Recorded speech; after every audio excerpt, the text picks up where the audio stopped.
Dang it, Twitch chat. I thought I'd have time to finish making the coffee before the animation finished playing, but glimpse behind the mirror there. Sorry. Or behind the curtain. Hello, everybody. Sorry for the black screen there for a moment. Hope you're enjoying the pre-roll jams here. I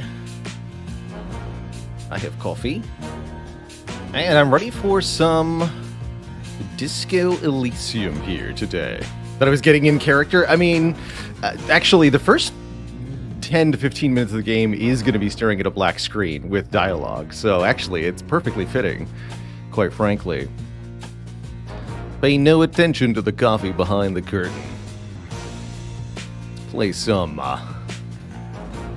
Disco Elysium here. Have I played Disco Elysium before? I have not. So I don't quite know what I'm in for, really, here.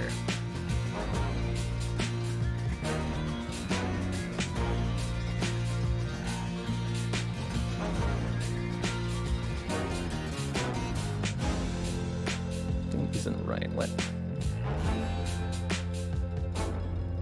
What do you mean? Oh, there it goes. Hopefully I haven't launched too many copies of Disco Elysium. That could be problematic.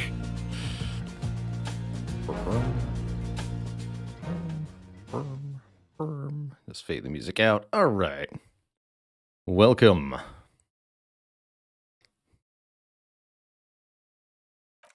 Welcome, one and all, to Disco Elysium. There will not be any Slay the Spire today, is my current plan. I don't know if we'll be playing Disco Elysium the whole stream. That really is going to depend on how well I like it.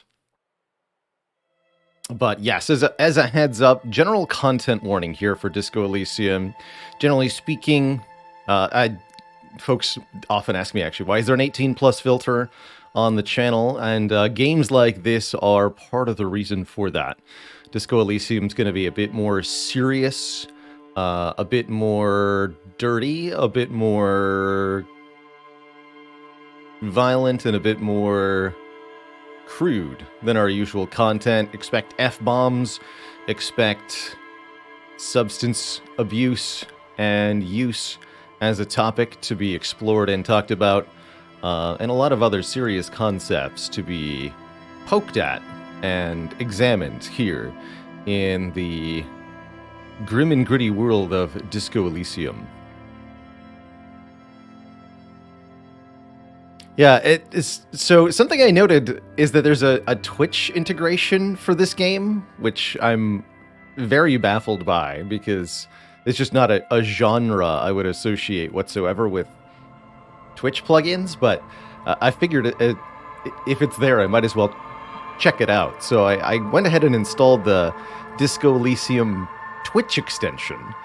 And there'll be moments where I'm able to hand off the dialogue choice to Twitch chat, which is it's going to be fun. So I may leave choices up to chat at key occasions. Yeah, isn't that the best, worst idea ever? It's Mickey Lad. Thanks for the Prime sub. Welcome to the Cozy Sub Club.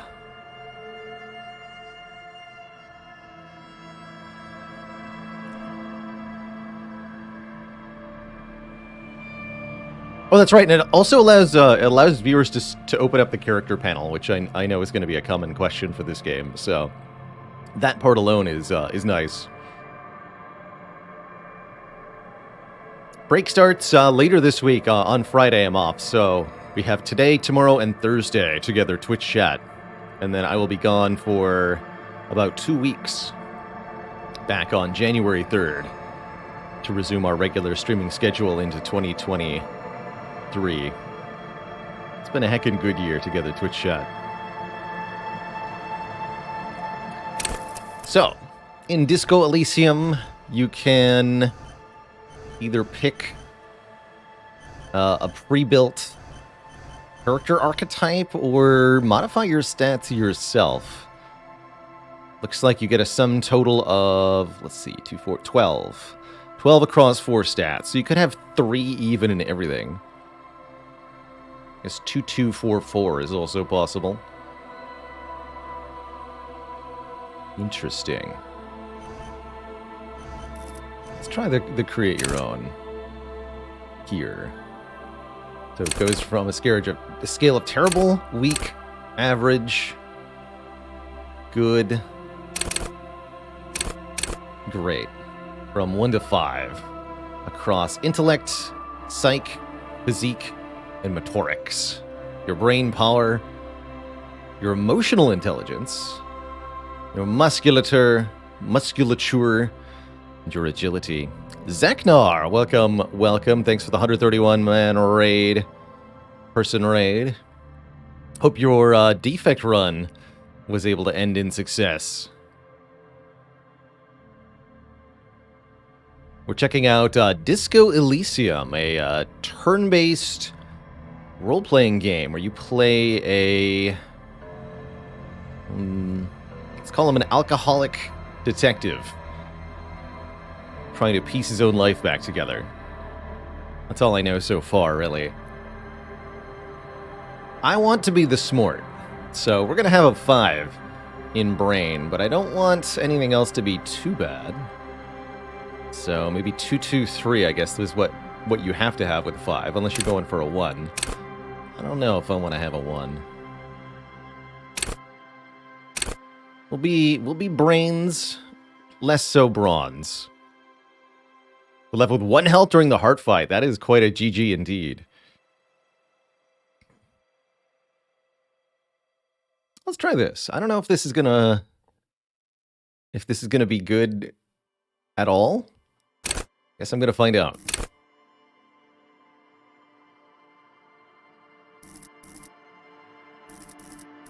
And then we choose a signature skill. I think it's got to be something on the intellect tree, right? Logic, encyclopedia, rhetoric, drama, conceptualization, or visual calculus? Reconstruct crime scenes. Make the laws of physics work for the law. It's kind of cool. Whereas what's logic? Wield raw intellectual power to deduce the world. That's my signature.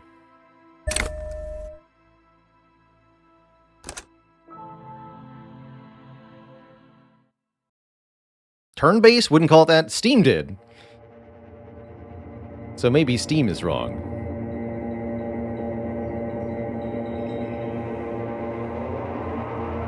Mathematical Wolf, thanks for 14 months of support and for such a treat with the game. I hope so. Garo says, heads up, it's possible to get hard stuck in this game and need to restart from an earlier save. Kind of like a choose-your-own-adventure book. I think there's branching paths, and it seemed like there's ways to achieve bad ends pretty early on. I'll give a minor spoiler. I played just a few minutes earlier to make sure the audio-visual was set up correctly for the game, and I managed to actually die in the first room and need to restart. So, that was cool. There is nothing. Only warm primordial blackness. Gooey. Your conscious ferments in it. No larger than a single grain of malt. You don't have to do anything anymore. There is full voice acting and a lot of text and dialogue in this game from what I saw, so a lot of our time together is going to be spent listening to the game's narration. Ever. Never, ever. Never, ever, ever? Never, ever, ever, baby. Simply keep on keeping on. Voice audio is a little bit loud. I wanted it to be almost as loud as me. An inordinate amount of time Seems like where it's at, but I can definitely tune it down a little bit. Struggle. No ex-wives are contained within it. Unfortunately, actually, I can tweak it from here. We can do a temporary tweak. Let's try that. Minus 2 more decibels. Louder than me? That shouldn't be, unless OBS is straight up lying to me about how it displays levels. Interesting.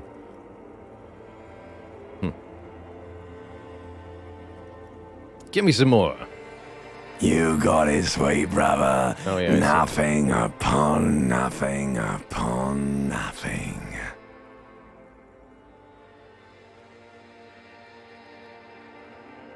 Yeah, that looks a bit more close to right.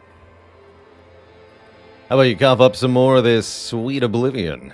Coming right up, sir. Smooth passage. Let's go. All right. Nothing town to fuck all borough. I'm glad I fixed the volume before that line.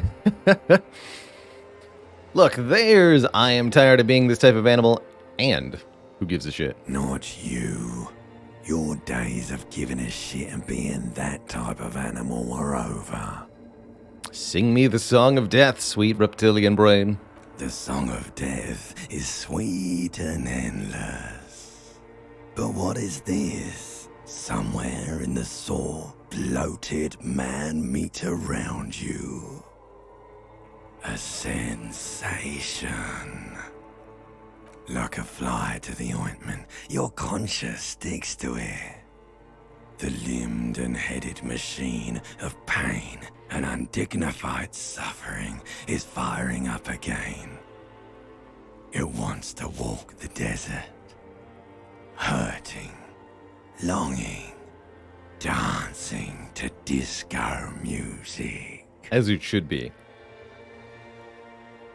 Take me back to the formless disembodied nothing, please. The stench of liquor rises from your mouth, and with it, an ungodly headache. Well, sounds like a hangover to me. Help! Somebody's trying to murder the rest of me. A fiery streak penetrates your skull, trying to force your eyes open. It's a sound, a clarion call from hell. Somehow, you know what it is. A Caprice Canema motor carriage. Because we're a living encyclopedia. Brilliant.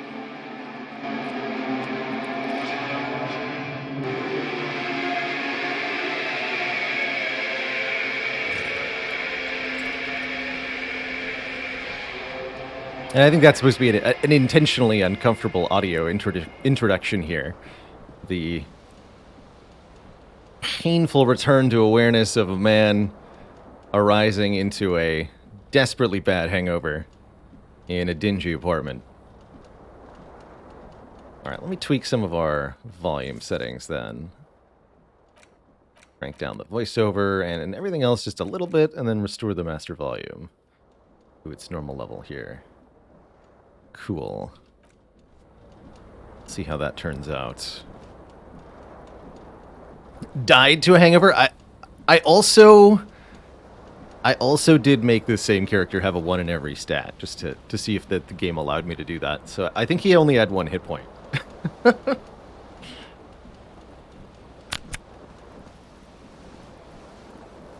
But it does indeed seem to me that your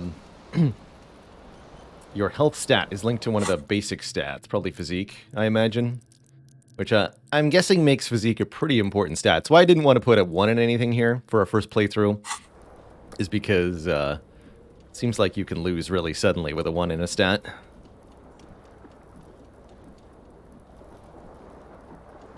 Let's see, maybe we should get some pants back on, hey?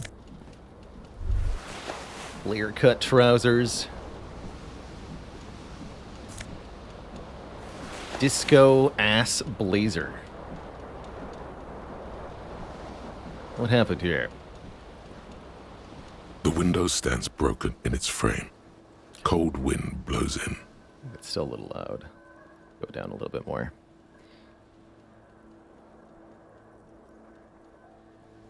Fantasia says, when I played Arcanum, I intentionally made the stupidest possible character, and boy, did that game deliver with some hilarious consequences. Yeah, that's quite a choice.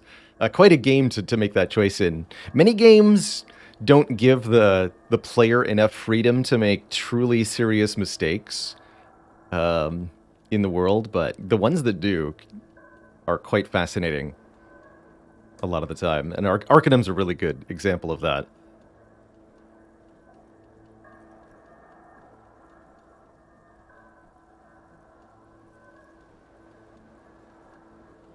Visual calculus to assess the damage. What happened here? The shards face outward. Whatever broke this window came from the inside.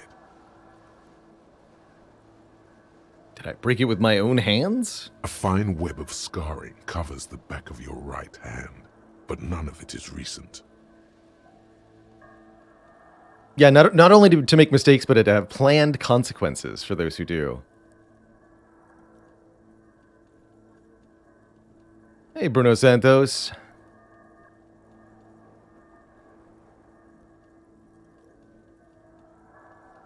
More likely a projectile than a held object. Like a There baseball. are no fragments on the floor from pulling a tool back in after impact. It is too large for a bullet, yet too small for a piece of furniture. You're looking for something heavy and larger than your fist. Like the green shoe that's on the hat rack in the corner, which, coincidentally, is missing its friend. Congratulations. You smashed the window with your own shoe. Now you only have one. If you're lucky, you can still find the other on the balcony outside. The door to it should be outside your room. Top left corner. I think we can put our face over there. I was just thinking I might not be in the best spot. I am blocking the clock. Baylor's up here. Interesting.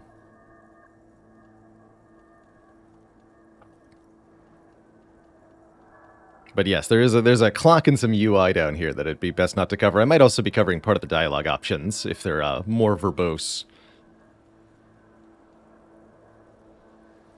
I don't need it. I don't need anyone. I should go get that shoe. A cool wind gushes in. Your toes curl up from the cold. Task gained. Find the shoe. This task seems like a shoe-in for our first quest. This is my first contact with the game. Basically, yes. I know very little about how Disco Elysium do. Let's put on one shoe. Stagger over to it. Hey. Green shoe, left foot. And it's on. Alright, what do we got here?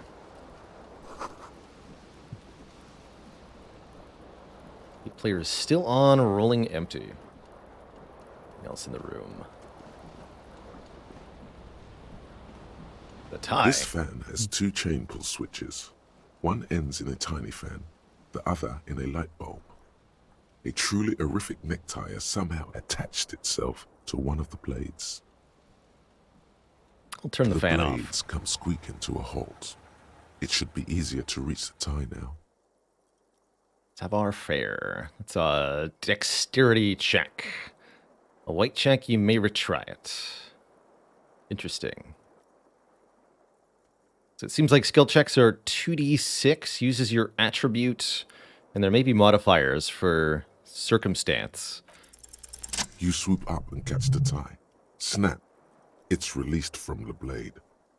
What you have in your hand is a truly hideous necktie, with 4 or 5 different patterns. The knot reminds you of a noose.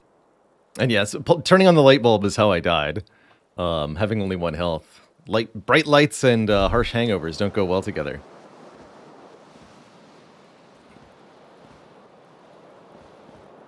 Specifically what happened is I turned on the light bulb, and I stared at it, and then my character had a heart attack. He died. White satin shirt. The mirror. A mirror hangs above a bent and broken sink. In a fierce discharge of masculine energy, someone has ripped half the faucet off. Space of Diamond says, died trying to get the necktie. If you try to grab it while the fan is spinning, probably.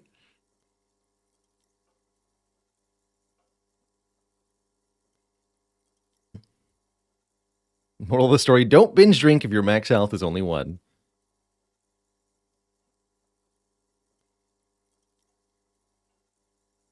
Was this not the same Elon that founds empires and lays waste to cities?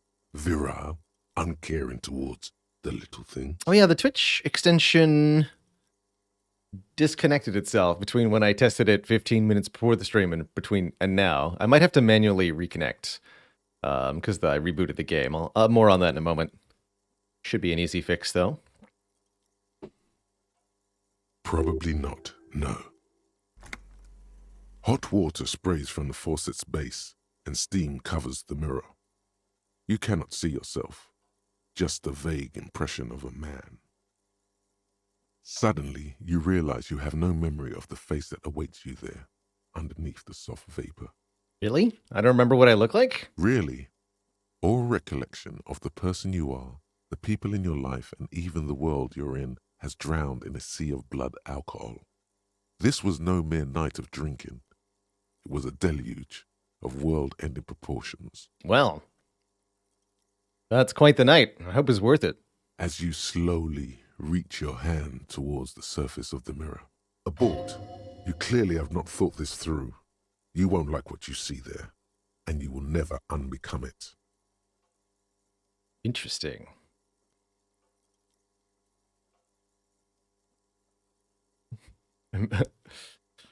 I won't like what I see when I wipe the mirror off. Maybe it's better to remain faceless. I'm sure this seems like a moment that's quite interesting upon replaying the game. Well, let's look at that beautiful mug, shall we? Behold. Look at him. Those chops, that grin. You have no Is idea this not who this thing is, do you? the face of a beautiful detective?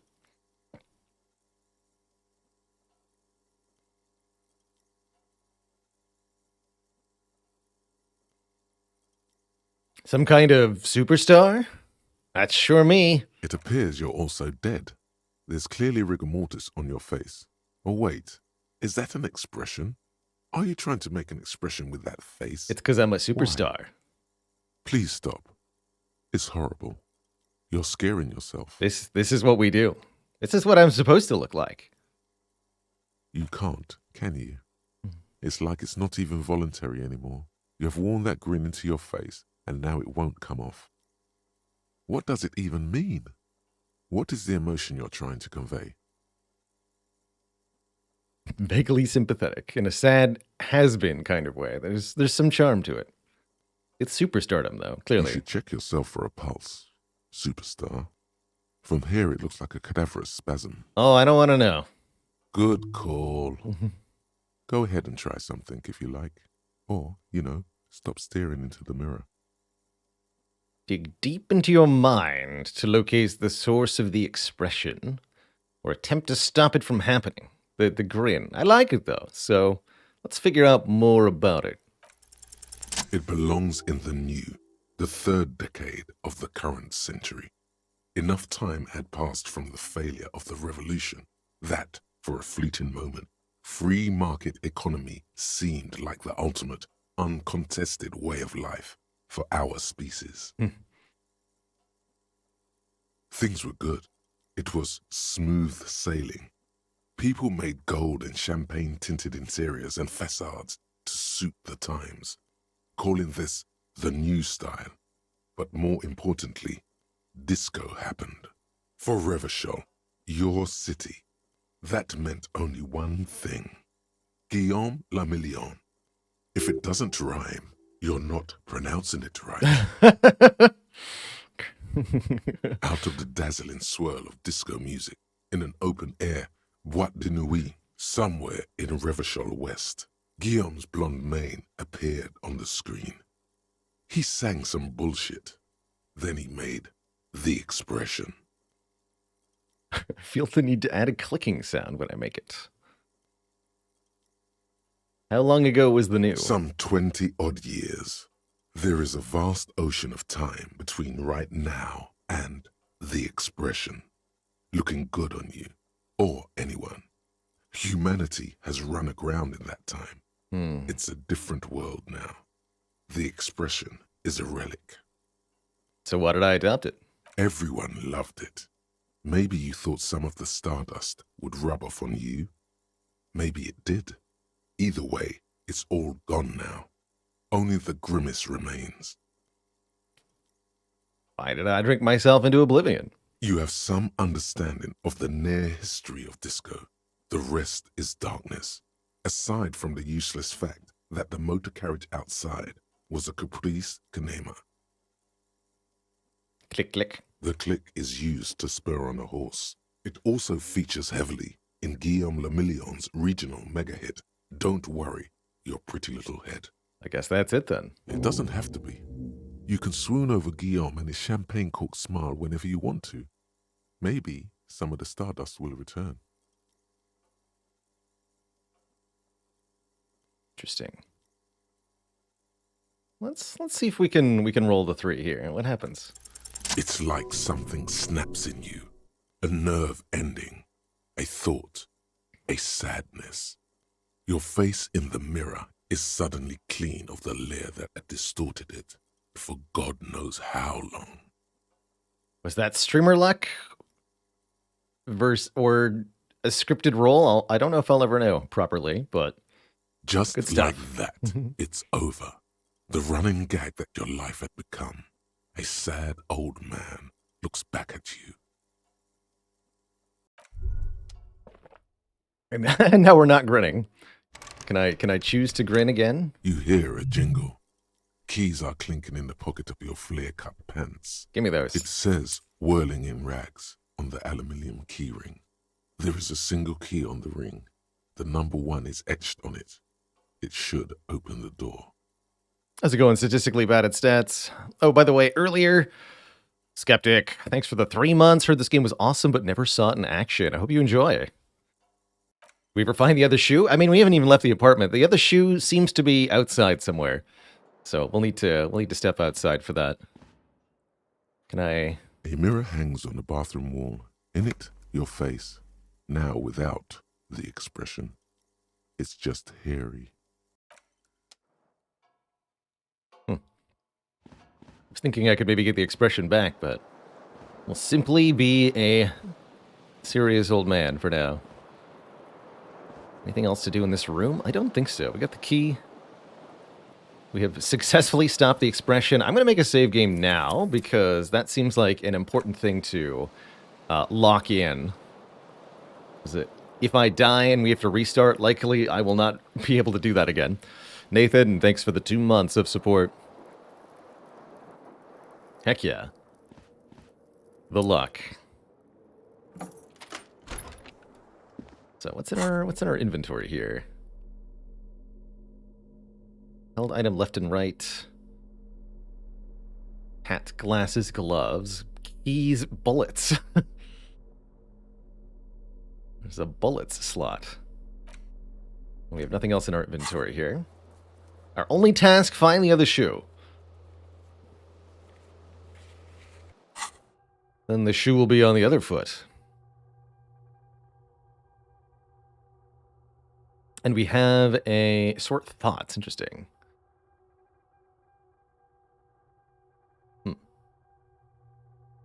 Wasteland of reality.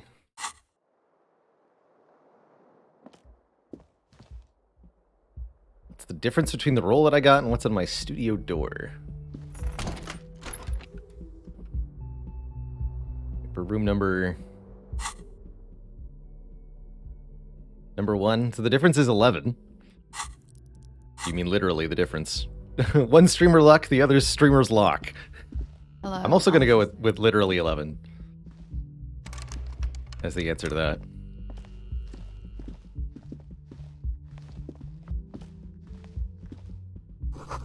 A weekend edition of the satirical newspaper. Le Monde.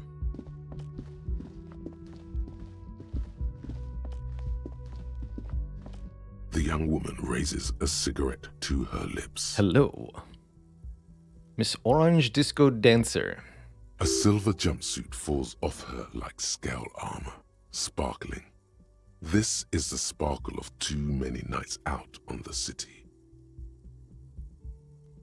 Turn her bloated face away from your beauty and keep on walking. Officer? No. Then why'd you call me an officer? Because you're a police officer, sir.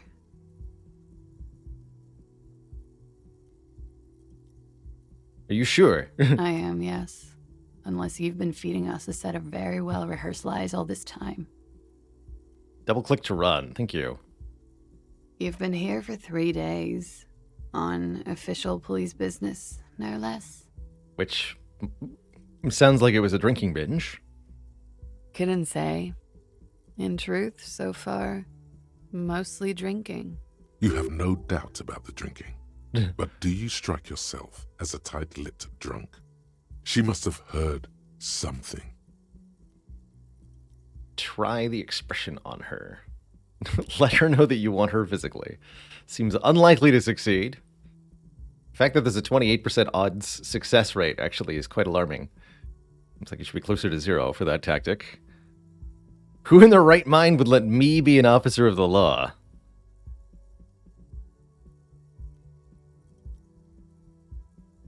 I might not know where I am, or who I am, or what a Cuprous Kinema is. She nods. But I do know when someone's not telling me the whole story. What am I doing here? What's my case? There's a mercenary out back. He's been hanged. The body has been there for a week now. The locals probably got tired of it and called the cops.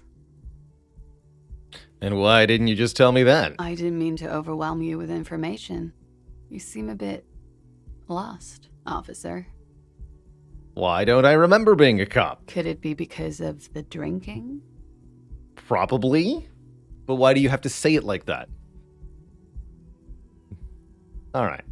I'll get going. Of course. Be careful, officer. They don't like the police around here. Oh.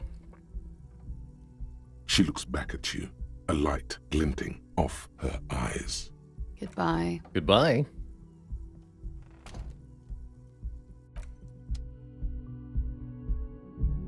We got here 51 is the year. Something 51.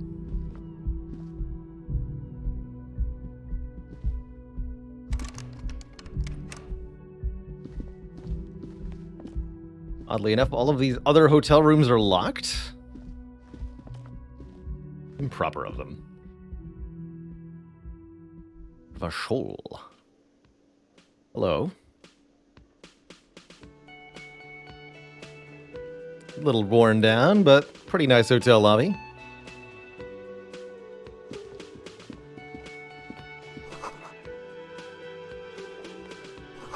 Big old karaoke mic, just waiting for somebody to sing into it. That bartender is serving a bird currently. I'll wait in line.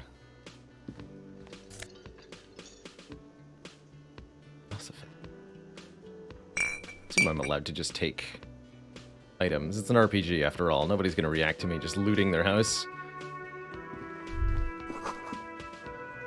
Large bubble. Hello, friend. A man in his late 20s stands behind the counter, inspecting a stuffed seabird. As you approach, he gives you a sideways glance, then looks down again. That was disdain in his eyes. Even now he's purposely ignoring you. Lapse in Divinity Original Sin? No, in Divinity Original Sin, I'd have to pile barrels between him and the object I wanted him to not see me stealing. And then I would steal it.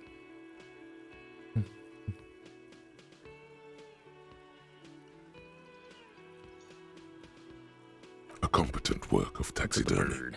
The white and brown seabird lies among piles of coasters and drying mugs. One of its wings broken. The man is trying to mend it.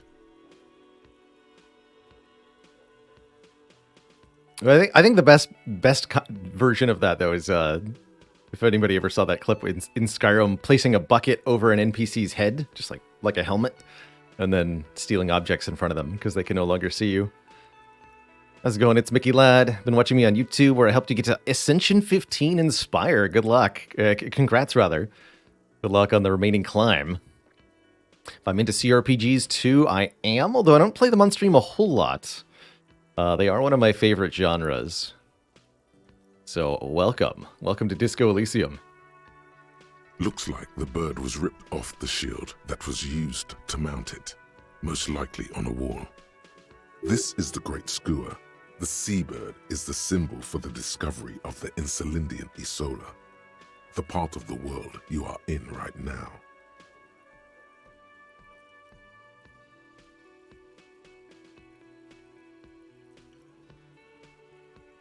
Insulindian Isola. Something about it makes you feel bitter.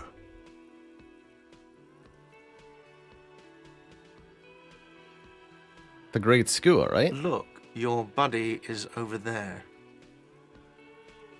Man in a bummer jacket. Why don't you go and talk to him, okay? You mean my He buddy? pretends not to hear you, concentrating on the bird instead. All right. He doesn't want to talk, I get it.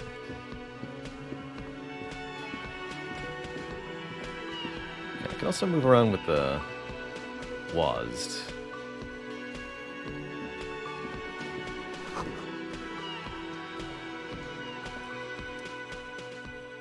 Man is sleeping at the table wearing mud-caked boots and rolled down overalls. The back of his shirt reads, Wild Pines. On the counter, rolled out of his open hand, you see a blister pack of headache medicine. I need those, thanks. The man does not mind. You probably need them more than he does. Thanks. You've just picked up some magnesium. This item is stored in the bottom left corner of the screen above your character portrait. Use magnesium to heal your morale if you have morale damage. Got it.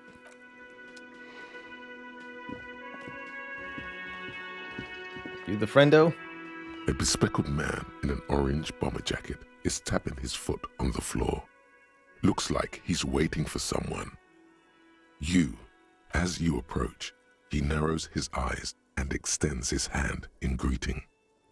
The narrator is a jazz singer with no prior voice acting experience. That's cool. That's really cool. If an assault were launched on this building right now, if the windows came crashing down and the whole world descended upon you, this man would hurl himself in death's way to save you. You are sure of this, but why? Hello, I'm Kim Kitsuragi, Lieutenant, Precinct 57. You must be from the 41st. You realize he's waiting for your name. This is your chance to come up with a really good name for yourself. Get creative. Conceptualize. All right, let's make a name. We only get one try of this. Concentration makes you squint your eyes. Your name should be deep gold and orange, like a forest fire looming on the horizon, but mixed with the stench of liquor rising from your breath. Yeah. You're 2 steps closer to it, but there are still many to go. It is not yet time. Okay then. It looks like we had a little scheduling error on Sunday. Saturday too, actually. Have you had time to talk to the manager here? No. What he means is, he has been trying to meet up with you for 2 days, but you have been otherwise occupied. I mean, yes. If you don't mind, we should talk to him again. Ask him for a rundown of the area. Now that I'm here as well. I understand the scene is out back, right? Okay. It also wouldn't hurt to assure him the police are finally here. In full force, I mean. Have you mapped out the initial interviews? I have not. Okay, we'll have time for that after we take a look at the coroner's case. Have you removed the dead body from the tree? Also, no. So, the body is still in the tree. This is the first time you detect a weariness in the lieutenant's voice. It is obvious he would have preferred for the body to no longer be in the tree. Well, I didn't know I was a detective. Where it has been hanging for 7 days straight. We should go there as soon as we are done talking to the owner.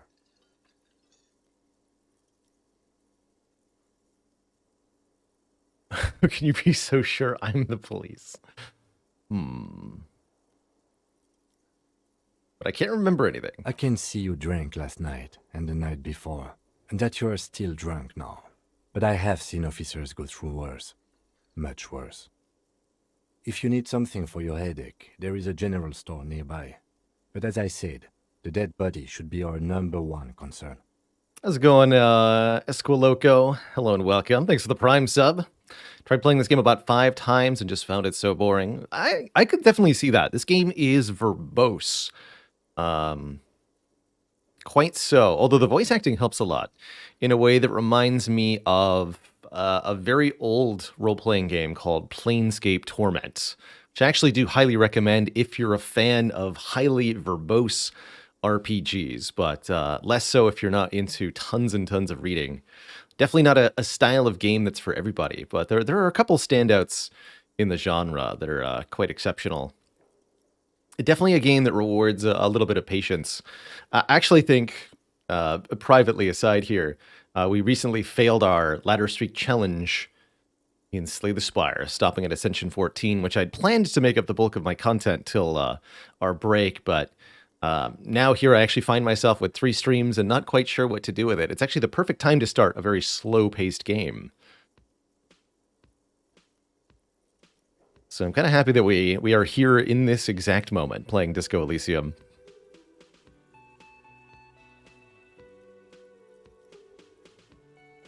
Randy B says, love the Baldur's Gate series, but could never get into Planescape Torment. Just didn't have the patience for it. It's definitely a game that requires a lot of patience. I'll also say that Planescape has got a few parts that didn't age well and a few serious flaws. Repetitive combat and weird interface design being the chief and foremost amongst them that you'll have to be able to look past if you want to enjoy that game. CCL, thank you so much for the 2 months of the Prime sub. Sunrise Parabellum. Praise the sun.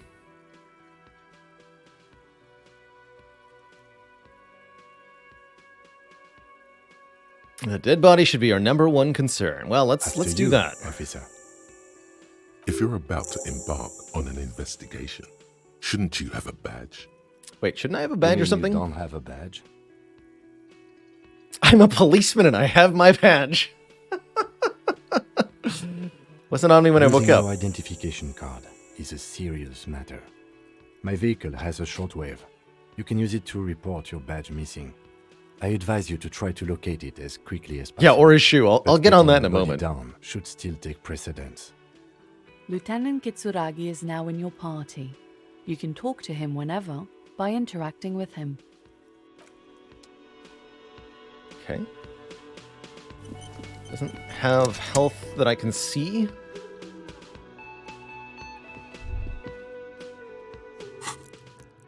This is my character sheet. Somebody's asking what build we went. We went with Smart. Smart is my build. I am the brain. All right, let's see if I can find my shoe outside. That's my first task. Shoe first, then dead body. Then talk to the manager. So we're only about 45 minutes. Not even quite that. We spent a little bit of time chatting and such, so I'd say we're 15, 30 minutes in. Oh, there's my shoe. Okay. We need to go upstairs. In the hotel.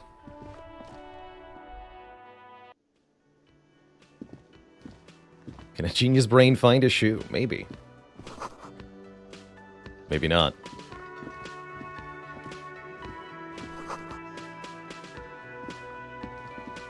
13 o'clock. What if there's a way to pass time?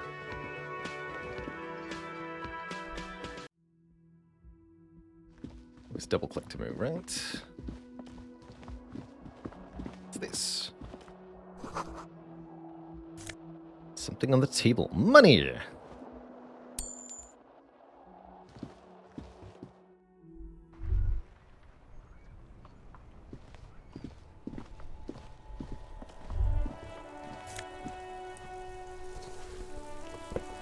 Alright, shoes acquired. They are equipped. Found our other shoe. Accomplished. Actually, no, it's still listed as active, technically. As a briny wind washes over us. There they both are. 2 identical shoes. Both copiously green and indiscriminately snakeskin. Reunited on your feet. Pharaoh says, isn't it bad to steal when there's a police officer following us? It's okay. We are also a cop. like 2 baby crocodiles. It's well established that he won't report on us. These do not look like normal cop shoes. It's pretty clear a normal cop is not what you are. How do they fit? Good. They're balanced. Comfy. Feels like the only good thing about you right now, truth be told. Oh. And what is this? The smell of the sea makes you dizzy.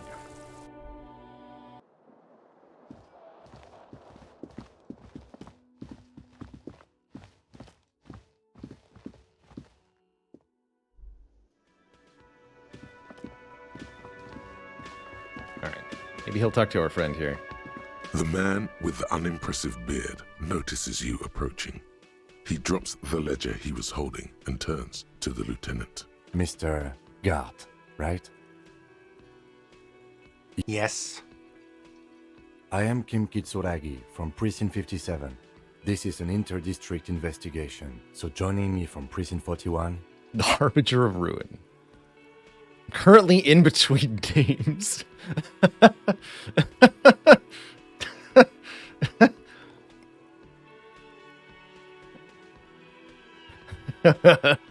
Let's go with that one. Fantastic. It's like when you left your band, but you haven't decided on a solo artist name yet. That's wonderful, really. I think so. But there's a dead body out back. No one wants to work in these conditions. It's been a week. Sir, I understand your concern, but we are here to do a job. And for us to do it, I need you to stay calm. Yes, of course. I know it took us a while to arrive at the scene, but it also took you a while to call us. It was you who placed the call, correct? No, I only just got here. It was probably Sylvie who called you. She usually works the bar here. I'm only temporarily taking over her duties. Do you have her number? As a matter of fact, I do. You said you just got here. From where? Are you a local? What, of Martinez? No, I live in Jamrock. I only sometimes come here to keep an eye on the place. This is just one of the many, many cafeterias I manage. But you still know your way around, yes? In case we need directions. Yes, I know where some things are, but as I said, I don't live here. I just used to work here. And I'm not going to start working here again, if that's what you think. I didn't imply that. Detective. He probably means this is where you step in and ask your questions. Questions? Let's see what we got. His face expresses profound doubt in your having this. Ask him about the body's location before asking if he killed him. People give up information in the more innocuous questions, which you can later use in the more sinister ones, not vice versa. Thanks, Brain. Where's the body? Behind this building, there's a courtyard. They hoisted him up on a tree there. That's easy. See that door there? First you exit through that. Then, to your right, you should see a big hole in the fence. A really big one. You can get to the courtyard through there. No need for the keys. The hole is big enough for the Franco-Nigerian cavalry to fit through. Why did Sylvie go away? She went away because none of your business. Have they not been telling you you're a cop? Am I not a cop? Everything is my business. Okay, you got me. She went away because of the dead body out back. And because I asked for her number. That's why Sylvie went away. I hope you appreciate that. I do. Thank you. Good to know she's available. Mystery solved. Didn't go well? I asked an employee out. She didn't want to come, but felt obliged to. It was a bad idea. Now, what is so goddamn fascinating about that for you? It's got nothing to do with the lynching. Everything has something to do with everything. Good for you. Was there something else? I'd like to get back to what I was doing. Who killed the body? I don't know who killed him. I'm not the police. That's your job. Oh yeah, I'm a cop. That's right. This is it. He said they hoisted him up on a tree. Who is this they, if he doesn't know?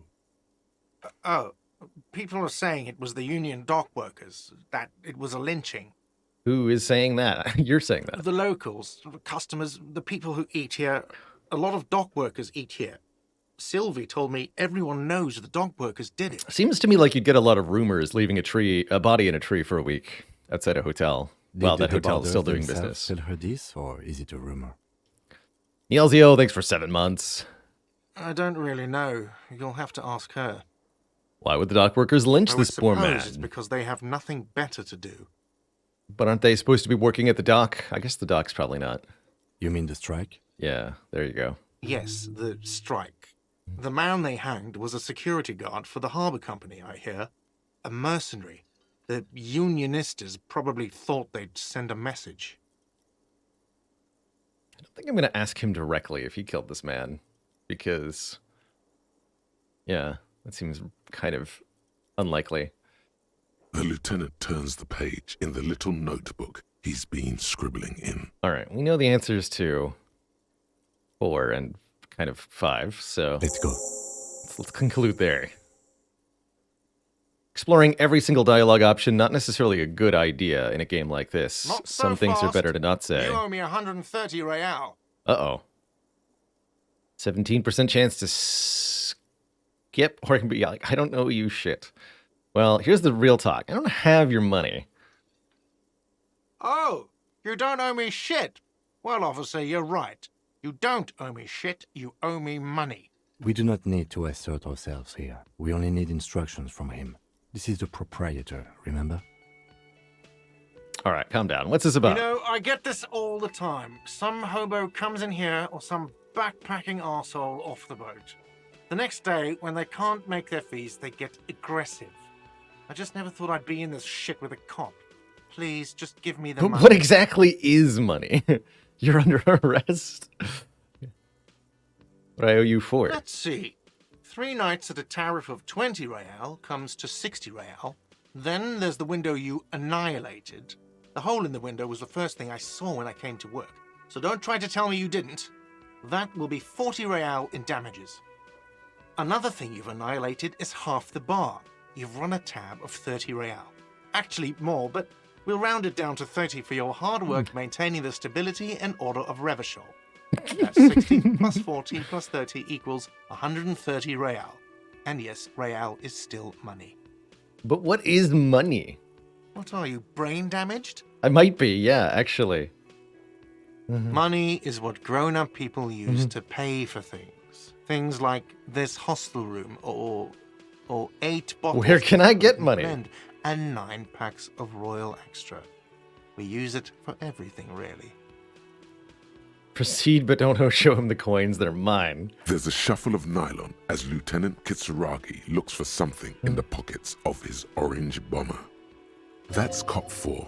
I haven't offered to pay because I don't have any money either. Money can be exchanged for goods and services. So what happens now? I'm sorry, but he has to pay. I can't let him stay here any longer if he doesn't. If he doesn't have the money by tonight, then... All right, we need some money. Officer, maybe you're better off working this from home for now. You live in Jamrock, right? It's not that far away. I don't remember where my house is. Officer, you really need to take this up with your station. I have a shortwave radio in my car. Call them, ask for assistance. We have to get this investigation started now. Good luck. Oh yeah, actually, chat is reminding me. Let's see if we can... Oh, I have to re-enter this? Okay. Un moment, Twitch chat.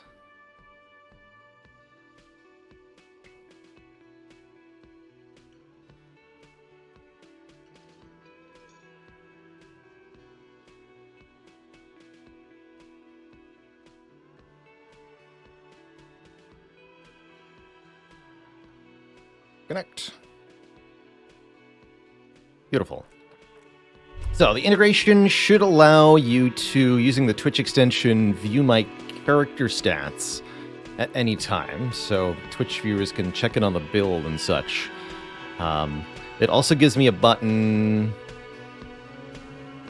that allows me to let Twitch chat decide what we do in certain dialogue options. So we might begin to do stuff like that. Let's make a new save here. Seems like an apt time to do so. So we have a body in a tree we need to get rid of. Let's make that our first priority. We also need to get some money by tonight. Those are the two primary tasks. Summer door closed during the winter, so they say. Have we talked to you yet? Hello, sweetie. We have not. Wait, who's Sweetie? Does that mean you like me? Who's Sweetie? Why, you are, officer. Maybe I am. And have you found anyone to be sweet to? I had one wink twice, but then I lost her.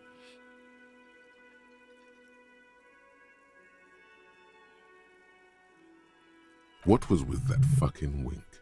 Stop winking. Do nothing. The neurological damage is probably permanent. I Stop see that winking. you are still grieving. Mhm. Well, I won't pry. I like that our dialogue you must options. Forgive me. I'm getting so scatterbrained. I completely forgot to introduce myself. Our dialogue options rarely contain a sane, reasonable, or normal option. I'm Lena. My husband Morel and I are staying with our friend Gary just down the street, but I come here for tea when they're away. This Lena is wacky enough for the motley crew. Hire her on the spot. Sweetie needs money. How'd you like to roll with me? I don't know if you've noticed, but I don't know where I am or what I'm doing Yes, or anything. officer. You look rather dazed. Like a stunned fox. But surely things can't be that bad. I drank so hard that I forgot literally everything. Oh my. You know where we are, right? We're in Revachol? I think that's an alcohol. A war zone at the edge of the world. We're dead. We're ghosts. Some seedy hotel. I go with Whirling in Rags. That's right.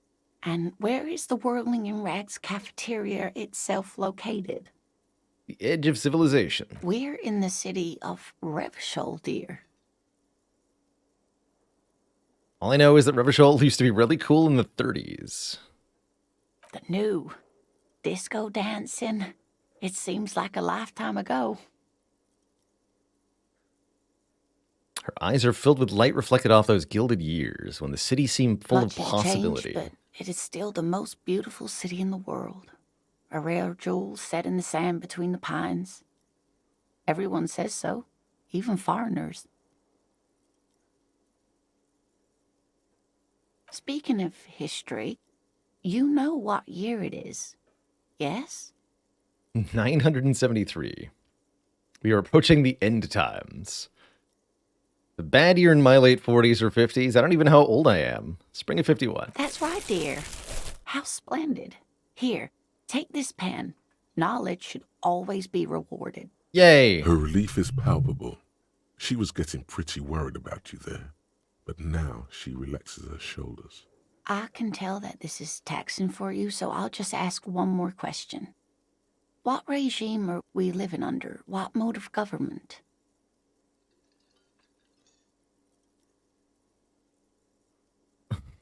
Everyone hustles and grinds like a badass visionary. Radios are being used to control people's minds and distort our perception of reality. Oh no, not women. Living under the cop regime.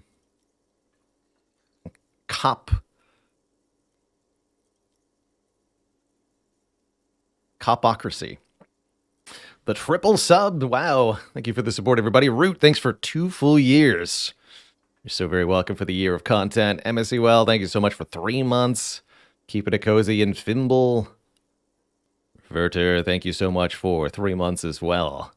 The double 3.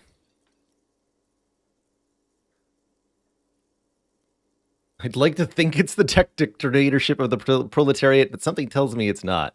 I think it's this one. I'm gonna go with number 4. Oh, no. Nothing like that, dear. Revachol is a zone of control led by an alliance of foreign powers called the Coalition. We have almost no government of our own. Certainly no machines. No machines, huh? I don't know. Still looks like there's a lot of hustling going on. Maybe she's wrong. Also, There's no government. How come there are cops? I don't know what to say. I'm so disappointed. Oh, dear. This is troubling. You really ought to know that, being one yourself. There aren't any cops in Revachol, not in the traditional sense. The status of law enforcement has been a complicated matter since the revolution. But we should stop for today, sweetie. You look like you need a break.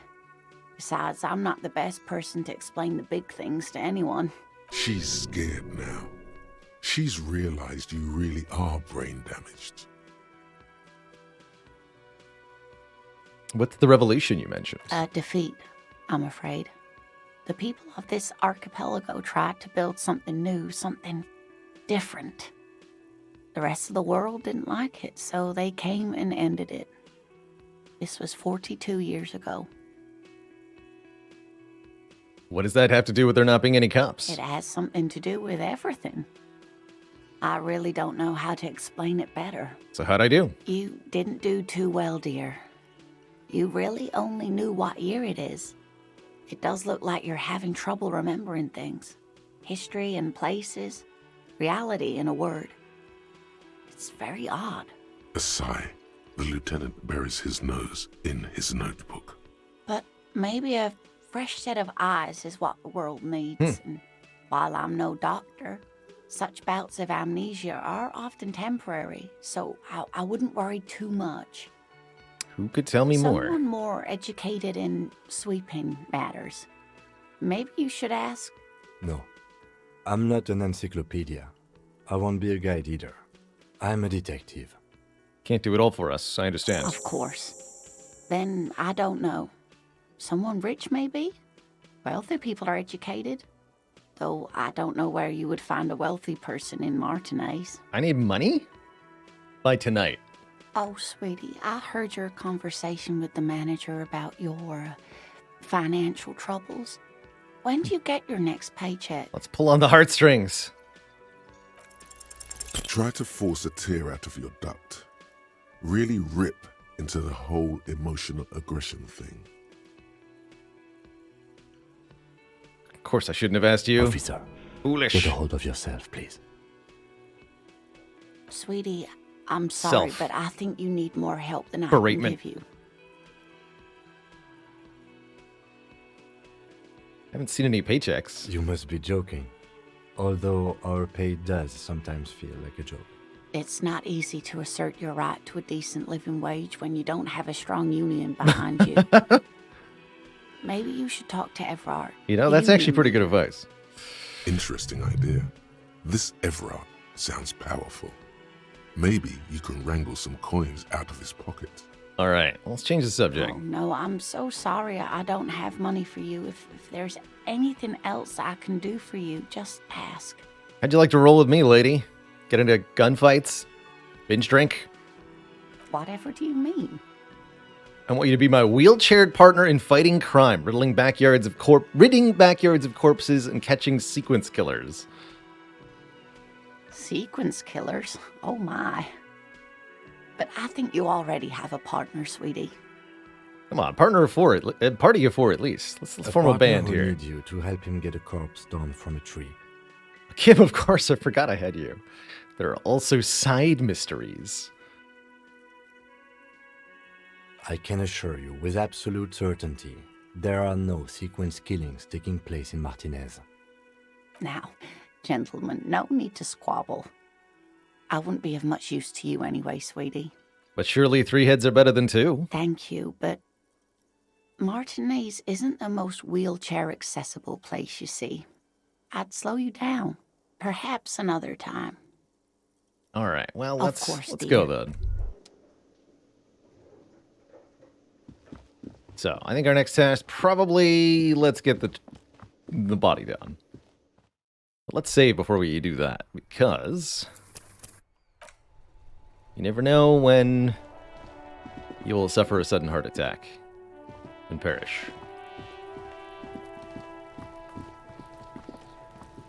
Oh, don't throw rocks at the body, kid. What are you doing? Kuno's got this. If there ever was such a thing as an ugly kid, then this is it. He's almost exquisite in his ugliness, like a gremlin. Yeah, he's like a truly disproportionate little kid. Oh yeah, Nappa Gumpy, Kuno!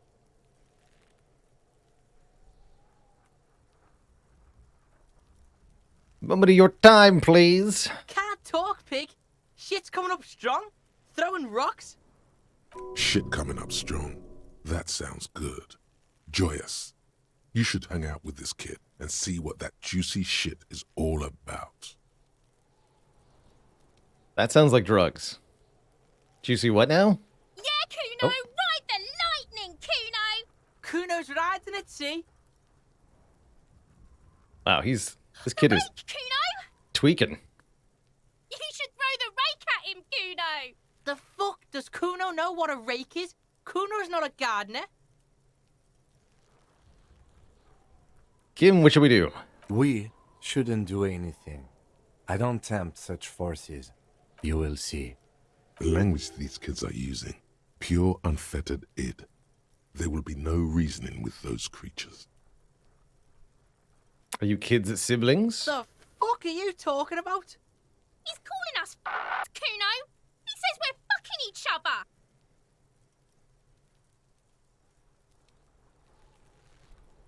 I don't got time for this nonsense. Let's get this body down.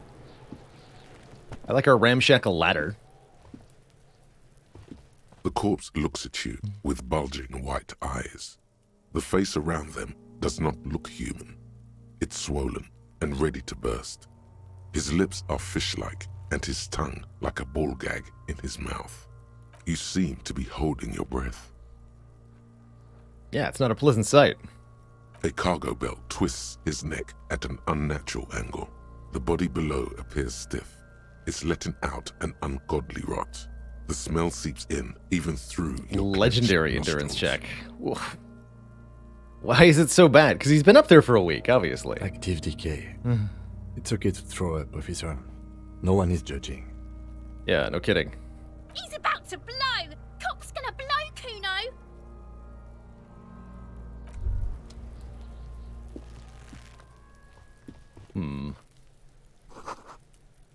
Kid's ladder is rickety but still climbable. Yeah, I wouldn't hold the weight of a grown man. Do we have to convince the kid to? What do we got over here? Someone's trying to grow herbs in this greenhouse. Oh, that's the other kid. I thought it was one kid having a dissociative experience. Didn't realize there were actually two children. That makes more sense. There are several footprints in the mud, left by work boots. Anywhere from 6 to 12 pairs have walked here. How many pairs? Maybe more than 12. No, 8 pairs of boots have shuffled back and forth in the mud. Wow, and I like our little detective numbers there on the ground. Go over them one by one. 1. Standard work boot, steel reinforced toes, number 46. Don't outnumber the children. Even if we did, we're no match for one lone child, Frothy Pro. I know better than to start a fight I can't win. Zuthis, thanks for 39 months of support. Prime time for month 39. Thank you for a great year of being here, Zuthis. 2. Standard work boot, steel reinforced toes, number 44. I can tell those apart. 3. The brains build. Hobnailed work boot, steel reinforced toes, number 43. 4. Standard work boot, number 45 or 46. Wait, what do you mean you don't know? You don't know. It's a miracle you can tell the prints apart as it is. The cold must have preserved them. Fair 5. enough. Another standard work boot, steel reinforced toes, number 44. 6. An aberration, light as air. Male or Even female? pace. How am I going to tell that from a boot Same print? make of boot, but number 41. 7. The glowing outline of a standard work boot, number 46. But the imprints are twice as deep as the others. The weight exceeds 200 kilograms. 8. And yet another standard work boot, number 44. There's an aberration in the pattern of the sole, however. The right sole is smoother, more worn. It's the sum of 5 primes. There you go. How many?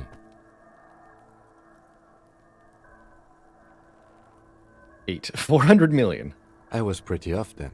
I counted 20. Same guys are going back and forth. I never got the hang of it. Hyperopia. Do you see anything out of the ordinary?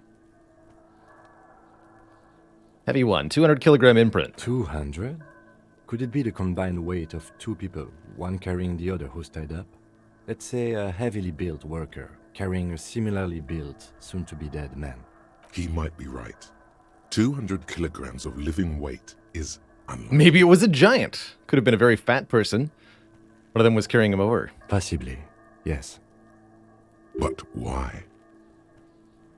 Why do they have to carry him? Yes, they could have used a makeshift stretcher or just march him up to the gallows. Maybe the victim wasn't conscious. Even easier to carry on a stretcher, or between 2 men. Anyway, it's for future consideration. What else can you see? One sole smoother than the other. Here. Interesting. Let's name it the odd sole. Someone operating a workbench with a pedal? Like a joiner at the harbor. Or maybe a drummer? So one of the people we're looking for is a drummer. No, it's not. Forget I said it. We are not looking for a drummer. Perhaps it could be a driver. A driver would wear out their right shoe before the left. The accelerator is on the right. If only I had come up with that idea. He doesn't seem to hear you. Looking south toward the traffic jam instead. The machines are silent. The engines are all turned off. We should keep our eyes open around the traffic jam. See whether anyone strikes out as a potential suspect. Seems prudent, no?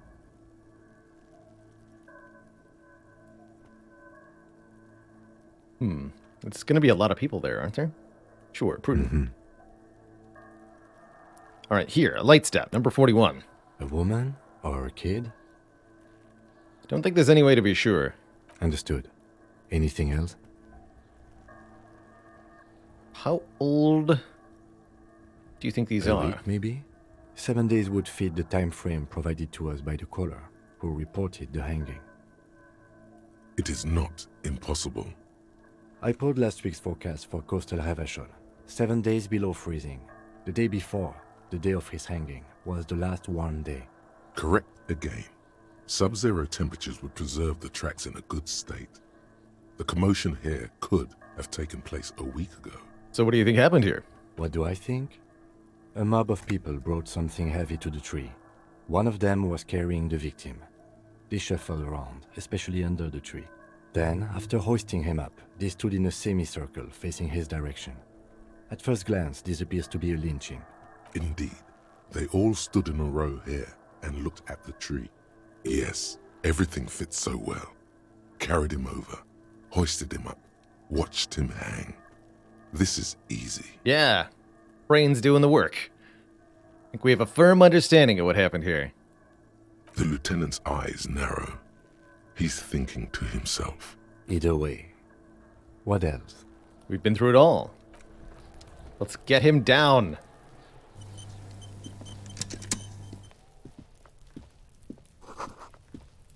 Oxidizing winch. Lots of stuff to click on here. Interesting.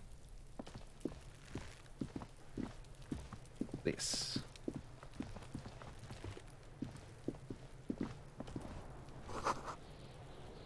Right above descending. This trash container is locked. Oh, it's a The dumpster. sliding lid has a padlock that says, whirling in rags. There's something in there, not necessarily connected to the case, but still. Why am I looking at you, trash container? You're just a trash container. The body is downwind from here. Maybe you prefer the smell of garbage to the smell of death. Lieutenant, what do you think could be in here? Trash? Food waste from the cafeteria? They lock these containers to keep the derelicts from flocking in. Could be evidence, too. Then we should open it immediately. Mm-hmm. We could try using a pry bar. There's one in my motor carriage, or we could ask for a key from the manager of the Whirling in Rags. He might also have information. This is better than the pry bar idea. Even the brain knows that. Amazing. Hello and welcome to Armandbrosia. Armandbrosia says, really happy to see me playing one of your favorite games. We're just randomly checking the category and was not expecting to see your favorite Spire streamer playing it. Love the vids, got to Ascension 14. Well, that's a heck of a way to end up in here. Welcome, welcome. And please enjoy the Disco Elysium. I'm liking it so far.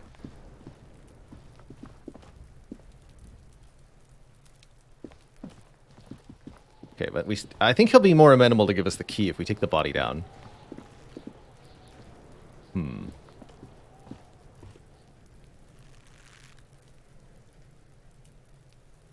Kid, I need you to take this body down for me. Can't you see I'm throwing rocks? All right, entertain the Kuno. Show me what you got. What you got there? Irregular speech patterns. Overconfidence. Could this kid be on drugs? This warrants further investigation into this Kuno. What do you know about this body? Shitload pig. What's your question? Don't tell the pig shit, Kuno. What do we want to know, Kim? If I were to want to waste my time, which I do not, I would ask them who he is, how he got there, and the usual. The usual being, have you seen anything out of the ordinary? Or have you seen anything suspicious? Do not want to waste my own time. Kuno. Get lost. Kuno doesn't. I do not. We interact directly with the body. We're going to have to pass the legendary endurance check, I imagine, right? There he still is, looking right through you with his white eyes.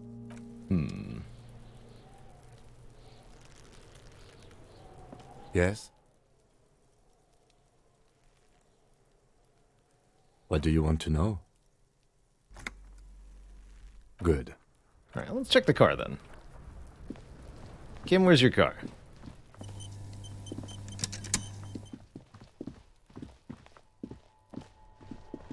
You seem to be following me, yeah. Is this your car? Before you stands a motor carriage. The bodywork is covered in blue and white livery. That's a cool car. Bearing the number. Vapor emanates from the large engine on the back of the vehicle. It hasn't had time to cool off yet. This must be the infernal machine that tore you from oblivion. The Caprice Kinema motor carriage. No, this is not his car. In the cabin, you are welcomed by a set of steering levers, a radio microphone on a hook, a pull-out toolbox under the seat, and the soft glow of the fuel preheater gauge.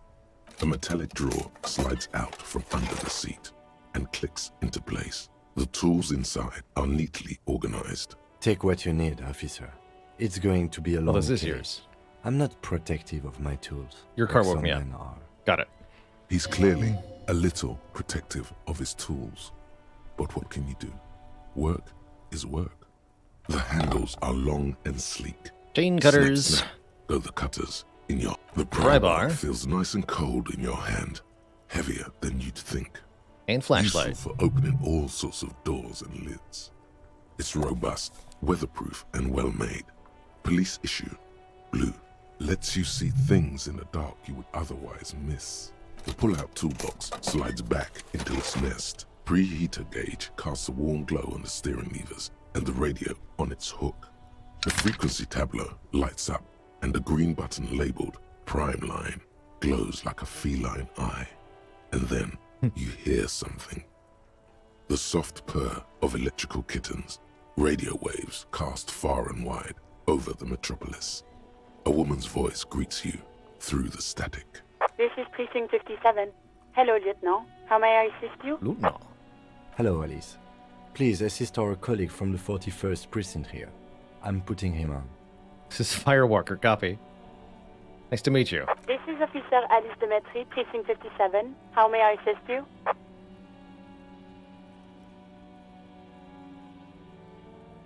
Put Sylvie on the horn. Of course. What is her number, officer? Yes, hold on. Her number is 005 1944 298. Received. Hold on, officer. Lieutenant Kitsuragi slowly begins to tap a little rhythm with his right foot. Quite a lot of time has passed. Officer, I have Sylvie Malaika on the line for you. Yes, hello?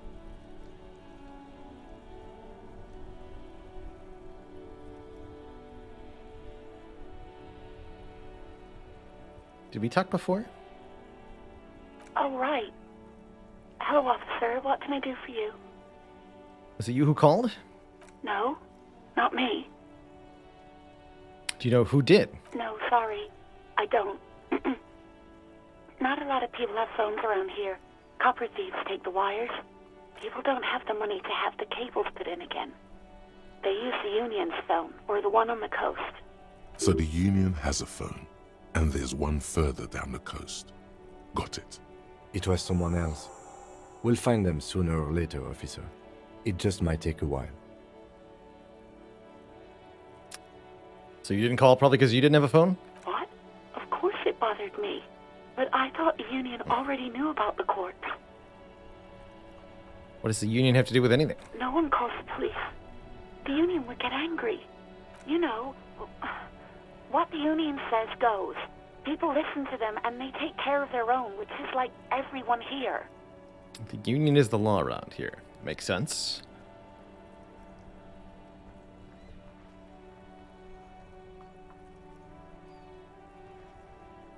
There's something else you can tell me about? We could press her, though. Do that. I didn't want to get in trouble with the others. Push her further. Show her the error of her ways.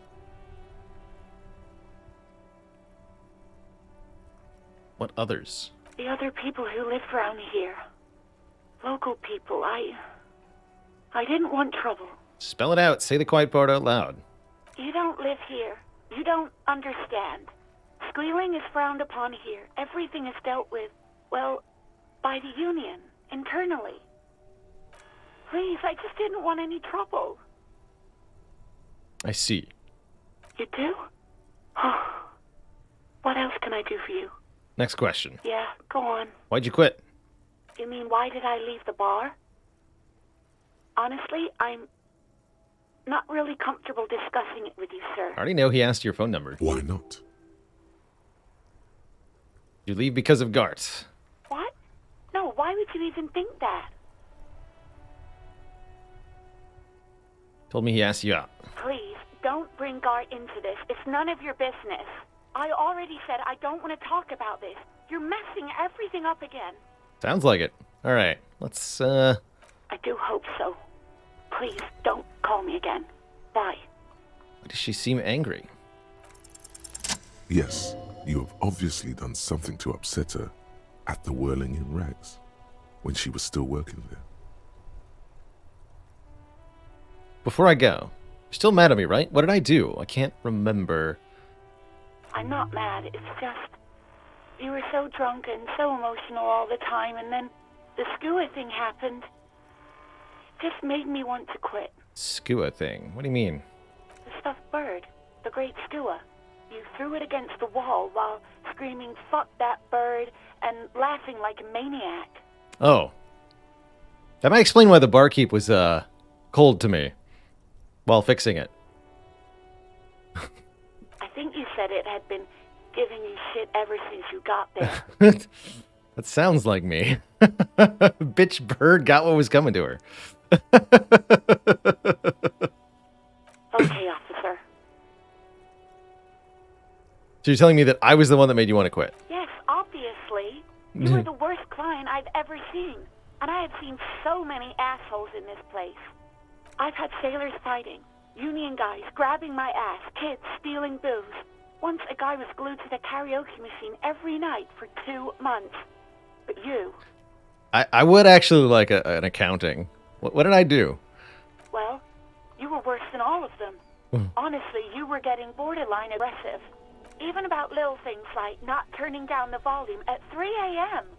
I even liked one of those songs you kept listening to on repeat. No more. I hate it now. We Go On by the O.O. I can't listen to it anymore. You've turned it into a parody. What else? Then there was your room. Your project. An experiment to see how bad it can get in there. I tried to send the cleaner, but you wouldn't let me, threatened to make me understand. I had no idea what you meant, and I don't want to know. And then you screamed something about how you're actually a real cool guy, and no one understands it. One of the coolest guys there is. The coolest guy in Jamrock. Something about disco, It's not so bad. too. I'll apologize for that. That does sound a little out of line. And then I had to deal with your toilet. The one you clogged with police documents, causing water damage downstairs in the kitchen. I won't even mention you waving your gun around, harassing customers, threatening to sing karaoke, threatening to kill yourself. Wait, police documents? In the toilet? The ones I had to wrench out of your toilet. Damn it, I don't remember what I did to your damn papers. I don't remember every little thing I do. Why aren't you writing this all down? Especially when there's a hurricane loose. It's your fault for losing them, not mine. Life pro tip, write down everything that you do so that you can't forget it. Something in you wants to immediately forget about this, as if there was a reason you threw them away. Unless you want to forget about it, in which case do write it down, but then discard the papers so that you forget. I get it. I wasn't a very good tenant. No, you really weren't. You were simply the worst. Great panic at the end. You're the worst tavern wench I've ever seen. I don't even know what to say to that. Really sorry for that, am I? God, I knew I shouldn't have brought it up. Just try not to call me again, and let's pretend it never happened. Well, thank you for taking the time to talk to me. You hear a sigh of relief. And teaching me my own favorite song. Of the radio. Wordless, the call breaks. The most important piece of information yet. Already familiar voice. Anything else I can help you with, officer? Call her back immediately. Can you connect me to the 41st? Just a second, officer. 10-2, 10-5. This is 41st. Come in. Over. A scrawny old man sits in a dusty cubicle, smoking, with a large white rectangle sewn on his vest. In front of him is a box-shaped apparatus with an array of wires and antennas. The radio switchboard. The man uses relay code. You've got this. You're a cop, and cops know relay code. 10-4, Station 41. I've got an urgent business. Over. 10-4, message received. 10-5, relay message. What's your status? Over. Just reporting in. Over. 10-18, state your message, sir. Need to report my badge missing. I'm in need of dire financial assistance. There's personal details I'd like to discuss. 10-4, I hear you. I don't have the authority to grant your request, but... Is it him? What does he want? He says he needs money. Don't give that asshole anything. He's just gonna drink it all. That's probably true. Right. That's a negative on the additional funds, sir. Over. I don't have a place to sleep tonight. He says he's in trouble. Doesn't have a place to sleep. Well, I guess he'd better crack the case before sundown then. Vigmar said... Alright, Alright. Anything else, Understood. sir? Over. I'm not gonna report my badge missing. They seem like they're gonna not like that. So, let's have an awkward conversation with the radio operator. 10-4. Your badge should have most of your personal details. Look over that. Of course. My badge. I could look at my badge that I have. 10-4. Anything else for you, sir? That's right. Over. Roger that. 10-10. Over and... Alright, bye. You should find that badge. Seems likely to be in my room. Let's... We thoroughly investigated the toilet. That's my first question.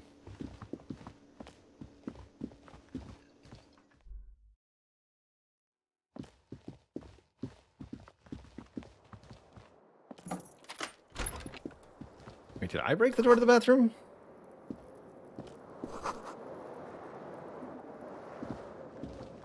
The bed is cold and not particularly inviting. That's the bed? But it's yours. The option to go to sleep becomes available every night after 9 p.m. Got it. Okay. No visible toilet to interact with here. Looks like we got everything.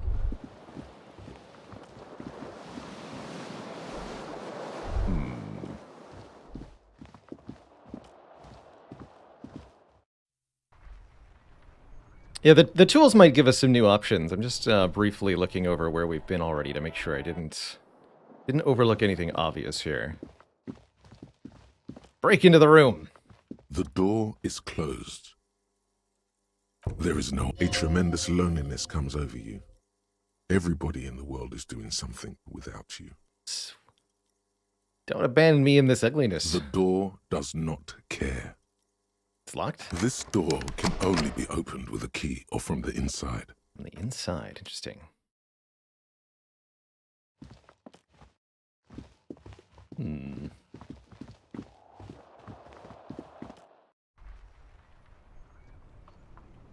Balcony doesn't go all the way around. Interesting.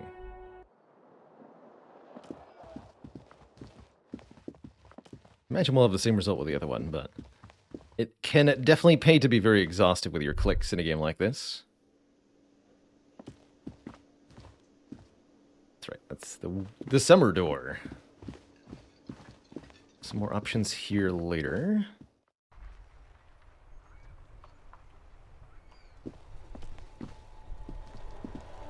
I guess we should look around outside of it.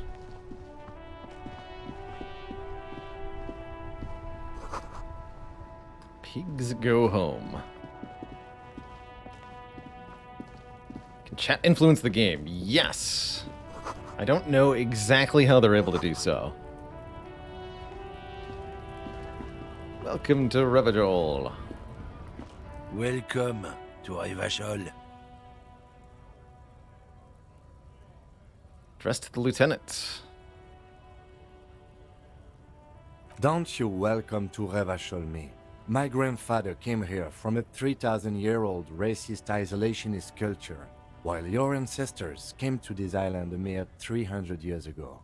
Every school of thought and government has failed in the city, but I love it nonetheless. It belongs to me as much as it belongs to you. It's men like you who keep Revachol divided, making it that much harder for everyone to climb out of this post-war limbo. What he means is, fixation on the Revacholian nation makes it harder for Revachol to actually attain self-determination.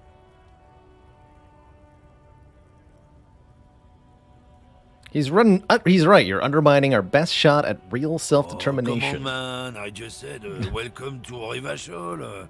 It's a lorry driver thing. Yeah, but your label clearly indicates that you are I racist. know exactly so what therefore, you meant.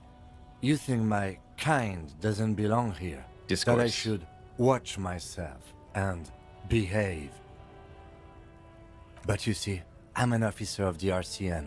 It's actually my job to make sure you behave. I would advise you to remember that. Silence. The air between them becomes tense. Your partner needs backup. Now's your moment to shine. Punch him in the shoulder. Well, I think we all learned something here. Fucking A, Kim, I'll get your back. You two make a cute couple. You know that? The lieutenant exhales and resumes his regular calmness. Now, questions. Whatever you say, officers. What are you hauling? Oh, not much anymore. I'm here to pick up some cargo, but the dock workers are on strike, so it's a sit and wait on your ass situation. What kind of cargo? Apples. Apples is exactly the kind of thing you'd say if you had something to hide. Okay, that... Brain, I'm not sure I agree. Apples? Yeah, apples. I take it you had other questions?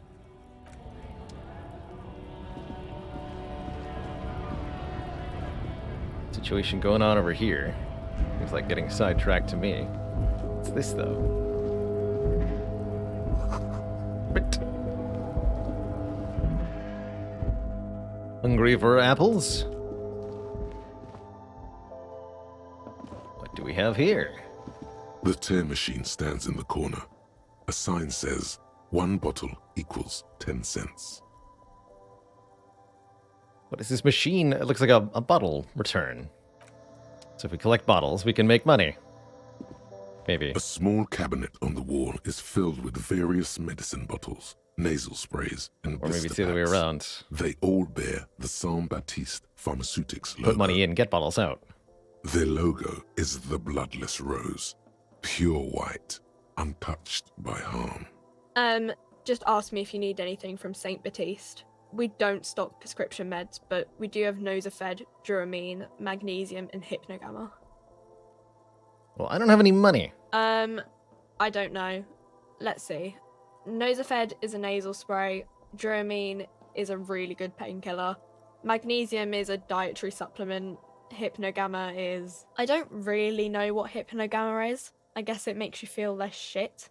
It's recommended to use after lots of partying, studying, or exercising. That sounds like what I need. Uh-huh. $2.50 though. I don't got no $2.50. You see several packaged raincoats fill a low shelf beneath a display of croissants and juice bottles. The raincoats are transparent, except for the big Fritta slogan on the back.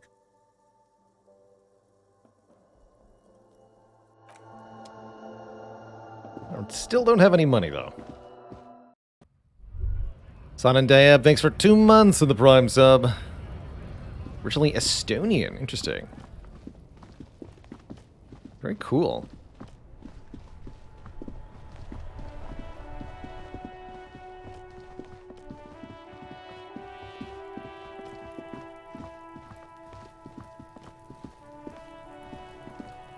Alright, let's break the lock on this dumpster.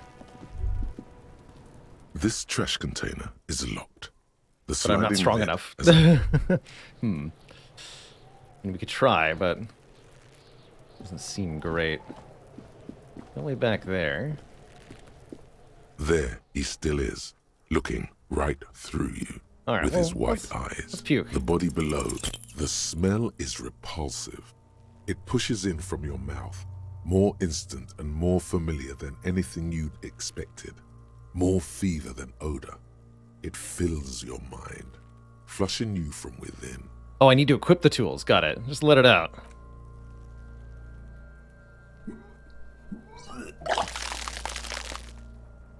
Probably feel better now. Maybe. You feel a great force ringing from your stomach.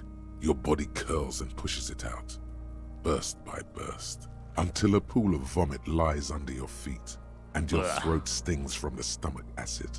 It's okay. Happens to everyone. Keep it. Thanks. The hangover is clearly making this worse for you. You could use some ammonia to clear your head.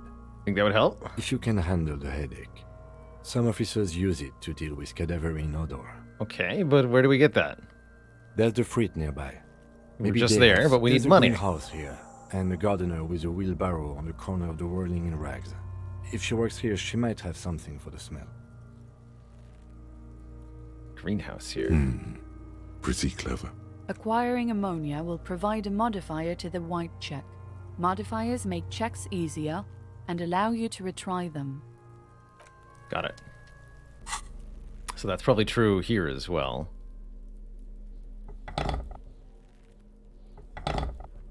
I'm ready. I'm armed. Armed and ready.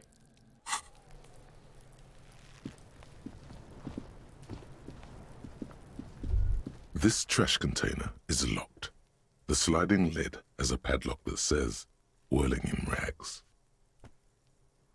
Interesting. You stick the pry bar Double to the sixes, fissure easy beneath peasy. the lid and push down. It doesn't take much force. With a satisfying crack, the metal gives way. You can open the lid now. No prob. Don't. Maybe you shouldn't. Didn't I just have a premonition that there's something in there? Is, but you won't like it.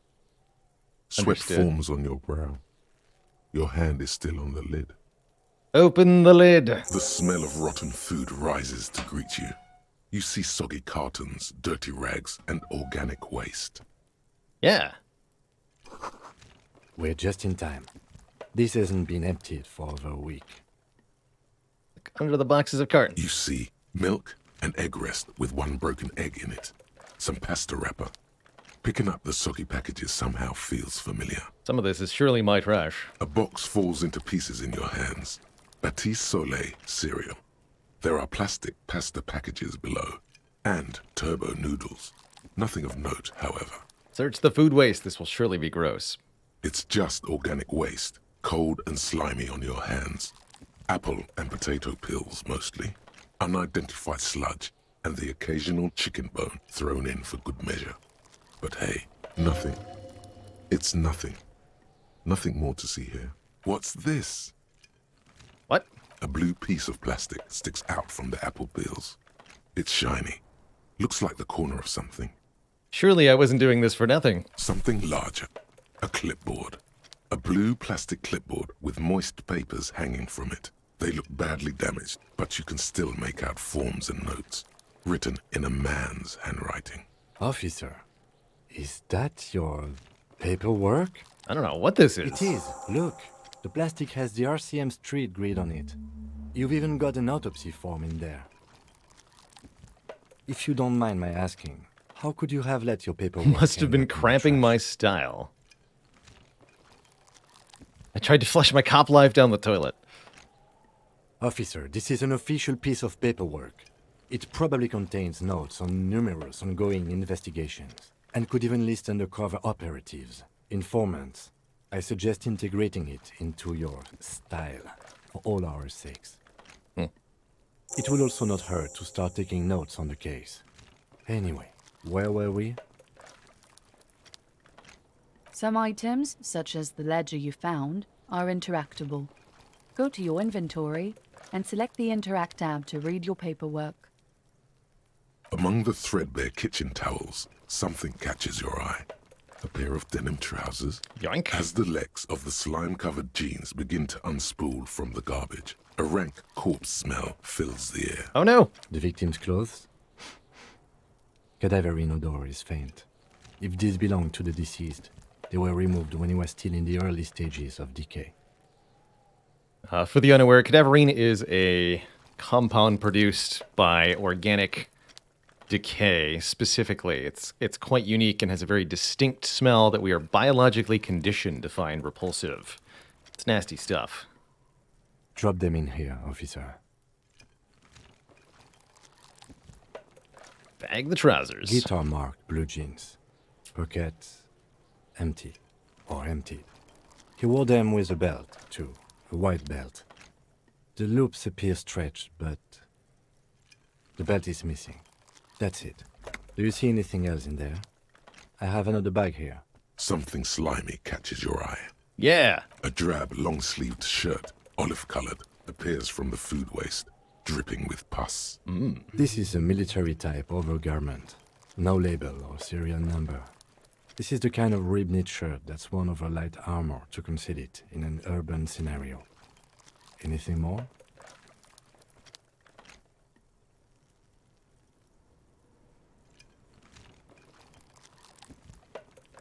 The rest of the rags are just kitchen variety waste. A yellow old mug that catches your eye. But other than that... Cyrus TD, I'm trying to come up with a dad joke that fits the current situation, but unfortunately everything I come up with is garbage.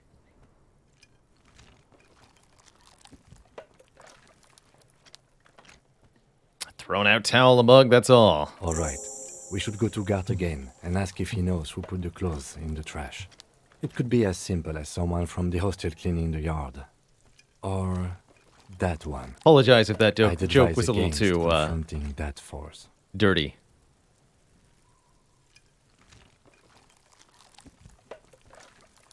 Go to Gart again and ask if he knows who put the clothes in the trash. I'd advise against confronting the kid. You think someone from the Whirling might have been involved? Not really. All we know is the victim's clothes are in the trash. The lid was locked, and his establishment had the key. It's just a small loose thread. Okay. The lieutenant nods, then looks back into the trash container. I want that mug.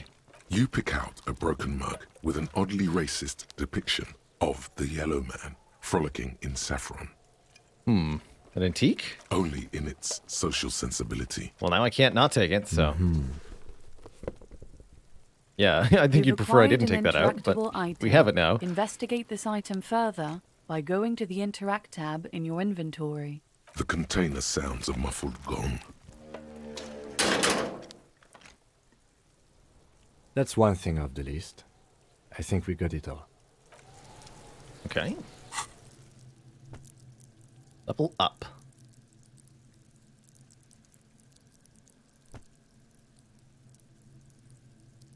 Should probably level up our body a little bit here.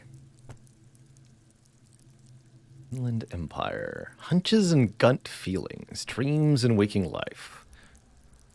An interesting stat we can also level. Don't let the world kill you. Level it up.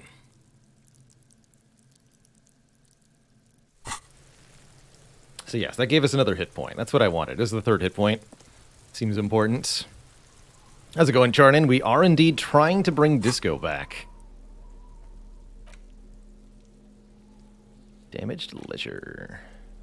It's the ledger you found in the trash. A pitiful cabbage of white and yellow papers hanging from plastic board, barely held together by a metal clip. This sad display is made complete by the faint smell of urinal cleaner. Urinal? There's a piece of toilet paper, or is it cleaning tissue? No, it's toilet paper, desperately sticking to the back of the blue plastic clipboard. It's a metaphor for you. Thank you, waterlogged ledger, for spelling it out for us. Below the pathetics, terror. Do not look into its blue heart. My gut instinct keeps telling me to, like, not learn things, mostly. I get it. Inspect the toilet paper closer. It's just toilet paper sticking to the back of the plastic clipboard. You can take it off if you want. Leave it there, it's cool. If you want it to be kitchen tissue, it can be kitchen tissue. It's not, though. It's toilet paper. Leave it there, it's cool. Cool toilet paper. I mean kitchen tissue. It says, everyone look at me and my kitchen tissue covered cop ledger. I don't care. My ledger is droopy and it smells like a urinal. What's the clip got for us? An aluminium block runs the width of the board, biting down on the paperwork. Its crocodile teeth are the only thing keeping the papers together. A regular pencil, the tip worn down to nothing, has been attached to the clip. The surface is interrupted by a silvery sticker. It's rectangular, sparkling with iridescence. You don't know how you didn't notice it before. Hey, Lieutenant, what's this? What? That thing. It's a halogen watermark. We use it for adding information to RCM property. How can I read it? Any capable light with the right wavelength will do. Like your flashlight? All RCM vehicles have headlights designed to reveal halogen watermarks. Mine too. Oh. This means you can read the watermarks if you just turn the lights on. Okay. While a bunch of sodden papers will be sag over there from momentarily. the clipboard in your hand, it's a sorry sight. What do the white papers have for us? They're not exactly white. They're yellowed in patches by sunlight and alcohol, and covered in dense blue handwriting. Ink escapes into watercolor patterns, reaching its tendrils across entire pages. The paper itself is checkered, with faint red lines, forming short paragraphs. Once in a while, there's a red stamp that exclaims, "Case files commit to paper." The case files themselves are plenty. 100 pages. More than 100 sodden, crumpled up, earmarked pages falling apart in your hands. They appear to be sufficiently organized and extremely dense, if mostly illegible. Work, strife, poverty, the Jamrock Quarter. These are handwritten logs of investigations dating back to January 51, this year. The exact number is hard to estimate due to missing pages and an odd naming convention. But there are at least 20, maybe 30 cases undertaken, not completed, mind you. It's the middle of March. You have attempted 2 cases a week on average. Is that a good caseload, Lieutenant? Huh? 2 complex cases to undertake is a lot, yes. You really have to push yourself. I would not suggest it, lest you start making mistakes. Arson, petty theft, spousal abuse. Handwritten logs on dozens of investigations date back to January 51. Stamped case files, commit to paper. These are your last couple of months in Revachol, Precinct 41, Jamrock Quarter. There was mention of a naming convention here. Yes, it appears you employ a, shall we say, robust yet literary system. Each investigation has its case number written on the margins. Yet, still more tellingly, most are accompanied by a name. A title, one might say even. One that draws inspiration from snoop fiction and vespertine cop show staples. And they're in capital letters, too. Yes, all caps. One is called The Next World Mural. Another, The Square Bullet Hole Murders. Another yet, The Unsolvable Case. Others appear more light-hearted. The guys on a couch in an unexpected location, and the murder at the Ukar parlor, even the rare article-free collapsing tenement. Murder features prominently throughout. It's going to take an effort to piece these case files together, but it can be done. Once you're done inspecting them up close. Kim, help. You mean the alphanumeric?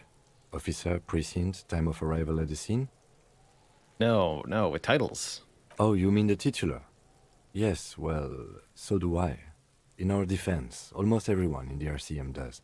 It's a holdover from the early days of the RCM, right after the revolution, when the organization had little idea how to do things. It persists in an unofficial capacity. Officers use these titles to refer to their work among themselves. You seem to have a case called the Square Bullet Hole Murders. Again, in your defense, I seem to have named one the man with the hole in his head. That was a real person. His death was real. Still, I named it that, to amuse myself. I pray his loved ones never find. Yeah, no kidding. Rail spiked through the head. He died. It was a workplace accident. Open an official case. Is there room? There is, for precisely one more. 15 pages near the end remain untouched by the damage. The checkered grid forms a structure of passages, breaking the case into subtasks to accomplish. With kitchen tissue accoutrement. Once all the tasks are accomplished, the case is complete. Commit to paper. The tasks you've completed flow out of the kind green ape pen in a brash freehand similar to the rest of the letters. The wording comes easily. It's almost robotically simple, a language developed for mental rigor and simplicity.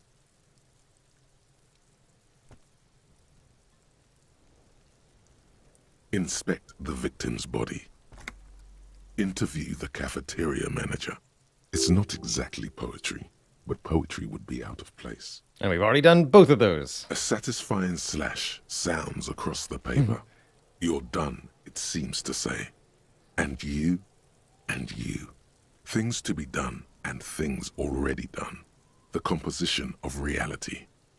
This is an extremely useful tool for a detective of the citizens' militia.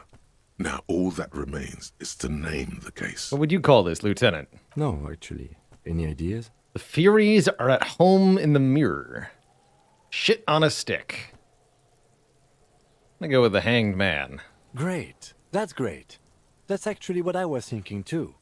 The Hanged Man. Good, strong name. We have a very good name for the case now. I'm going to start calling it the Hanged Man. It's good we sorted this out. You don't exactly close them, so much as distance yourself from the smelly papers. Can I They're a little read them further now? from your nose now. Yes, you can piece them together using the alphanumeric code on the margin. It always begins with HDB 41, then date of initialization and time of arrival on the scene, followed by the title. For example, HDB 41120111700, the Next World Mural. So that tells us our own initials. HDB must be our name. Why, yes, your precinct number is 41. Every last alphanumeric in the files begins with it. And these are your case files. It's safe to say I'm not feeling HDB are your initials. Horace Debbie Behringer? That is improbable. How long does it take to read a case? It takes about half an hour to piece one together, using the system you've devised. Where do you want to start? Well, we have a limited amount of time. Spending 2.5 hours reading these might not be the best use of our time at the moment. Not much has changed in the meanwhile. A bunch of sodden papers still sags from the clipboard. Let's browse the yellow papers. In the back, you see thin, translucent copy paper. Some neon yellow, some bright red, all covered in boxes, like marching armies. These look like official forms, waiting to be filled out. Then rip them from the binder and hand them out, according to type of form. What do we got here? 3. The topmost are misconduct fines, the middle ones are station calls, and the bottommost are field autopsy forms. Each is easy enough to make sense of. You don't have to be an intellectual giant to do police work. Field A dozen autopsy. pages of thin copy paper, bright red in color. You see the parameters of a deceased human form, waiting to be filled in. Age, sex, condition of internal organs. These are quite sinister in turn. They give a date and time for the person to appear at the specified precinct police station. Below the call are the criminal charges you risk by not appearing. A monetary penalization ranging from 20 to 250 real. Severe cases allow for 1,000 real, but that requires special paperwork. The details of issuing these fines are spread out over the rest of the fields, but they appear pleasantly vague. Yes, all that remains now is to fill those forms and hand them to people. Fines for wrongdoers, interview requests for bad guys, and field autopsies to dead guys. The rest of the stinking cellulose is much worse for wear. Being sandwiched between the board and the rest of the paperwork must have spared the fragile copier paper. Look at the clipboard. It's made of dark blue plastic, hard enough to beat someone to submission with. Wow. The edges are rounded, however. The U4 size board feels thick and heavy in your hand. Light shimmers on its wet surface. On the back, you see the embossed How did I letters shake it? RCM. What color? Blue. The blue heart. Don't look into it. U4 sized pages hang from the clip, screwed to the top of the board. Put the ledger away. Look at the yellow man mug. It's just a racist mug. What's there to read here? Not much. Quite a lot to read into here, actually. Look at all that content. Oh boy, here we go. What are you going to say about a broken, tossed-away mug that you dug out of the garbage? It's an example of what not to do. But it was in the trash. Why not just call it out when you see it? Or do some volunteering work. Just finish your case, detective. Very well. All right, let's take a look at that watermark.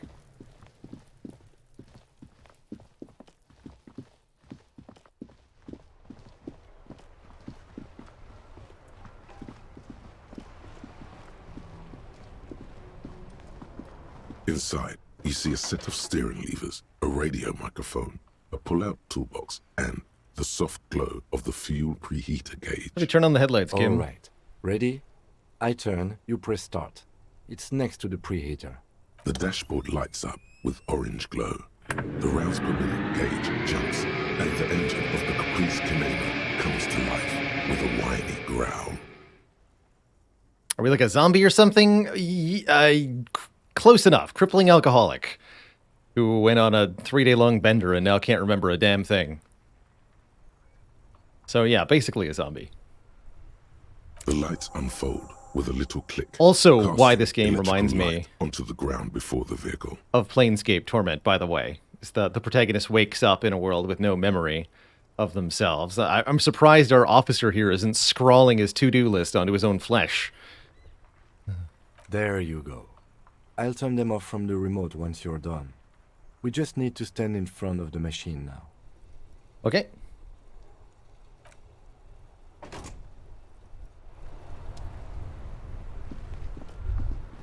As you hold your ledger's clip under the headlamp, an iridescent hologram appears. A street grid and the veins of a great river. A familiar sensation washes. There she is. Revachol West.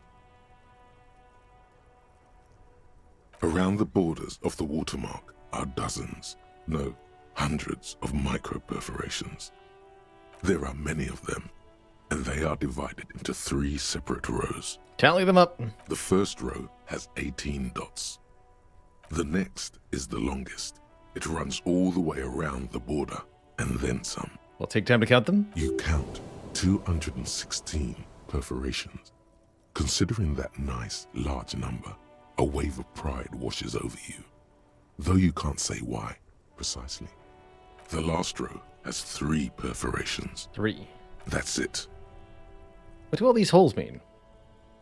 Those are perforations. They represent your record as an officer of the RCM.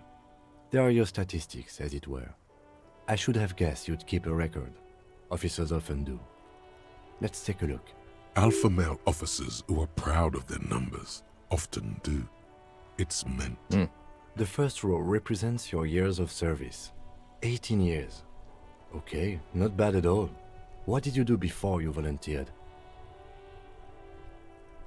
I feel like I just went around apologizing all the time. Do you really think I know?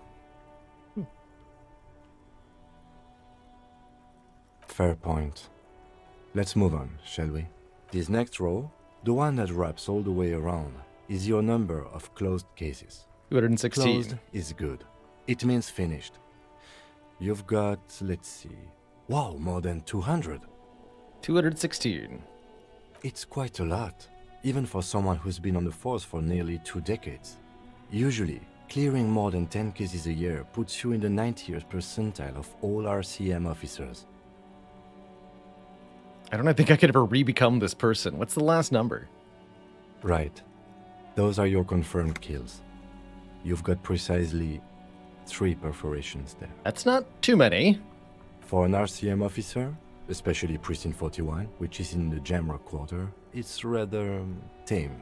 I mean that in a good way. Yeah, it's not a stat you want to max out as a police officer. I would hope. There are certain officers who treat their kills like some kind of ghoulish game. If they do happen to solve a case, it's usually by accident. But it seems as though you are, or at least were, one of the good ones. So we have that to be thankful for. How do you handle the strain? Everyone has their own method of coping. Some more effective or self-destructive than others. I don't know what you're talking about, Kim. Personally, I find it helps to keep up a few hobbies. Like what? Oh, this and that. Let's not get into it now. Hobbies are... Maybe I should find a hobby. Anything's better like than video annihilating games. yourself with drugs and alcohol. It's meant in earnest. Please don't mistake it for a jab. Have you ever killed anyone, Kim? Yes. All right, good talk. The lieutenant nods. The rectangular watermark is overlaid with the logo of the RCM, and yet the major arteries of Revachol are all recognizable. They shimmer in the Kanema's headlights. Wait, look around you. A rat brazenly darts past you and disappears amongst the stopped lorries. In the distance, a child somewhere shrieks. A woman reprimands her in a voice no quieter than the child's cry. Ah, Martinez. Where are we on this map? Let me see. Right here. Segment of coast jutting out into a great ocean. Seems all right. No, it does not. All right, time to go. I'll go turn off the lights. You can now see your statistics on your journal page, to the right of the task description. Statistics.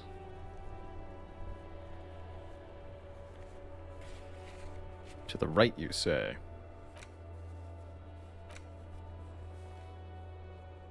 Oh, here it is. Superstar Cop 2. Apocalypse Cop, Sorry Cop, Boring Cop. Is apparently our options. Communist, fascist, ultra-liberal, moralist. Good cop, bad cop, honor, people killed, cases solved, years in service. Quite interesting. Name unknown, rank unknown.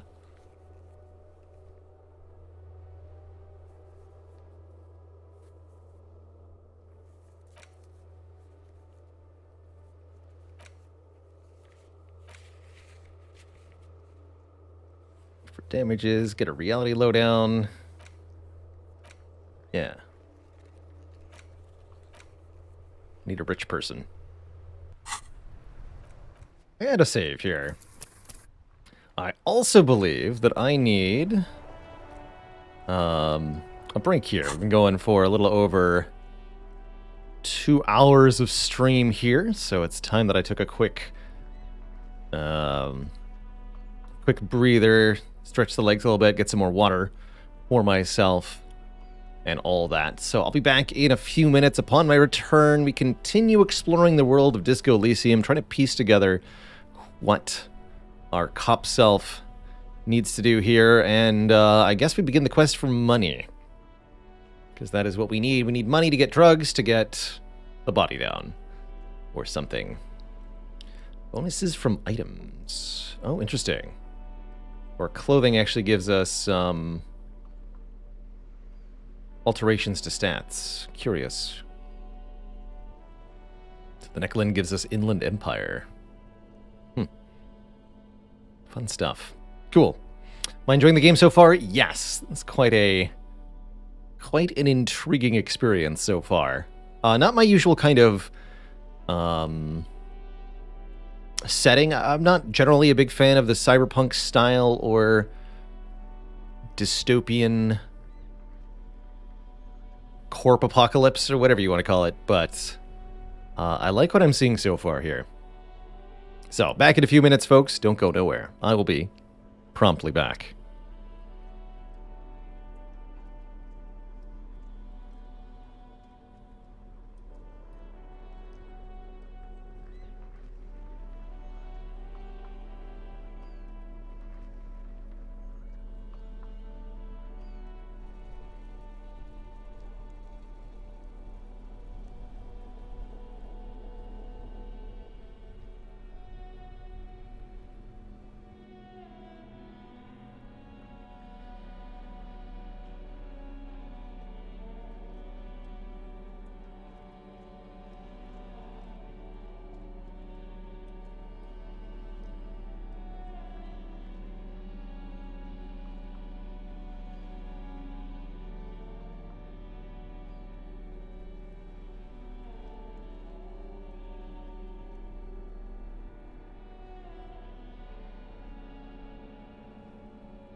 All right, Twitch chat.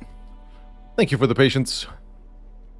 We are back and ready to continue our mustachioed adventures. So, heard we could get stuff at the greenhouse. Let's see if we can find our way around back. Oh, I can't hear. What's that? Money? That looks like money to me. Aha! 32 cents. Excellent. We're almost up to our first dollar. 129 more to go. Excellent. Excellent.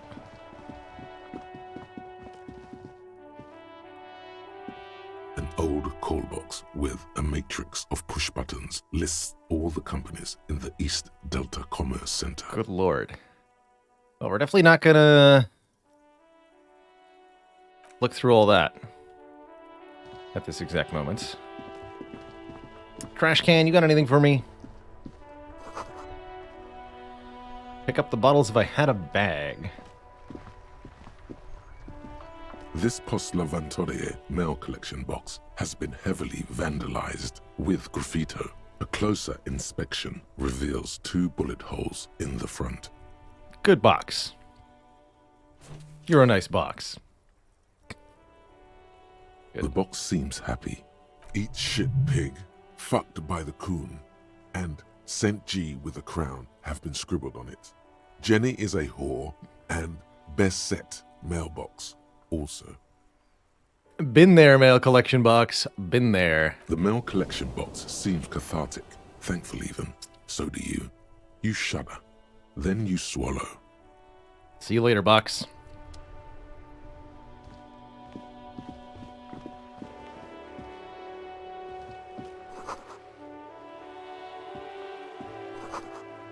Very muscular man. Hello, sir. Step right in. The store is open. I am the law. Hi. Are you interested in a new and exciting book? What kind of store is this anyway? It's a bookstore, sir. We sell books, postcards, and some board games. It's called Crime, Romance, and Biographies of Famous People. Whoa, whoa, whoa, whoa. Hold your horses, little girl. What's a board game? I know all these things. Don't be ridiculous. You're fooling nobody. You're fooling nobody. I said all these things and I do, goddammit. I Sir, know it. Are you okay? I know what a book is. You've been standing here silently for a while now. I'm not really okay. Who your shop has, though?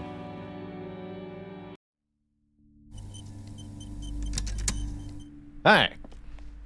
Welcome to Crime, Romance, and Biographies of Famous People. My name is Plaisance. Be welcome, and please take responsibility for the energy you bring into this space. Hell yeah.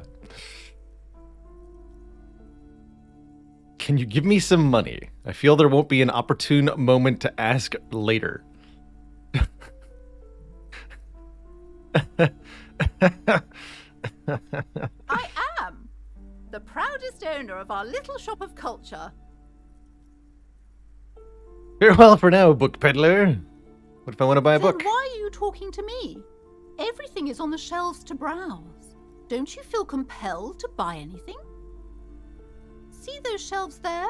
Go, be drawn. All right. She smiles and nods, seemingly relieved. Book peddler. You see a set of tattered curtains blocking the way to another room. A strange cage-like trinket dangles from the curtains. Excuse me, officer. The back room is strictly for employees only. Seems like she'll make a fuss. These shelves are overburdened with books from the same series. You see the name Dick Mullen over and over. Crime fiction is a disgrace. An asinine misrepresentation of the physical attributes of the arduous everyday work of actual police officers. These books greatly overstate the excitement of police work, glossing over how long it takes to actually follow up on leads and eliminate dead ends. What's more, they completely ignore the psychological hardships of year after year coming into contact with people during the worst days of their lives. Not a single mention of all the stress this work creates upon the officer's family. Detective fiction just doesn't tell the truth at all. Now, would you like a list of all the books found on the shelf? All of them? How many? You see, Dick Mullen on the job. Get Me Mullen. The Stalwart Adventures of Richard P. Mullen. Dick Mullen and the Murder in the Orchard. The Sordid Affair of Dick Mullen. A killing is declared. Dick Mullen in the Murder House. The Final Case of Dick Mullen. An obvious lie. Dick Mullen in the Clock Tower.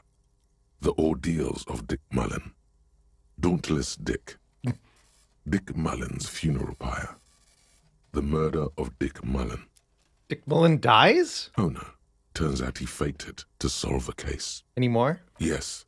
There's also The Dame Who Did It. Farewell, My Mullen. Faking death seems to be a common trope in the Mullen series. The morbid tales of Dick Mullen. A dark tide turns. Tragedy calls for Dick Mullen. Another one with fake death. And, of course, Dick Mullen, the murderer. In order to catch a murderer, Dick Mullen must become the murderer. Classic, you must fight fire with fire. After all this, you still haven't found the answer to the one question that matters. Who is Dick Mullen? Who is Dick Mullen? Your quick eye notices a small caterpillar crawling across the spine of a book. The title reads, Dick Mullen and the Mistaken Identity. What do we have here? A worn paperback from Dick Mullen's classic Hard-Boiled Phase. The premise seems to be that Dick Mullen is framed for the murder of his best friend and has just a few days to prove his innocence. Just a few days, you say? Uh-oh. Could it be the motifs of unstable identities and shocking betrayals?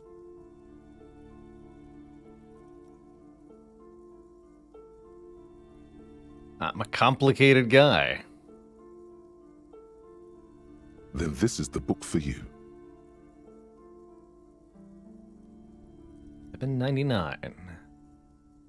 Interesting. But we still haven't found any money. I haven't really gone looking very far, admittedly. Reads, Biographies of famous people. You see a large variety of names, none of which ring a bell. Browsing through all the books with all their names makes your head spin. None of these seem important or relevant. It's all just vapid egoism. Suddenly, a particularly odd title catches your eye. It reads, High Speed Love, the tragic true love story of Jacob Irv and Alfie Delatraz, by one Cecilia Averbrook. What's it about? High Speed Love chronicles the romance between two of the finest tip-top tourney racers in history. One of them is the madcap driver, Jacob Irv. His blonde mane graces the cover. Next to Irv's life story, you see a slim biography of an Occidental rock star called the Anti-Star. He's famous for shooting morphine into one of his eyeballs and cocaine into the other. That is, that sounds like quite a time. Next to that, Revacholian radio personality Guillaume Bevy stands in front of a rundown drug den. He's a permanent fixture on Channel 8, reporting on real-life crime and ruining cops' days. I really must insist you buy one of the books. Reading them is not for free. Do still browse, though, but not too long. I'm sorry, I did not mean to rush you. You are browsing. Go ahead. Take your time. Time is commerce. Okay. Is this a map? Several maps have been attached to a bulletin board hidden inside the alcove. They're held up by small pins. The board has come loose from one corner. The maps look old and faded. Your eye catches a map of Insulinda, a map of Revachol, and a map of Martinez. Have a quick look at the map of the place we're in. The north coast of a verdant island is shattered by the delta of a river. It is the River Esperance. Countless bridges put the shards back together, connecting city blocks to river islands. La Delta says a great artificial heart in the center, teeming with life forms and construction. To the east, rolling hillsides, Le Jardin, Stella Marie, the suburbs of Saint-Baptiste, swallowed up into the megacity. They sound rich to you. This is Revachol East. Huron, it's somewhere to live, not bad. Then there's Jamrock. It's bad. People shouldn't live there, but they do. Then Forburg. It's almost as bad, and much larger. Then Coal City. It's the worst. I would not want to live anywhere named Coal City. You feel you're just west of Coal City, somewhere above Jamrock and close to Coal City. Storekeep, do you have anything for less than $1?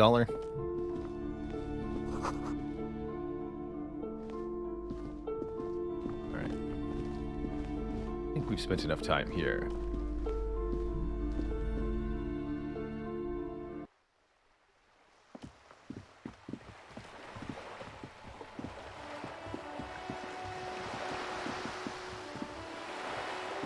This coin-operated viewer is facing southwest.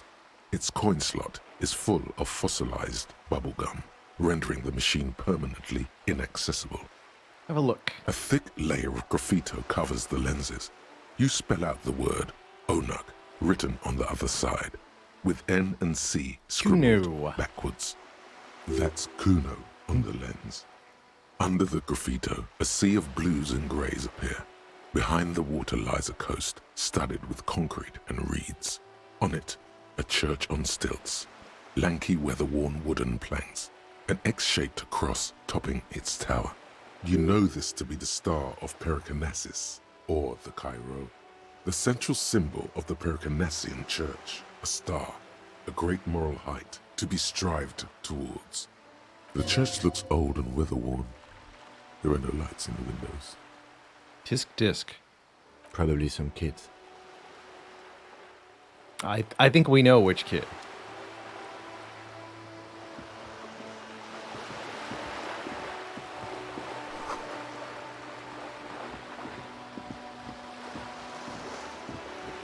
So one of our options seems to be collecting bottles for money. But I'd have to go find a bag.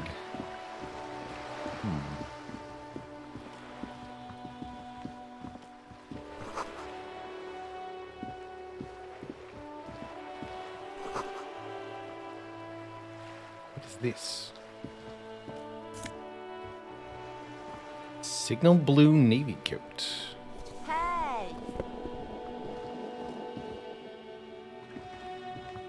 The streets will flow red once more, a great torrent rushing down Rue de Esperance. You wait and see. The streets will not flow red with anything. Who are you? I'm Cindy the fucking Skull. What else do you want to know? Date of birth, blood type, the last time I was tested for Hep C.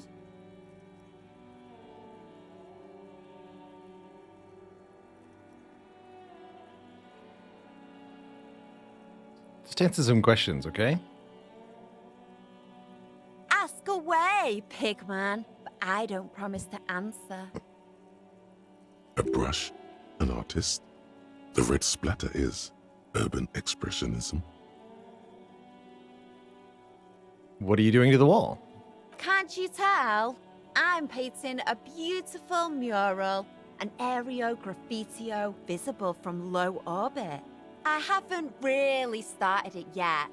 I'm waiting for the right words. So you don't know what to write? Have you ever tried your hand at graffitio? When faced with a blank wall, Graffitio? most people write unimaginative stuff, like pigs go home and Mona was here. We rarely see pigs round here, though. Just union cats. And my name's not Mona, so...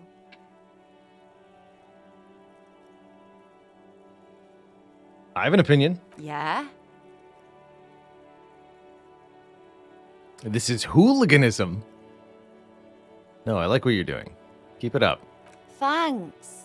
I'm sure the inspiration will come to me. now that I have an official RCM stamp of approval. She means the opposite. Oh no. Do you know anything about the recent murder? I ain't no snitch, pigstein. Go forth and forage in someone else's shit. No shortage of squealers in these parts. Actually, there is a shortage of people who talk to us in a normal, calm, informative manner. That's true. We weren't put on this earth to make your life pleasant, fucko. What are you looking at? The lieutenant furrows his brow at another one of your eccentricisms. Oh.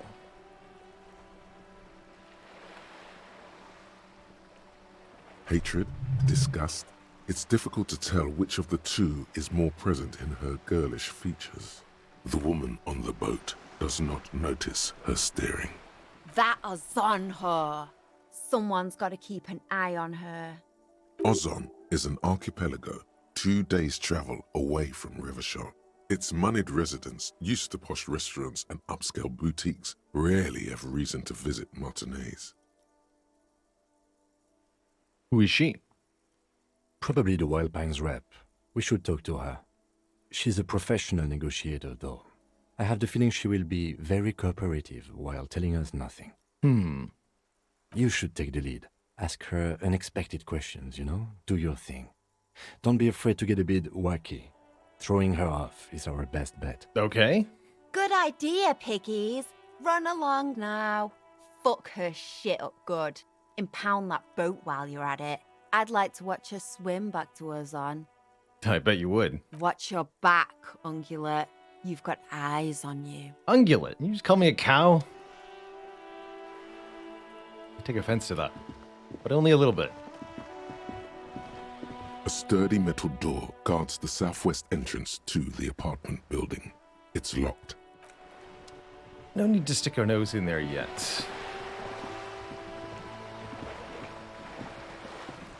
How long into the game are we? We've played for about 2.5 hours now.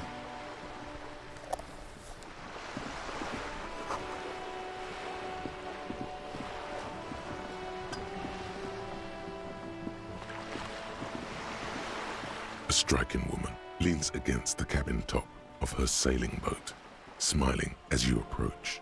Her green raincoat glistens with droplets. A silk scarf is tied around her throat. Yeah, what have you found? Not much yet. Good afternoon, officers. I'm Joyce.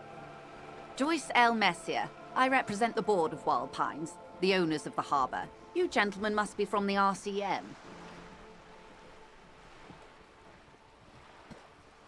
What gave us away? Nothing, honestly. I've said it to every drunk in town, and you're the first one who's responded. Relax. She meant it in jest. I'm glad to see you here. I was dispatched to handle a strike, not a lynching. Anything I can do to assist the RCM in this matter, I will, gladly. That is good to hear, madame. My colleague will take the lead on this interview. I should let you know that he is recovering from an unusual medical episode. Very unusual. So far, our accomplishments include his ultimate competency. Wiping the smug grin off of our face. Primarily. There's a trace of irony in his voice. Mischief, even. This is a tactic. How interesting. I wish you a swift recovery. In the meanwhile, you have my full cooperation, and the full cooperation of the Wild Pines group.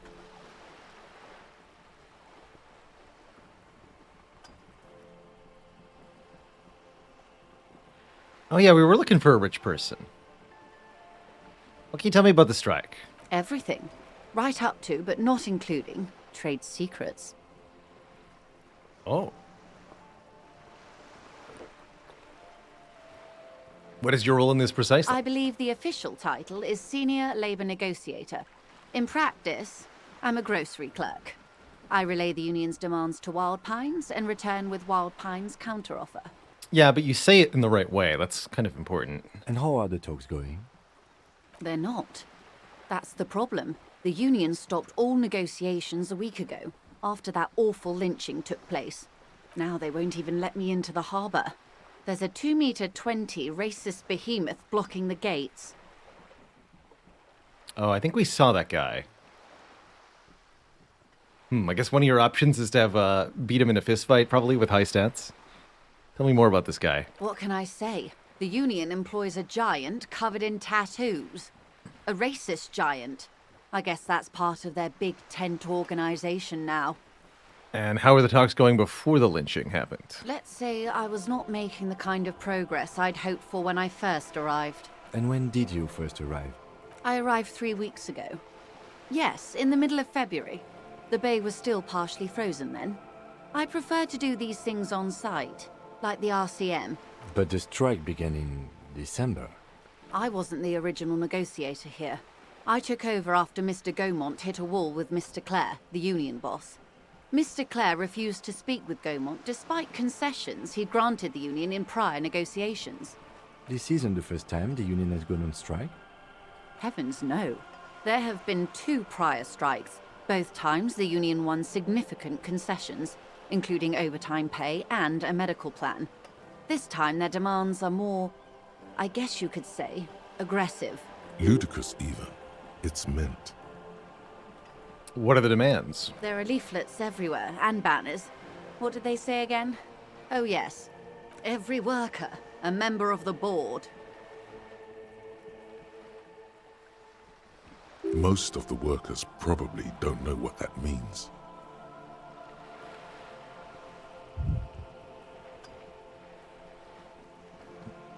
That seems like it would make governing very difficult.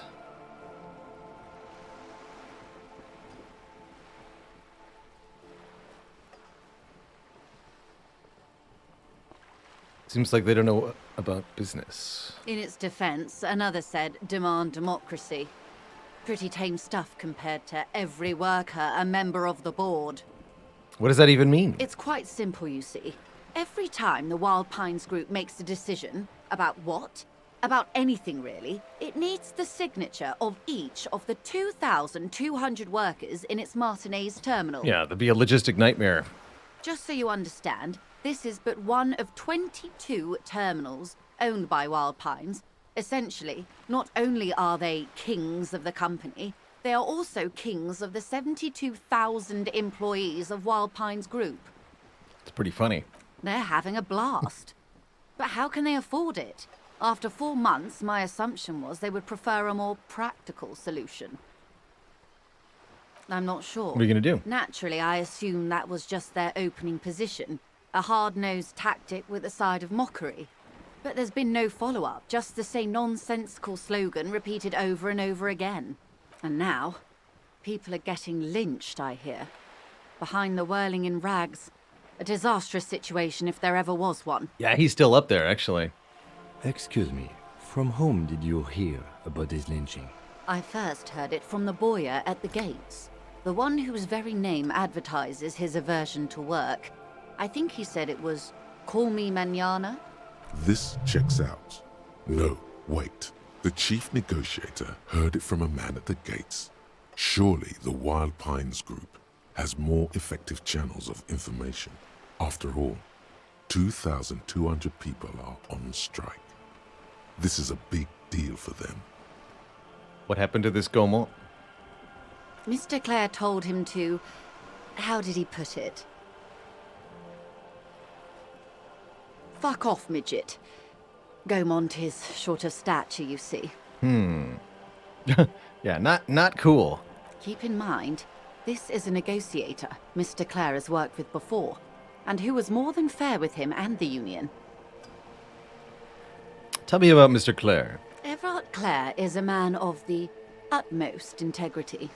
If you can say one thing about him, it's that he always puts the interests of the workers first. Really now? Of course not. Everard is fantastically corrupt. I imagine he has a thick, viscous goo where you and I have blood. Is he that bad? He is the most corrupt individual I have ever seen, and I deal with men like him for a living. If there is anyone more venal, more irredeemably nepotistic, then it's his twin brother, Edgar. There are 2 of him? Yes. Edgar looks exactly like his brother, except for that lazy eye. He also talks exactly like Everard does. And when one's term as foreman is up, the other takes over. It's how they circumvent the term limits, you see, with a funny little switcheroo. While in office, they've embezzled God knows how much of their workers' dues. What about the union itself?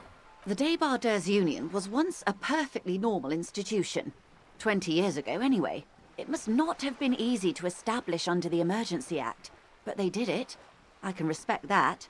Organised labour at its best, as they say. Then something happened in the local chapter elections.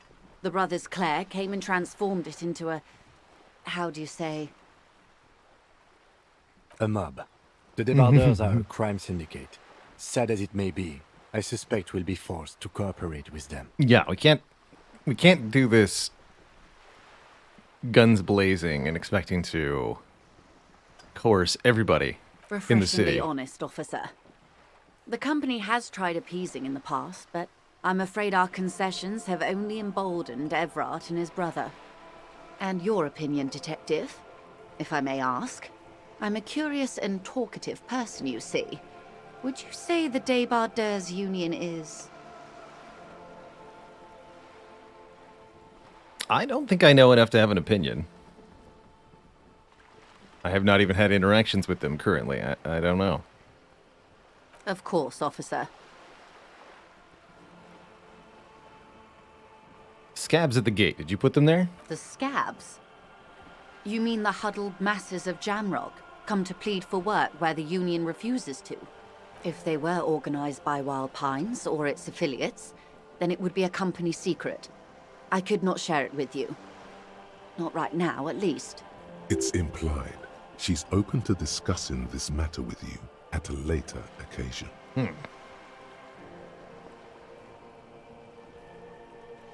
What she does not say is just as important as what she does. I'm glad you asked. There was a woman, the previous forewoman of the Union. She disappeared. So, the elections, something happened. Disappeared? Yes.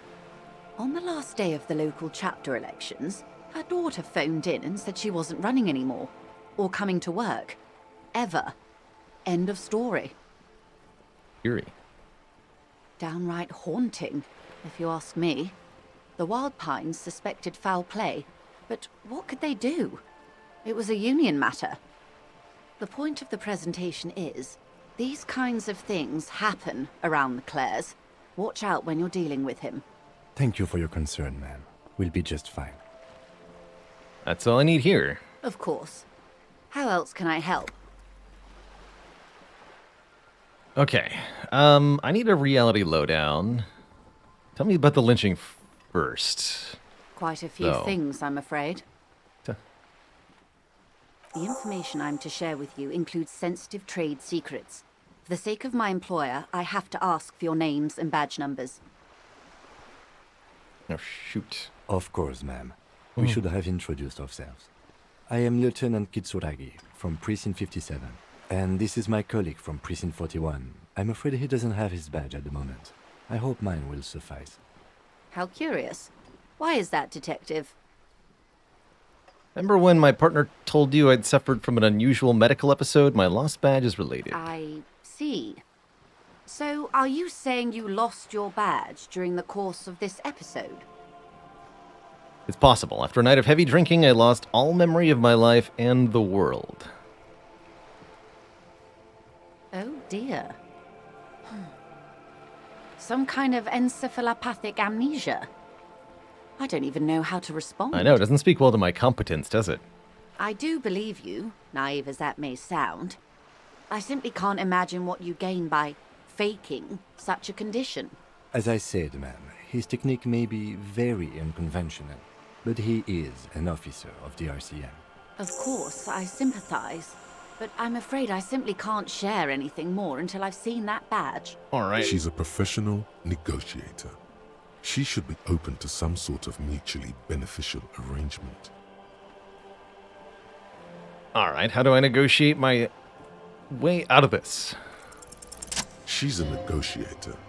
Just float a favor at her. Insinuate. Surely there's some other way to demonstrate our law enforcement credentials. I will be frank with you.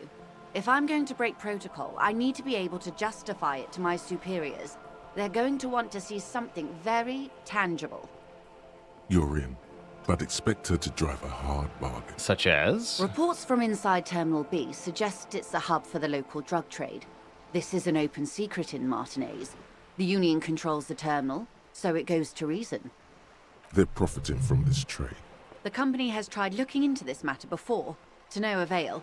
Perhaps someone with your authority and resources might turn over the right stones. Or you can recover your badge. Though if I may be blunt with you, it sounds like that may be a lost cause. It certainly could be. Detective, a word in private before we continue.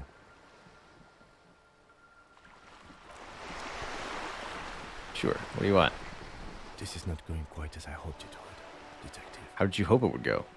Honestly, I was expecting you to use your unorthodox technique to keep her off balance, and not volunteer us to be her henchman. I thought it was going really well. I'm used to accepting quests from people. This woman is running circles around us. She might have known about your misplaced badge all along, or she's simply an adept improviser.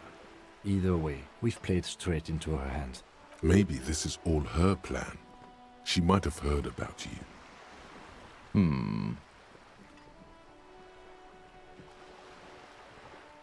Could, find my badge. Oh, that would be fantastic, but do we have the time? The world is large and your badge is 8 by 6 centimeters. The situation might have changed drastically by the time you locate it. Time is of the essence. Yes, we have inferred this already, that the time is important. I have a limited number of days, and so every minute in this game is precious to me in some fashion. I actually suspect that's why my intuition told me not to read the case files, because you will lose time and perhaps not gain enough valuable information for that you could time to request have been a new worth one it. from your station, but that would literally take months. Yeah, exactly. That's why I haven't told them yet. What do you propose? No. If there is reasonable suspicion, we must investigate. Otherwise, she could claim we are siding with the Union, or that we are on their take. We'd never hear the end of it. What I propose is, we ask her, then we investigate, briefly. But do not share the outcome of this investigation with her. We tell her it's done, and demand for her information on the lynching. Okay.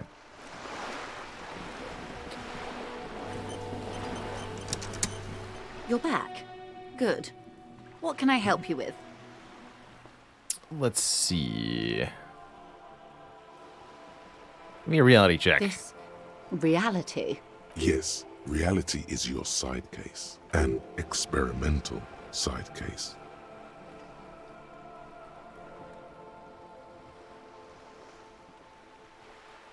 Related to that medical episode. Ah, yes. The episode. Sounds like an acute case of encephalopathy, now that I think of it. Don't be phased, madame. He functions perfectly well. He only needs a lowdown on all of reality. We may be here a while then. Ask away, officer. I'll help however I can. All right, we're in. I know these all look good, but begin with the first, okay?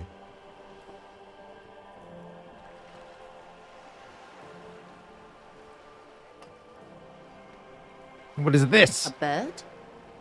A sphenicid? A flightless bird of the polar regions? What is this place here? Ah. This is the pier of Rue de Saint-Ghislain, 33A, where the tenants have been kind enough to rent me a slot. Or two. And what is that? A pre-revolutionary tenement. Old buildings are called tenements, you see. And new buildings, bâtiments. After les bâtiments nouveaux. But 33A and 33B are not nouveaux. They're old. This one used to be 8 to 10 stories tall. A real high-rise by the standards of the last century. Built to mirror the skyscrapers across the bay in the Delta. That was before the war, of course. And who lived in them? Mostly the urban middle class, I believe. This was once primo real estate, before the cannons lopped 4 or 5 stories off. Splat, splat. Wonderful.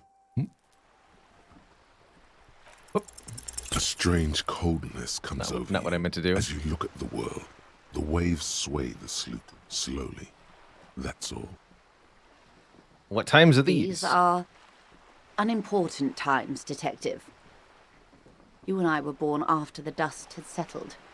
1,000th of a second too late. Too late for what? For the big time. What was that? The revolution. I keep hearing about that. It's quite easy. Every 100 years or so, our species gets together to decide what's next, who gets shot in the head, and who gets the mineral rights.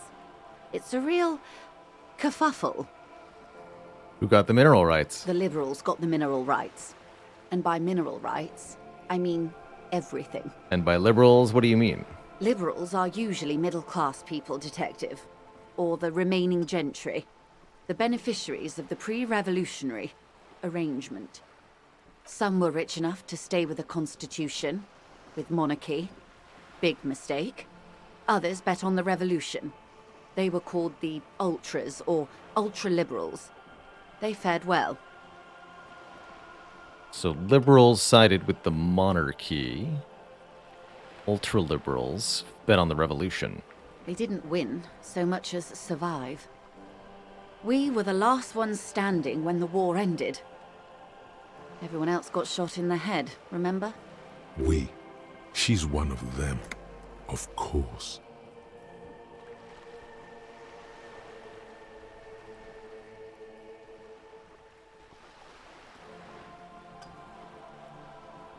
Who was there to surrender to? To foreign intervention.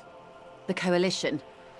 Those people really took the mineral rights. Who were they? The coalition of nations. Grad, Mesk, Vesper, Messina, Oranje, and Sur-le-Clay. The armed center of the world. They landed here and ended the revolution. It was the moralist thing to do. Moralist? The moralists believe in keeping everything exactly the way it is. They believe in mineral rights, and not shooting people in the head. At least not in the same manner and volume as the others do. Yeah. They are the long-standing provisional rulers of Revachol now, the coalition government. This is their zone of control. They embolden the RCM with crumbs of the same law they took. Technically speaking, you are a moralist. That makes sense. The color of moralism is blue. The official motto of Moral Intern, or Moralist International, is a blue forget-me-not, a piece of grey sky. Unofficial.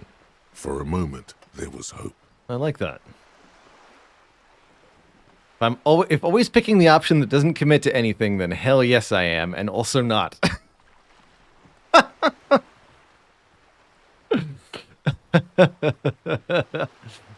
Not just technically, practically. For a moment there was hope. A devout man of the center. Hmm. Hard to come by. It's good to have someone who takes a moderate approach to head shooting. In your line of work, I mean.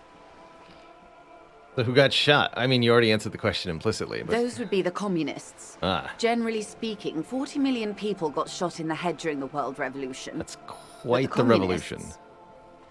They all got shot in the head. Oh, and the anarchists too. They shot them well.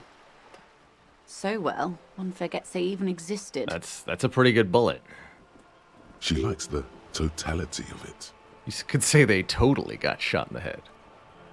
Did they shoot back? Did they ever? Before they got shot themselves, they shot 2 million people. That's too many people entirely. Yes. The Red Deluge. The Insulindian Deluge, they call it. I had a deluge too. In my my head.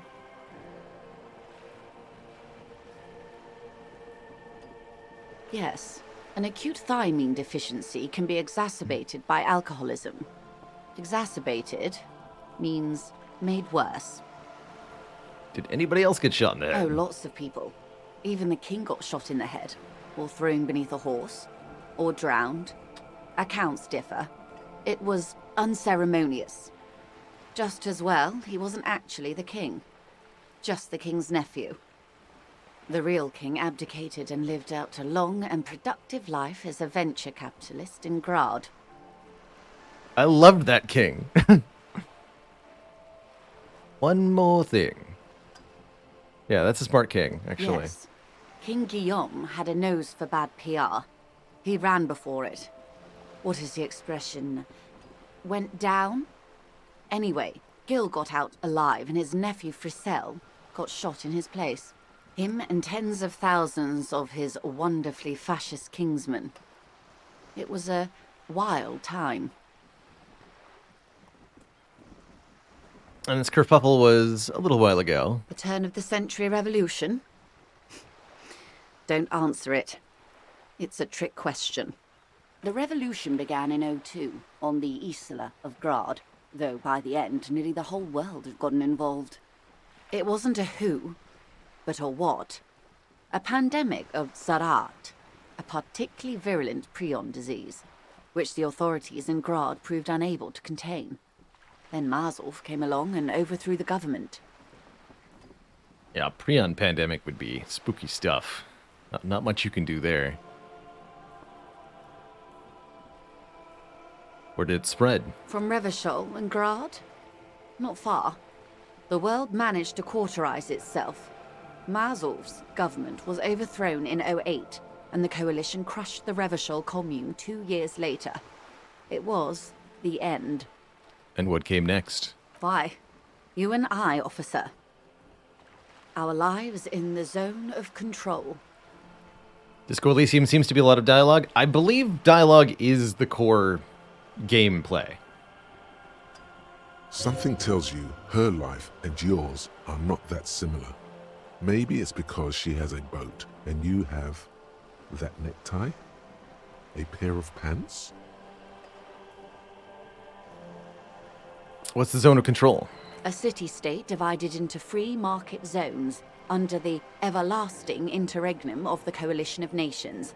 And you, of course, the citizens' militia. The clatter of typewriter keys fills the main hall of the reappropriated silk mill.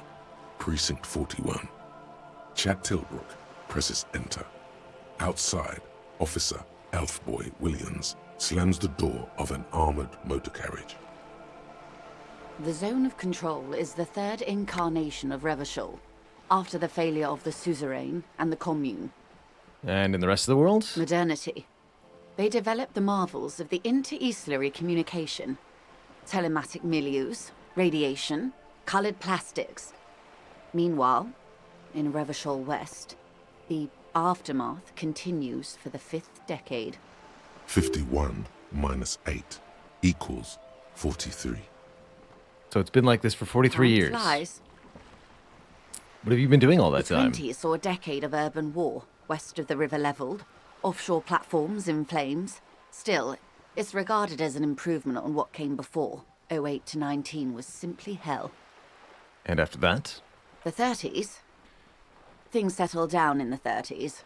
Revachol East transformed itself into the world's largest tax haven, with the international community's blessing.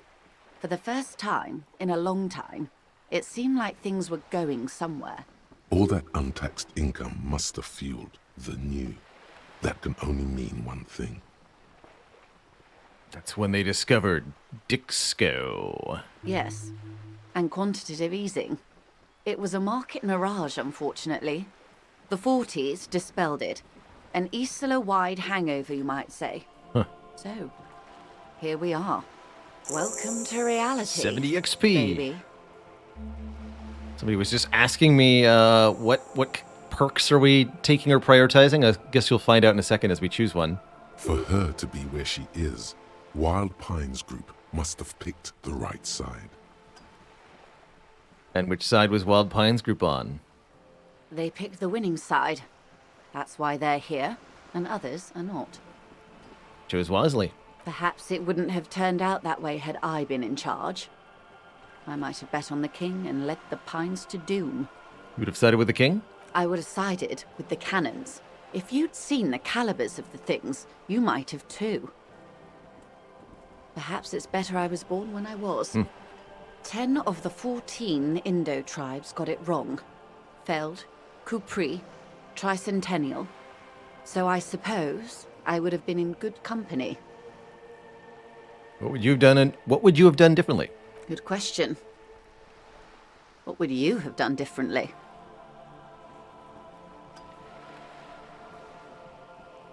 We didn't ask about the symptoms of the disease. Sounds like it might have made that even more complicated. I don't know what I would have done differently. I asked you, who are you in all this? And I asked you, past-less detective of the Citizens Militia, what insight has acute encephalopathy given to you? I would have positioned myself very precisely. You and everyone else. But that's got nothing to do with preventing the revolution. Oh, well. Well, that What sounds tricky. Was, I guess. All right, that's enough about the They are times. what they are. Who knows? An afterbloom may yet come. Am I allowed to open this now? I am.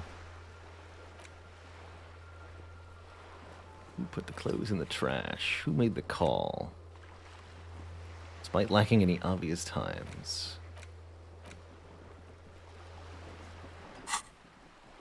Anyway, enough sentimentality. Is there anything else you want to know? Not so fast. Who is she in all this? Ask her who she is. She owes you an answer.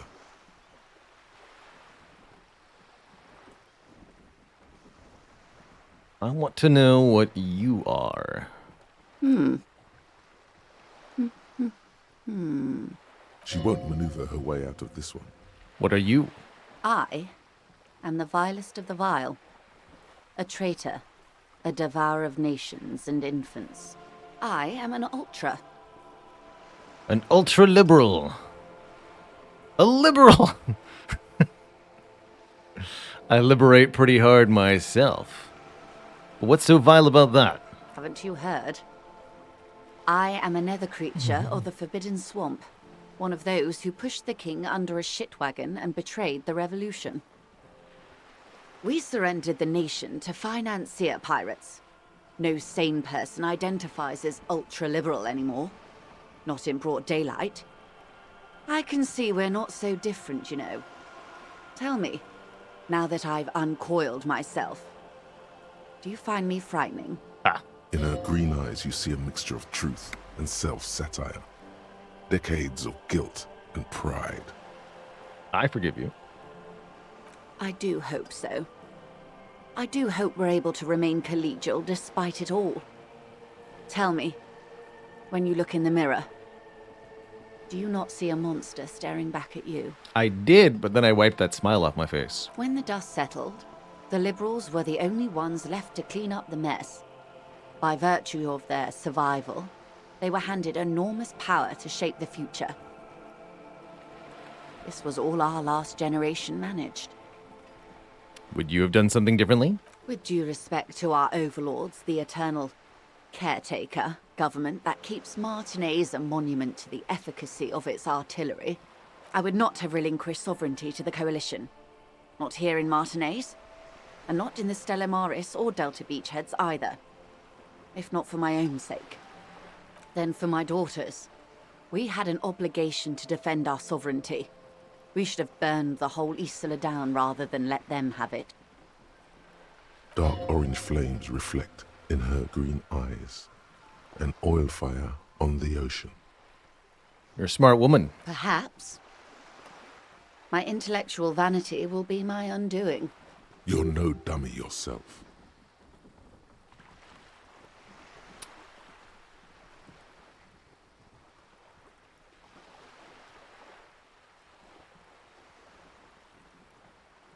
So am I? Like, what? It doesn't quite grammatically go. A smart boy getting smarter. One basic term of reality at a time. You're a patriot? Yes, I suppose I am. But I wouldn't be a patriot anywhere but here. Seditious talk, man. You have daughters? Yes. Whatever else I am, I'm also a mother. And a wife. Who's... Shall we return to reality? So I check you may recry it. Conceptualization. What is that? The girl in the old lady rags. Yes. Looks like a sullen and rebellious member of a teen infraculture.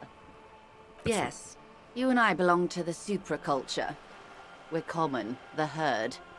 The music on the radio, the food in the chain restaurant, those are all too popular for the girl in the old lady rags. She prefers a fantasy world, an infraculture with its own dress code and vernacular. It is an illusion, I'm afraid. There is no refuge from the supraculture. Culture within a culture. Okay, now explain the same thing but to a kid. No. I understand everything. Make it more complicated. I can't. That's how simple it is. One may dye their hair green and wear their grandma's coat all they want. Capital has the ability to subsume all critiques into itself. Even those who would critique capital end up reinforcing it instead. Yes. Yes. All right. What next? Suddenly, you're not so sure you're part of the supraculture. Hence why I make so much effort to, on this stream, emphasize the positives of something rather than criticize the negatives. Even the criticism can be a reinforcement. I think I may be part of an infraculture. Cops! And what would that be? She lets out an unrestrained laugh, the crow's feet stretching onto her cheeks. My reality-impaired colleague is not so far off. Many of the RCM's fashions, even weapon preferences, borrow heavily from classic Vespertine cop shows. My precinct alone has 3 officers who go by the name Ace. Oh no, the cops are mimicking the cop shows? But please, do continue this reality exploration. I was just remarking. Yes, let's. What's memory loss? Why does this keep getting... Belong to cop infraculture. Heck yeah. The bonus. It's a neurological disorder caused by a lack of vitamin B in the brain. Symptoms include a retrograde amnesia. It's quite serious. You should get yourself checked out. What causes it? Well, it's either bariatric surgery or long-term alcohol use. Definitely the drinking. She nods slowly. Where are we? We're in Martinez. And where's that? Baby. Martinez is a district of Revachol. A very small district tucked away near the industrial harbour, north of the 881 and Jamrock. You would be excused for not knowing about it. Unimportant, they say. Forgotten, even. Shelled to smithereens during the Revolution. It has its charms, just not this time of year. What sea is this? It's not really a sea, it's the Bay of Revachol. And the bay feeds into the ocean. Yes, we're on an island in an ocean, the world's largest body of water, the Insulindic. Known to the early Revacholians as Les Immensités Bleues, the blue immensities.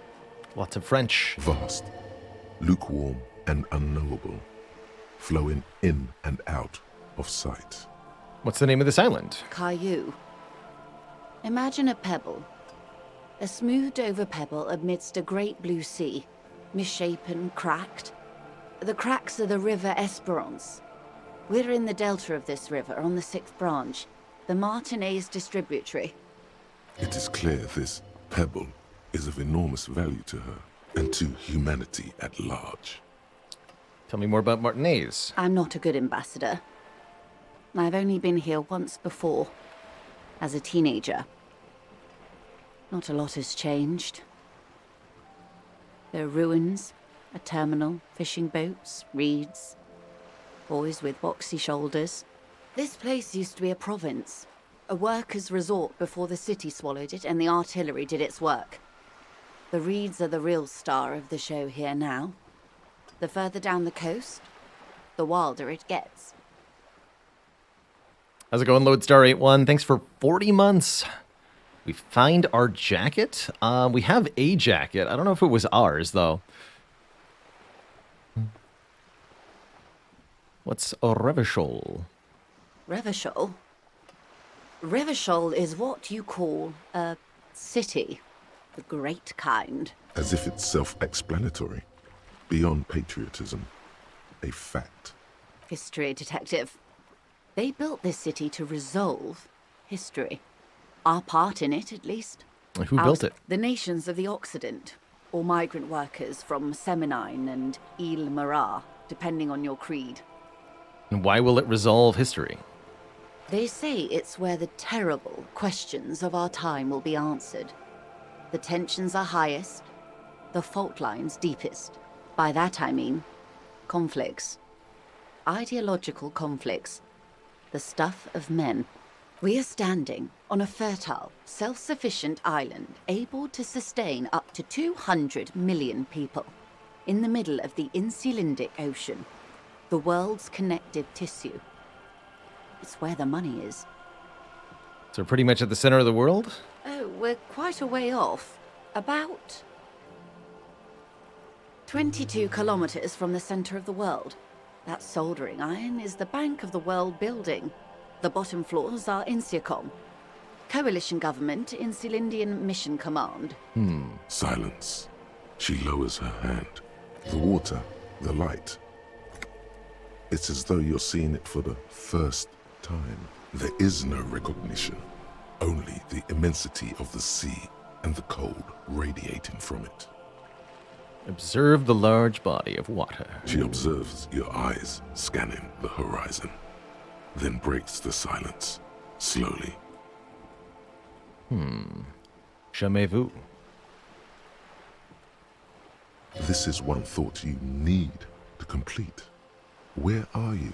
Was there something else you wanted to know? I remember something about a lowdown.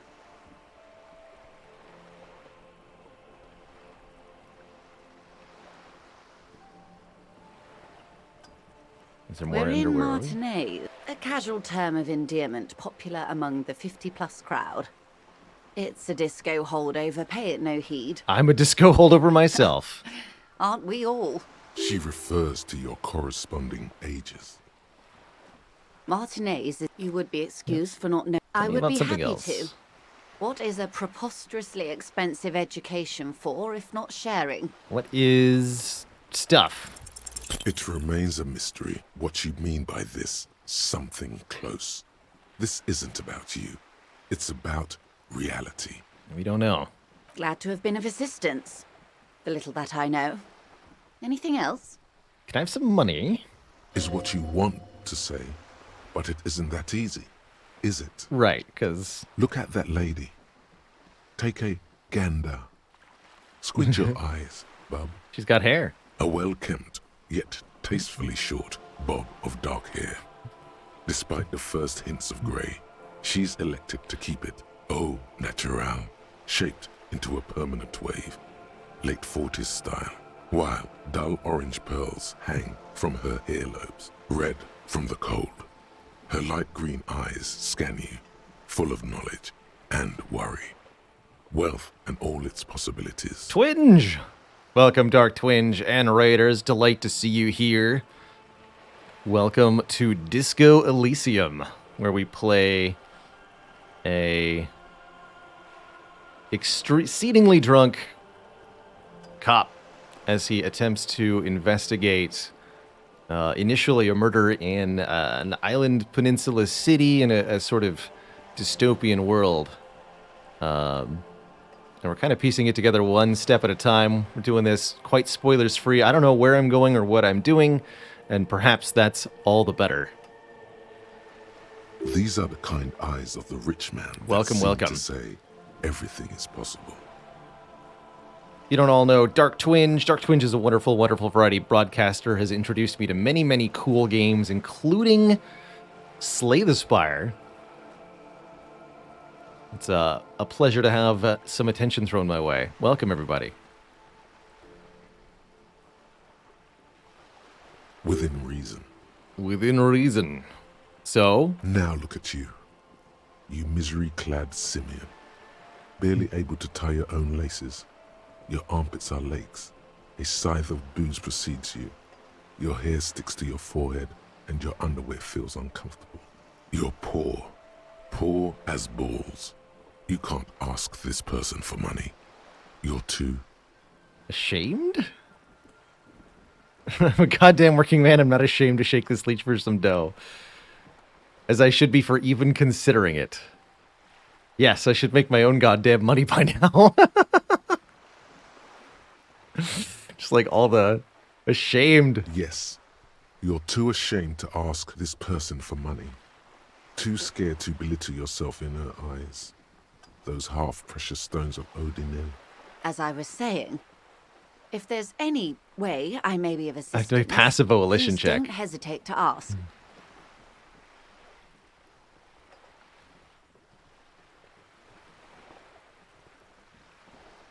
All right, that's Of course, detective. that's where we'll stop for now. Let's see.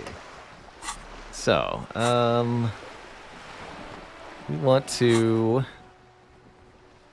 spend a new attribute point and a minimum here. 80 out of 100. So we're almost all the way to another level up too, it looks like. Good.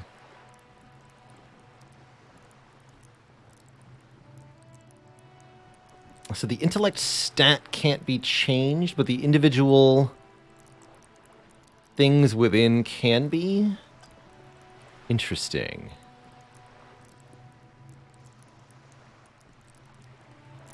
I think I want to level up my visual calculus, maybe? But fascinating trivia also sounds great. Lie and detect lies. Well, let's level up the visual calculus. See what happens here with the level up there. I don't know if there's a grander build necessarily to strive for so much as it would be the intent to pass a specific combination of checks within the game, and that's only something you can do with meta-knowledge.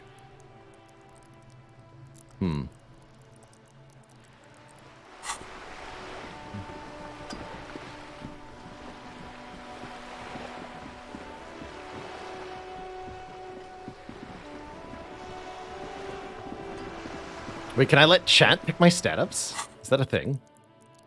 There's a button for that. That'd be highly entertaining. Failure is part of the fun of the game, indeed. Indeed it is. Alright, let's make a save here. Let's see what we can discover. Oh, here's the way to the back alley. Okay, that's what I was looking for. Spare change. Hell yeah. We have $1 now.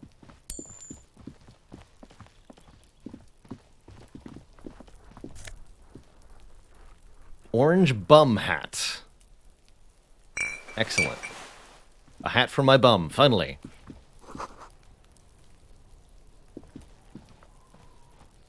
Can't go into the greenhouse. Interesting.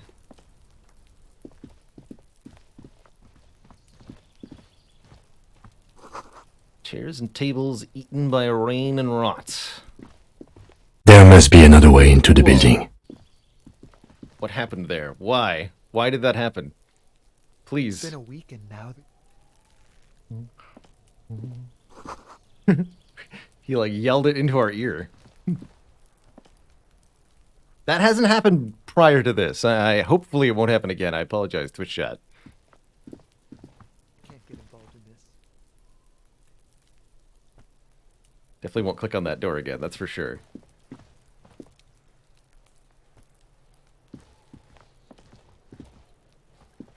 It's like we're killing 3 birds with 1 whirlwind. That's right. Alright, so what are our actual tasks here? We need to inspect the victim's body. We need ammonia from the gardener. Gardener.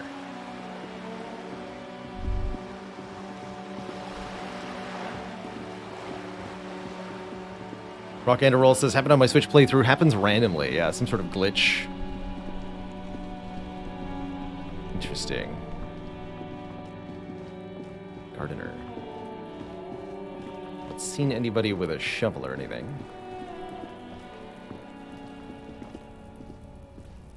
An inconspicuous pile of the roofing material, Eternite. What is this? It's nothing. Someone just left some roofing material slanted against an old shack. Why am I looking at this pile? Because it's nice and orderly. Well-laid pallets. Easy on the eyes. Rhythmic pattern. Calms your mind. Mammals like this stuff. That makes sense. There's more to this. you get this strange feeling. What feeling? Hard to say. It's gone now. Feelings pass, you see. Especially the small ones. Intuition tells me there's more here. What is there? Interesting. Looks like I might be able to get onto the roof of the hotel. Let's try that. Wait, you're the gardener, right? Let's start with this. The RCM in Martinez. What can I help you with? I have some questions for you. Of course. What can I help you with? You might have ammonia? Sure. I'm done with it. Perfect. Go easy on that stuff. It gave me a terrible headache. Yeah, I bet. Of course. I won't hold you back. Her gloves. You get the feeling that you need them. You have a dead body to deal with after all. Can I borrow those? Sure. Keep them. I have another pair. Sure those go on my hands.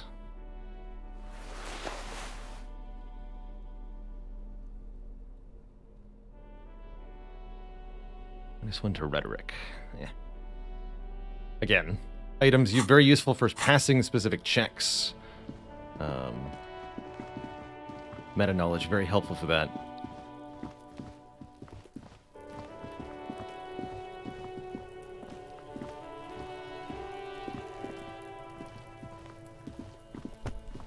There he still is, looking right through you with his white eyes. The body below Plus is one for having entirely ammonia. dedicated to that corpse. You crack open the ammonia ampoule and breathe in.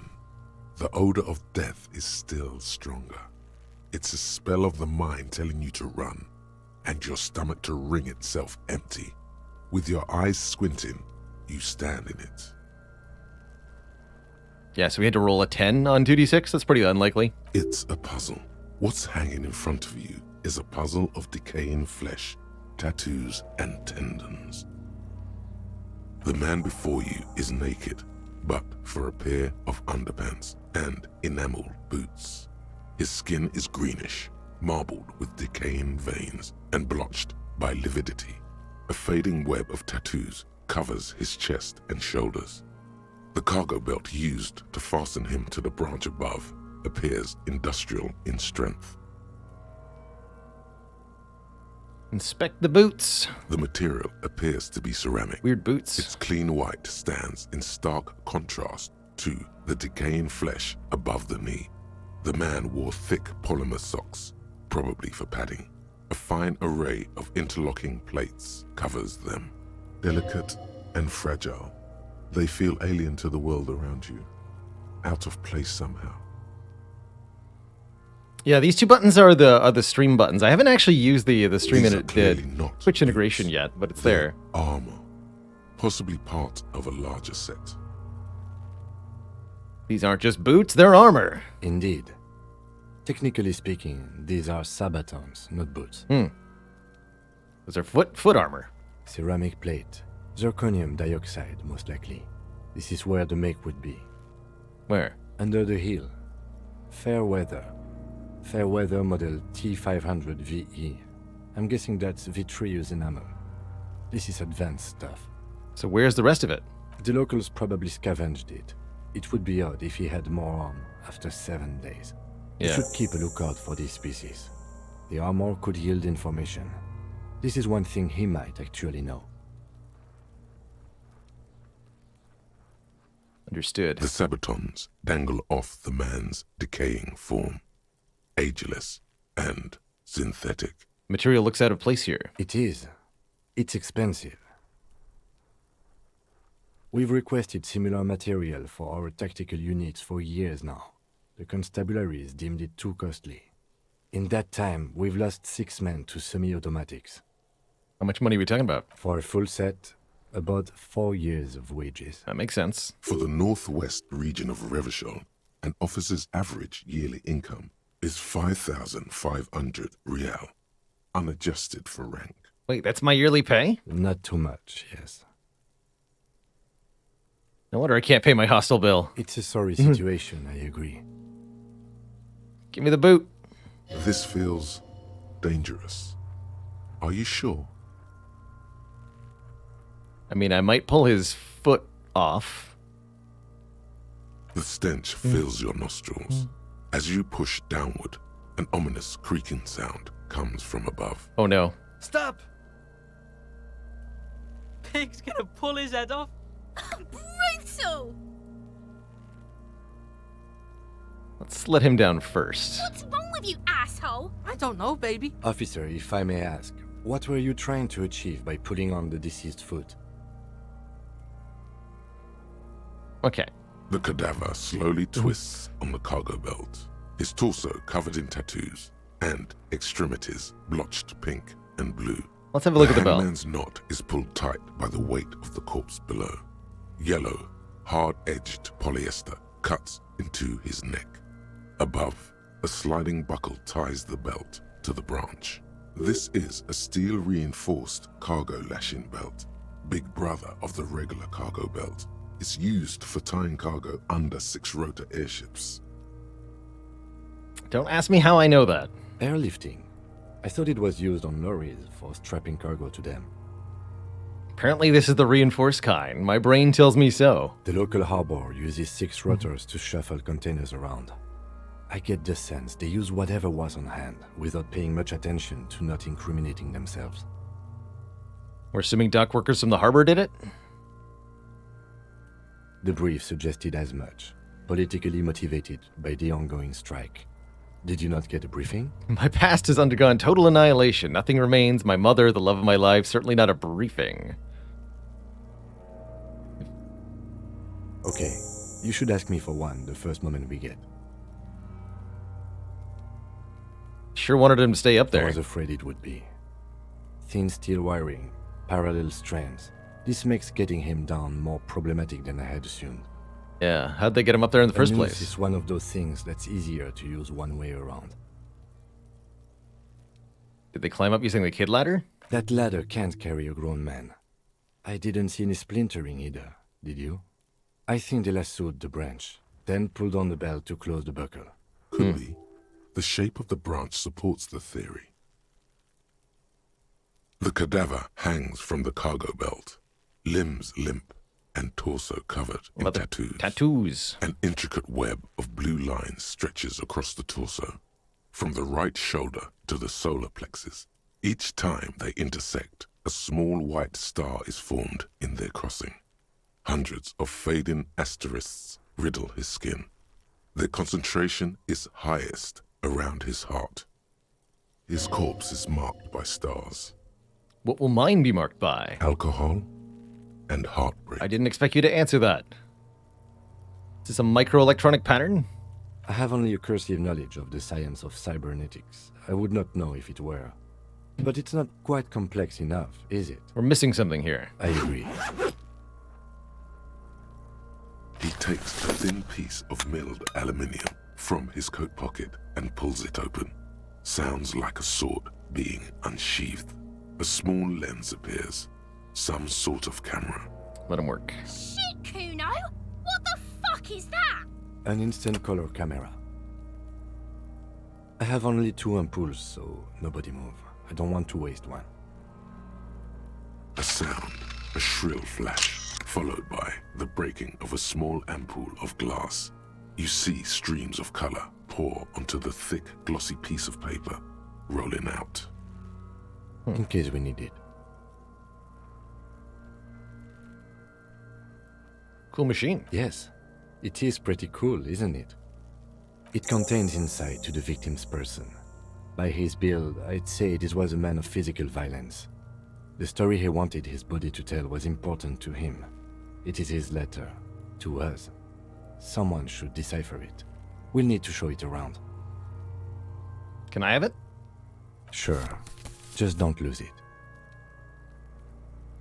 The glassy-eyed corpse looks by, his mouth mute and his skin as colorful as the chemical rainbow on the photo paper, teeming with opportunistic organisms. Interesting. It's like a biology-powered camera? His eyes are milky white Oh no, and the skin blind is. to the Never mind. world, protruding comically from their sockets. There is no one home, just subaquatic terrors there. Dark brown hair grows on his head. His face is ready to explode from the organic processes inside. The death's head grin has passed. What remains is an unrecognizable mess. Who are you, dead man? I'm gone. I can see you're gone, but who are you? I'm a joke. Look at me. Nothing funny about you. There is nothing funny about jokes either. This guy watches my channel. A killer. A motherfucker. And a killer. I got questions. Go ahead, Coppo. Where have you gone? Into the wild pale yonder. Where's that? In the past. Way out in the west. What's happening? What do you mean? I'm talking to you. It's the power of your imagination. Go ahead. Ask me more questions. You fucking love questions. But why? Because you're a copperoonie. Look at all of them go. Do you want more questions? Give me a comical amount of questions. Coming right up. Copperoonie, Rooney. This is getting upbeat now. Why do I feel like I've forgotten something Because terrible? you have. Who killed you? Love did me in, Brother Copo. It was love all along. Can you ask me a question? Sure, Lobo. I can ask you a question. Why are you doing this? I don't want to answer your question, though. Looking at my face, motionless. Looking into my eyes. Standing here. Why are you investigating my murder? I don't have anything else to do. I am all you have. Then you truly lost it all, brother. Let the world drag it all away from you. And what it left, you pissed away. And here we are. Hey, Tomeko, thanks for the 6 months, the half year of support. Is my name Rooney? Fuck no. You're no Rooney. Between you and me, your name is probably... I feel like I've been getting a lot of Harry lately. You might be onto something there. Enough. Come back later, Corpo. So... Amuse yourself with my frank manners and my memento mori features. If possible, also, see me in your dreams. Oh. As you narrow your eyes, the monster before you blurs into a violent mess of green and pink. This is a trick. You've done it before. Pink is where the blood settled in the first hours post-mortem. You can use it to see if the corpse has been tampered with. Does his position at the time of death match the discoloration? Observe. Only the lower extremities are pink with a dash of blue. His fatted hands, thighs, and his neck, just above the noose. The rest of the corpse appears dark green in the cold spring air. That sounds like gravity did its work then. I see it. His neck too. The lividity goes right up his chin. We have good, well-pronounced discoloration here. The monster comes back into focus, an explosion of color, coursing with dark marbled veins. His stomach appears pregnant with something. Black liquid streams down his thigh and onto his boot. So, what do you think? I think he's dead. I think he was upright after death. His hands, feet, and neck are discolored. Something's coming out of him. He was beaten up. See the bruises? I do. Most of them are post-mortem. Maybe even all of them. The delinquents have made our... Oh yeah, because the rocks. Stop talking in riddles, coin slot. It means you fucked him up good, Kuno. Fucked him up brutal-like. I think he was upright after death. Agreed. Especially on the neck. The belt acted like a tourniquet, keeping the blood in his head. The hypostasis supports a hanging. You would still like the hypostasis marks in the neck to be a bit more pronounced. For some reason, my brain would like the pink to be more pronounced, especially Maybe in the it neck. looks faint to you. It could be more pronounced, actually. Dumont noté. Could it be he was moved after death? There's always a chance. We should check for ligament marks on his neck to see if they're in tune with the belt. We'll have to get him down first. A pool of blood coming and out of him. feces has eaten into the frozen mud below the man's feet. Purge liquid is dripping into it, drop by drop. The victim appears to have contained no more than half a kilogram of digestion at the time of death. The fuck he's saying? Talking about shit. We got lucky? Did we? I don't feel lucky. But there is no breath to catch. Only the cadaver filling the air and your nostrils. He slowly rotates before you, decomposing. So how do we get him down? Are you sure we finished the preliminary examination of the cadaver? We might miss some of these things once he's done. We've been thorough. The steel-reinforced belt presents a unique challenge. I brought chain cutters, but I don't see a good angle of approach to the belt. He doesn't actually think the challenge is unique. He thinks it's frustrating, annoying, and harder than he thought. Yeah, that sounds about right. The cadaver is a good 1.2 meters up. Neither one of us can reach the belt without assistance. And even if we do, there's the question of cutting the airship strength material. You could saw the branch. Climb up there and saw the branch? Seems dangerous. There has to be a less risky way, with less falling down of trees. Can someone else do it? Someone else? You mean like the police? You have a point there. Sadly, yes. The whole RCM is out there right now, doing the exact same thing we are. Are we in a rush to help them? Not with this on our hands. I know it's hard, but I assure you, the others won't come to help us. And we have a growing sanitary concern here. We need to get him down, fast. Maybe we can ask for help from the harbor? Shooting him down seems like a bad idea. I was really hoping we wouldn't. The Union appear to be suspect in this case. I would really prefer if there was another way. These people might have an agenda. What are we... But what other options? The corpse twists on the belt, like chicken on a skewer. Medic Dwarf. Thank you so much for the 4 months. The 820 record is 4 months old already. Wow. Seems like we did that just the other day. Hopefully many months to come watching your favorite streamer. Here's to it. Thank you for the support. Maybe we could shoot him down? Yeah! Bang bang time, pig! Shoot his head off! How? Where the buckle ties the rope to the branch. That's a good spot to aim. The buckle holds the belt together. Where? Ah, yes, I see. If the shot hits that, there might be a chance to release the belt. Yeah, now we're talking. Entertain a Kuno with some shit. They'll miss! The pigs will miss Kuno!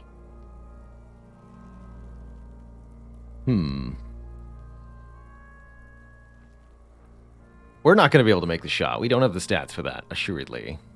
What's the worst thing that could happen? I'll blow his head off. Take it! Take the shot!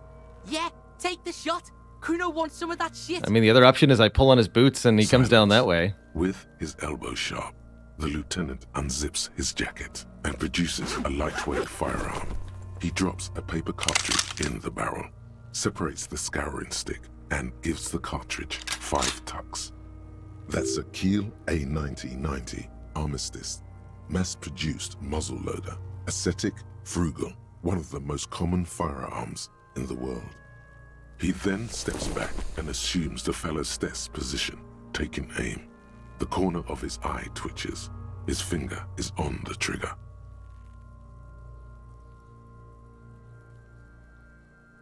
Shoot that motherfucker down. He's gonna fucking miss! The kid's voice is drowned in a shrill blast that echoes off the walls of the surrounding tenements. A cloud of smoke slowly parts in the air as the lieutenant steps back and says to himself, God damn it. Fucking idiot! Mookabat asshole! Kuno could have hit it easy, but then Kuno's not fucking handicapped, is he? It's okay, man. Kuno's sorry too. Kuno feels sorry for the Beano Cloud. The lieutenant doesn't say a word, just looks at the gun in his hand. What now? I don't know that we want to necessarily try that again. I have to say, it's beginning to look unlikely we can get him down without assistance. Hmm.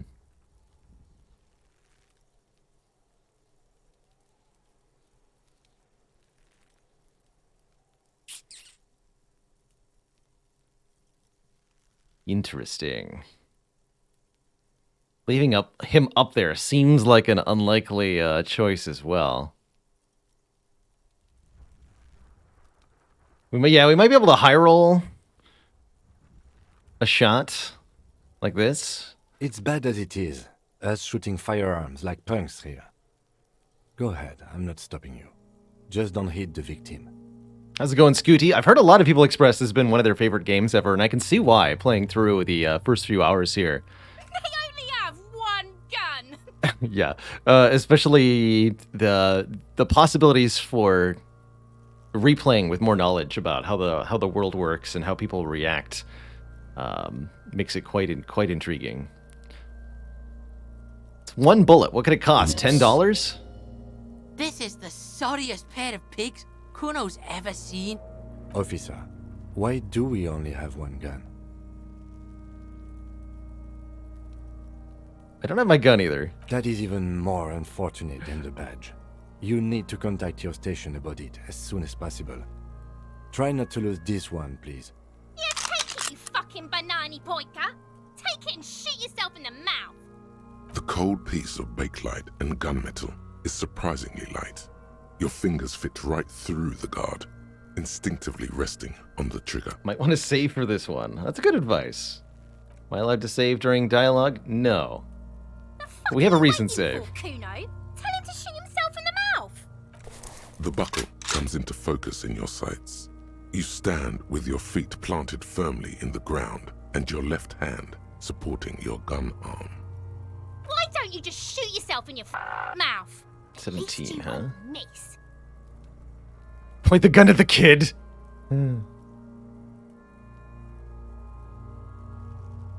Your field of view narrows. The branch slowly moves, becoming entirely two-dimensional. The metal buckle glimmers, catching the noon light as the corpse slowly rotates.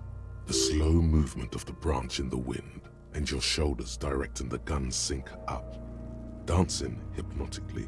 Look, he's crying. You gonna cry now, fucking faggoty? Shut up, kid. Or what? You gonna fuck me? You wanna fuck me, pig? Is that what this is about? I'm not gonna point the gun at him. All right, let's try it.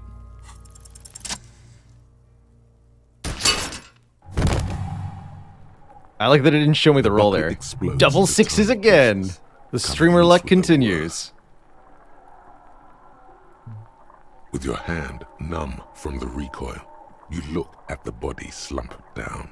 For a moment, the man appears to kneel in front of you. For Twinge and those joining us, that's actually the third time we've rolled double six on a very low success rate chance. With the first one being, we immediately wiped the grin off our face with double sixes in the mirror at the beginning of the game. Looking straight at you, helpless, trapped within itself. Who killed you? Communism. That makes sense to It me. takes a millisecond for the association to flash within your cortex. All right, we have You to arrest no communism. idea where it's coming from. Only that it's right. Then the rigor in his muscles gives up, and he smashes sideways into the spring mud, letting out a horrid stench. You've been policed. Ace is high. The Ace is High, a custom invented by the aerostatic brigades during the revolution, is used to celebrate success in Revachol, especially in sports. The gesture is spread across the world, despite the defeat of the revolutionaries themselves. Give him a slap. Yeah. The lieutenant takes a little hop to perform the customary salutation. Your palm hurts from the slap. It's precise and down to the point. I knew these guys were What now? We will perform a field autopsy and determine the cause of death. But before... Excuse me. It looks like I feel like taking a break from the stench. I'm sorry to interrupt the jubilations here. Just a little breather before we do the autopsy. Alright. In the meantime, we should try to interview Evrard Clare, the leader of the Union. Harbor property was clearly used in the hanging. The harbor just east of here. Getting in might prove a challenge, though. I would also suggest we interview Joyce, the Wild Pines representative. But we've already done that, so good for us. One down, one to go. Is this the famous list of initial interviews? Yes. And those were the interviewees. Let's go. Okay, so we want to interview Evrard Clare. That's our next task here. We're going to make a save. Am I allowed to name these? No. Okay. We're going to make a save here. Okay, time is not displayed during the inventory, so I assume time does not actually pass during the inventory. Good. I need a really quick bathroom break here. I'm going to make this one shorter, just a couple of minutes, folks, and then we will continue our playthrough of Disco Elysium. To answer a question from chat... Actually, is time passing?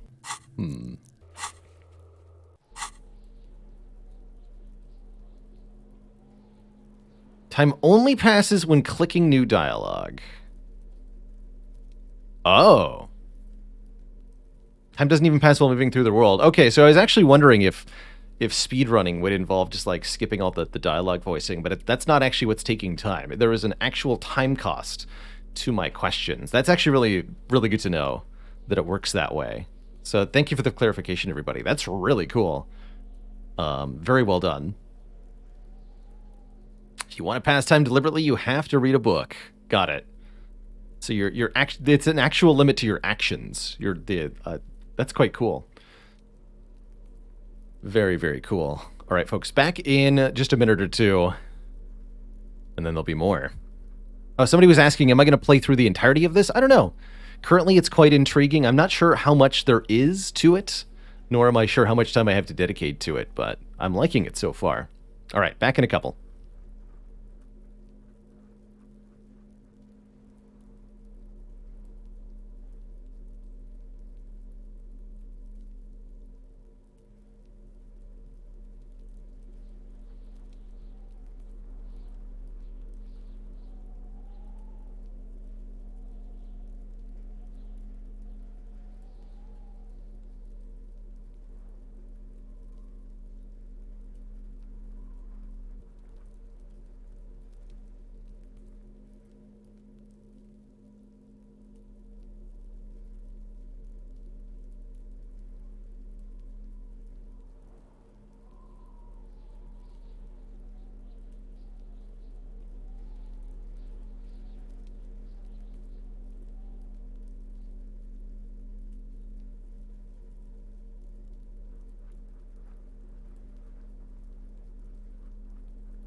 Alrighty, Twitch chat, we are back. Thank you for your patience while I was away. Since we're streaming a game outside our usual here, it's actually a good time to bring attention to the fact that the channel is doing a holiday game giveaway. I'm giving away 6 different games that we've played on stream in the past. FTL, Faster Than Light, Hades, Brotato, Roguebook, Into the Breach, and Griftlands. Done as a giveaway through GiveLab. And you can get entries by following the stream across various media. And I know many of you are already Twitch followers or Twitch subs, so you have automatic and free entry to the giveaway that way. But you can also earn additional entries by answering a couple quick questions or following on the other social medias like Twitter and the Variety YouTube. Perfect time to shout out the YouTube Baylor bot. Also do want to draw attention to the Variety YouTube, where stuff like this is going to go up. Actually, depending on if people really like it, Disco Elysium could end up on the Variety YouTube. So, if you're interested in a chance to earn some free games, check out that GiveLab link. I'll post it one more time here, the GiveLab, for a chance to win one of 6 different rogue games that we've played on stream in the past. And now, back to the disco times. So we're just gonna leave the body on the ground for now. That's what you've tasked me with, sir. Where's the rest of the armor? Oh yeah, we'll pull those boots off in the autopsy. Although I imagine if I don't take them now, they might get looted. Hold on, let's take the boots off that corpse right now. I don't trust these kids. The rotting man lies on his side with his eyes looking straight through you. The belt is still around his neck. His body is supine and open to intrusion. By autopsy, the lieutenant adjusts his glasses and takes a deep breath. What exactly is a field autopsy? Come on, officer. You know what a field autopsy is. You've done 100 of them. Yeah, I do know What you do know is, at 18.9 kilometers, the dormant shield volcano, Corpus Mundi, is the world's highest summit, and the failure of the 38 single, Et puis descend, to crack the top 20 was the death knell of disco. But what a field autopsy is, you have no idea. Let's get in there. There truly is a time for everything, even for yellow gardening gloves. However, they are lacking hygienically. I suggest you get in there in limited capacity. Yes. All right. I'll ask you when I need you to. For the most part, maybe I should handle the contact and you take notes? That sounds great to me. That's right. I've got the form sorted. Yeah, we got this. We're smart. Yeah. Open your ledger at the field autopsy form. The dead man stares in silence as you crack open the ledger. The bright red paper is covered in boxes and lists, describing the condition of his skin and organs in 3 parts. Above those, an 11-field info form needs filling out first. It begins with, let's jump ahead to the 3-part summary. That's you. HDB. The corpse is indifferent to your scribblings, just lies there. The next box says, where is case KK number 57-0803.0815. You got it. KK equals Kim Kitsuragi. 57 equals Precinct 57, followed by his date 0803 and time of arrival 0815 on the scene. He's indexed the case after himself, not you. That's because he doesn't want to bring up the messy question of your initials. Write it down. Next. NA. Next. Name. Date of birth. NA. Age. Roughly 50. Try 40. The damage is so extensive, it's better to err on the young side. I'm gonna write 42. He nods. Mondial. Fair to olive-skinned, from the Isola of Mwindi. This is as vague as it gets. You might as well say whitish. Well, let's write that down. The pudgy mess of curdled meat looks neither mondial nor anything other. Sex. Fucky! No thank you, kid. Get out of here. Pigs can have sex! I can write that. Male. All right. Nor does he look male, with his pregnant belly and indistinguishable face. Date of death. We're still going with March 4th. 51. Got it. What else? 9. Body identified by is non-applicable. 10. Case number is the same as the coroner's case.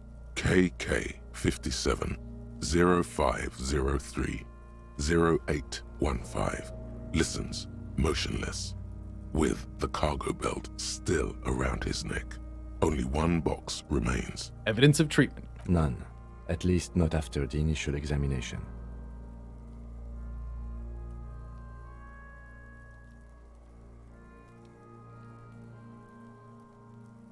What exactly is interfering treatment? with the body's position or wounds post-mortem.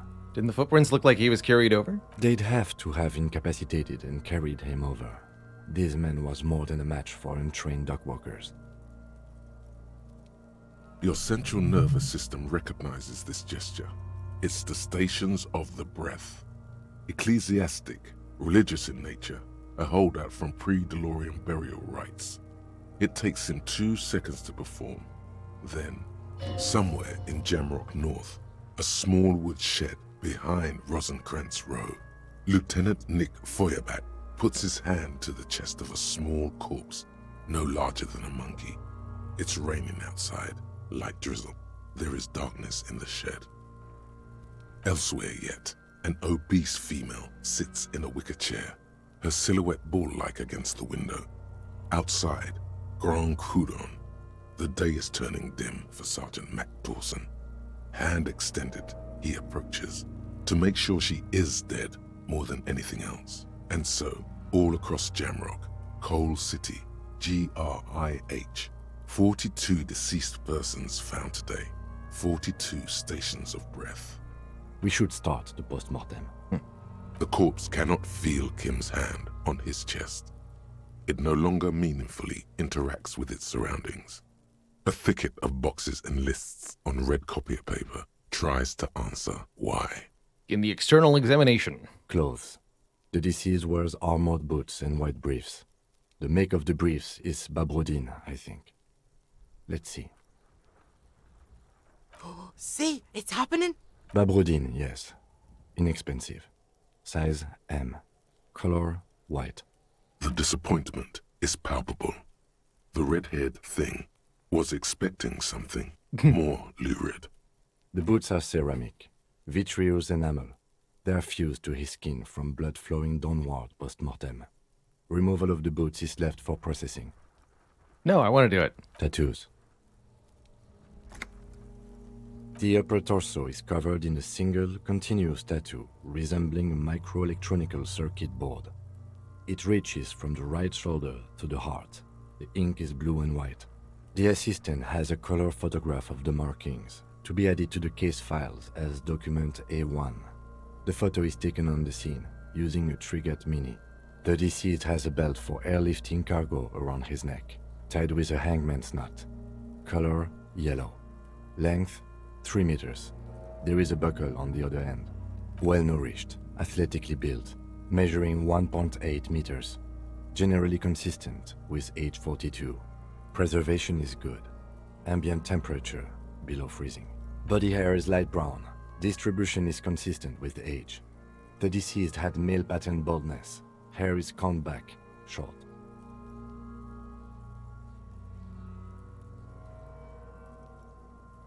Lividity is consistent with hanging, albeit faint, as noted. The head is congested. Contusions are present on the head, chest, and thighs, consistent with stones thrown post-mortem. Low velocity.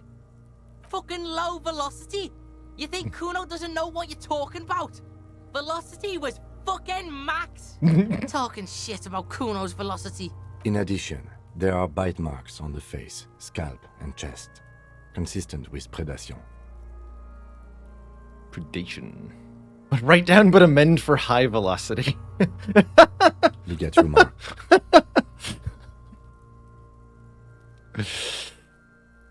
Kuno won't be sold short here.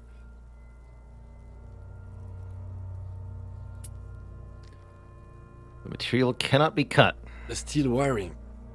There's too much of it. We need to remove the belt so we can get to the ligature mark. You got just the right tool for that. The chain cutters. I'm prepared. Good thing we got these chain cutters. The hanged man lets out a joyous little bubble of rot from his nose. Always good to think ahead. Now,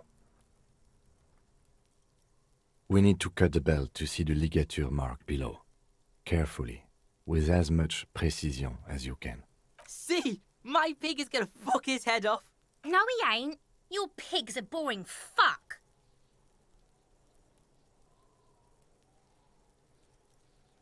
For a good spot to cut. The belt is equally tight around the whole circumference of his neck, swelling over the edges like white bread rising from the east.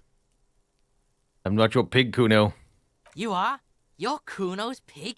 Oh. I figured there might be a penalty for taking options at some point. All right, well, let's see if we can roll a 17. Jam the cutters right under the knot. That was going to be a failure That either seems way. like a smart idea. Yeah, somewhere there. Already, they're buried deep in the man's flesh. Then you rotate them to get a better hold. Then...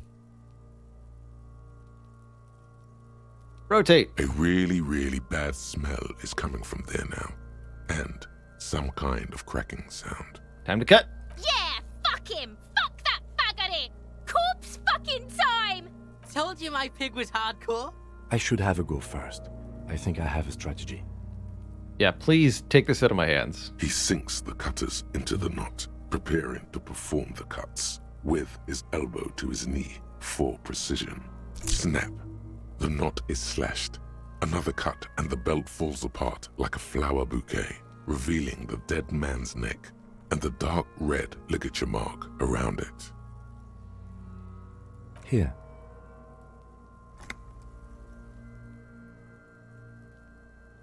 The rope rises to a point, leaving a gap in the ligature mark. The suspension point is in the back of the neck, on the nape. Hemorrhaging is observed on the skin, above and below the ligature mark. The mark is well pronounced, consistent with a drop from 1 or 1.5 meters. Chest is intact, normal contour, abdomen is protuberant, pelvis intact, genitalia... No! Let's get up and see! I fucking knew it! Genitalia is male and unremarkable. No evidence of injury. Write it down and move on. Back is symmetrical and intact. Upper and lower extremities are intact, but asymmetrical. There are combat injuries on the right hand, thigh, and hip. In addition, I see smaller, residual scars, too numerous to count, covering about 30% of his skin. What do you make of that? From wounds sustained over 2, maybe more decades, dispersal and accumulation indicates long and active combat duty. This is a lot of scarring. Mm-hmm. We have a real museum here. Of battles, wars, last item, hands. Pick up the hand. His flesh is cold, icy. Pleased to meet you. Where are you from and what's your name? My name is... I'm only fucking with you. I know where you're from. From Cappadocia. And your name is Il Corbo. What can I do you for, Il Corbo de Cappadocia? I got nothing. Nothing does. This was pleasurable. I sincerely thank you for touching my hand. We should do this more often. Be close like this, I mean. I agree. Hands are clean. No sign of injury from struggling.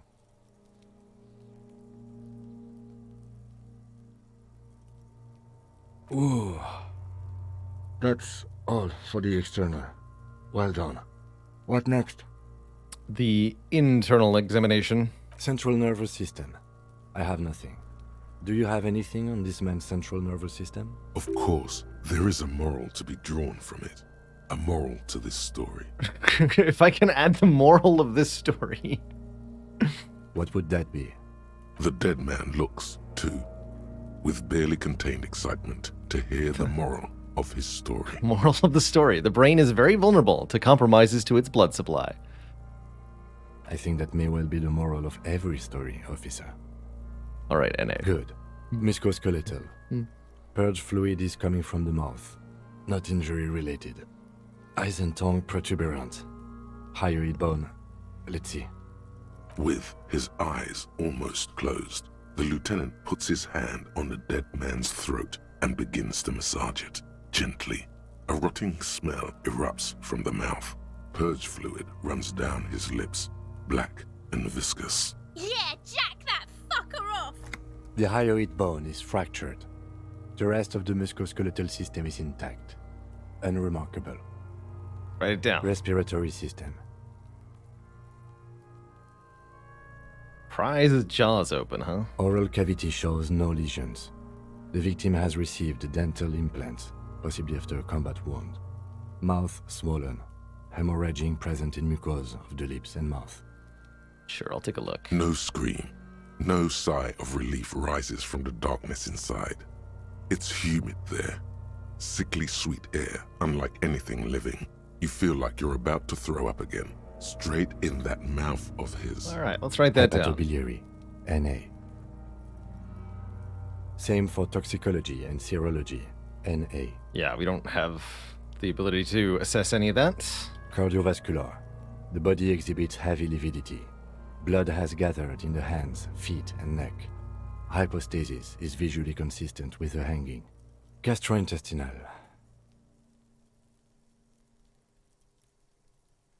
This will do. Digested semi-solid food in stomach. Voila. Write it down with the voila. What's next on the list? Description of injuries. Let's see. We have bite marks, contusions on the head and chest, and a ligature mark encircling the neck. You'll need 3 feels. Leave a 4th one too. What about the injuries we've inflicted? Oh, so we inflicted them? This is a team effort. You mean the incision on the thorax from a chain cutter? That was not a team effort, and I wouldn't mention it. Muddies the water. I agree. The muddies are water. Yeah. Back to injuries. Injuries. Bite marks. Head, chest, and scalp bite mark injuries. Predation by birds has caused damage to the body. Odontologist does not need to be consulted. And your opinion, officer? Non-fatal postmortem. Agreed. Next injury? The contusions. So, the scalp bleeds from a postmortem head injury, a stone. The injury does not have the rim of an early inflammatory response. The perpetrator on the scene has confessed to causing it postmortem. Yeah, we watched him, throw a bunch of those rocks. At maximum velocity, fucko! Has confessed to causing it at maximum velocity. Coagulated blood sticks to his scalp and chest, where the countless stones have hit the dead man. Beneath, the description of injury. 2 boxes. Postmortem. Right. Next. The ligature mark. A dark red abraded ligature mark encircling the neck, with a gap on the nape measuring, let's say, 7 centimeters. The hyoid bone is fractured, the cervical column intact. I see hemorrhaging on the skin, above and below the ligature mark. Depth of the mark, 1 centimeter. No signs of clawing on the neck. Below the note, 2 customary boxes wait to be ticked. The man's head jerks to the side. The ring around his neck is visible. Fatal. That's it. We have established cause of death. It's not much, and it leaves much to be questioned. But it's a start. Let's wrap this up. I pronounce this field autopsy over. How did it go? Well, we established probable cause of death. Some would say that's the goal of an autopsy. What else? We were thorough with the list of injuries, too. We described them all in detail. What is there to say? Given the circumstances, it was a professional field autopsy. What now? I need a copy of that autopsy form. Then I will drive him to Faubourg for processing.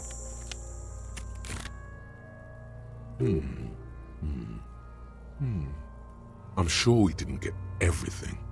There's always something. Search the body one more time thoroughly. This would be... Stop wasting time, you're smart. Interesting.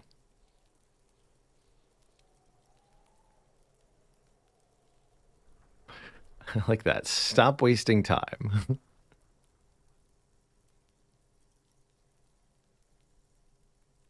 Yeah, 3% rolls only pass when you're streaming. How much time could we possibly waste? You run your hands over the victim's cold body, his limbs, his torso with its swollen organs. Maybe you should be more thorough. And his fingernails. His fingernails have turned dark. They're chipped and quite long. Do you think we missed something? You can't shake the feeling that there are more secrets concealed in the flesh before you. I've got a gut feeling there's more going on here. Well, we are in livor mortis here. He is disintegrating. We need to refrigerate the body if we want to conduct another examination, and we need to do it fast. It would have to be industrial in size. Let's start by asking Gart at the Whirling in Rags and the Fritz store down at the gates. If they don't know, but Fuck are you looking at, Beano man? You want a piece of the Kuno? only if all else fails.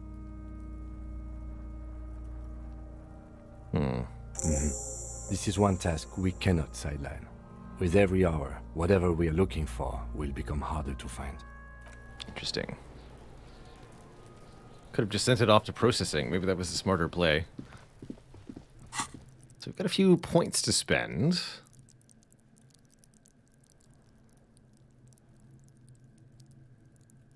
What do I want to level up here? So many options. So many little skill checks. I think having a little bit more Inland Empire seems like a good idea. Let's get 1 point in that. And further level up our visual calculus and our logic. That's how I feel.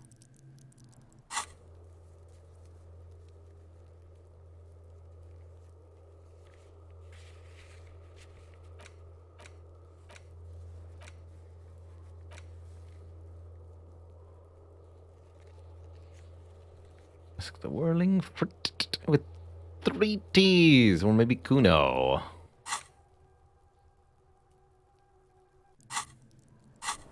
Alternately, can I just send it off to processing?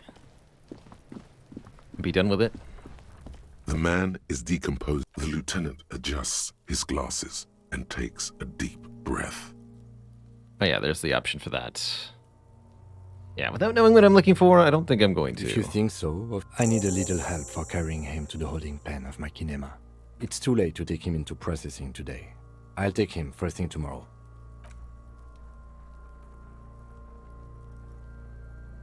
You can invest your points mid-dialogue before red checks. That's good to know, too.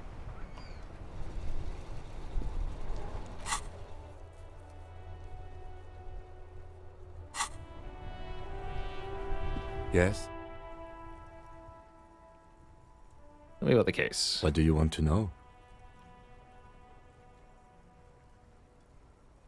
Can't remember anything. Yes. The case brief you missed. 3 days ago, the RCM Emergencies Desk received a report about a security guard who was found hanged in Martinez. An anonymous caller said there was a dead body behind the Whirling in Rags hostel cafeteria. The cadaver had been there for 4 days. No one had come to investigate. During that time, the victim had been stripped of his belongings. The caller did not identify him, but used the word lynching. There is an ongoing labor dispute between the local dock workers and the logistics company Wild Pines. I was told we should approach the death as part of this dispute. Why didn't we know anything about the caller? They didn't identify themselves in any way. The tone was muffled using a device of some sort. The desk could identify neither the caller's age nor sex. So why hide? There's a strong prejudice against involving the RCM in what's seen as union matters. The Dock Workers Union is the de facto police in Martinez. Job here is Now to it find appears they've started executing too. We cannot allow that. the killer? Just to be clear, we are police officers. It's our job to find the killer. That's the case. Uncover and arrest the killer. That's all I needed to know.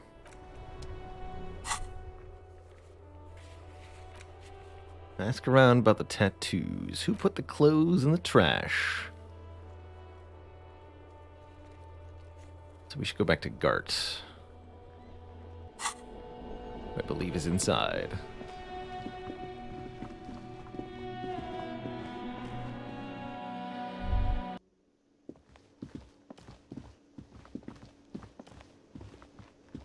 What's this? By the way, where is home? The address is coming up blank, and this place sure isn't it. But you've been at this hostel cafeteria for only 3 nights. Where were you before? You had to be somewhere. South, maybe? You don't really know, do you? I only have a vague blackened image. A vague blackened image doesn't sound like somewhere you can stay if you run out of money. Can I trace the way back somehow? You can try. Run some addresses in your head when you get the time. Maybe a street or an apartment will appear. Addresses in your mind. Thought cabinet. What he was talking about the thought cabinet.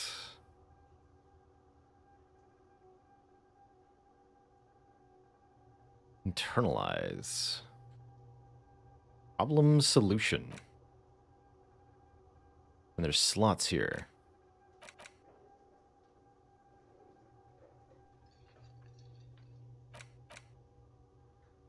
Research time. What?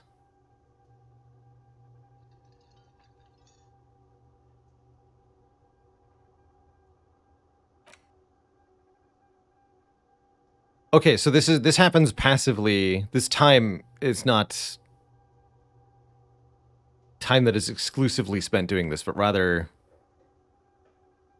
this is run in the background. Okay, this is important then. Factual memory returns. Trace your drunken strucks back home.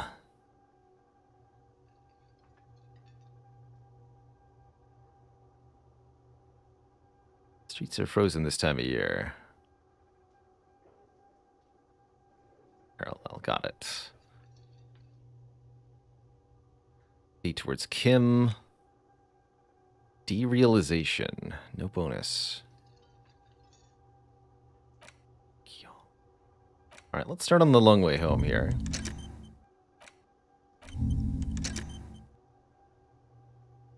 There's different slots for them.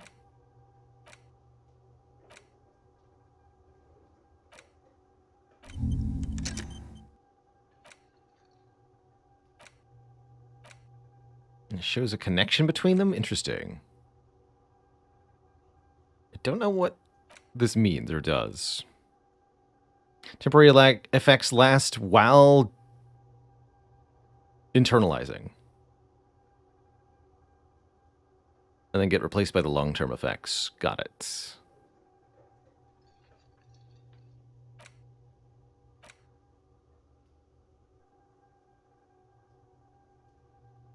Okay.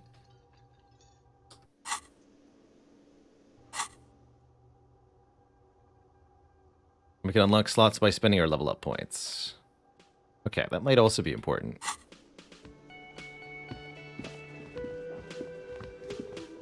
Can I help you?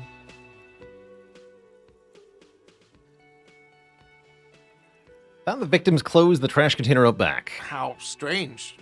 I certainly didn't put them there.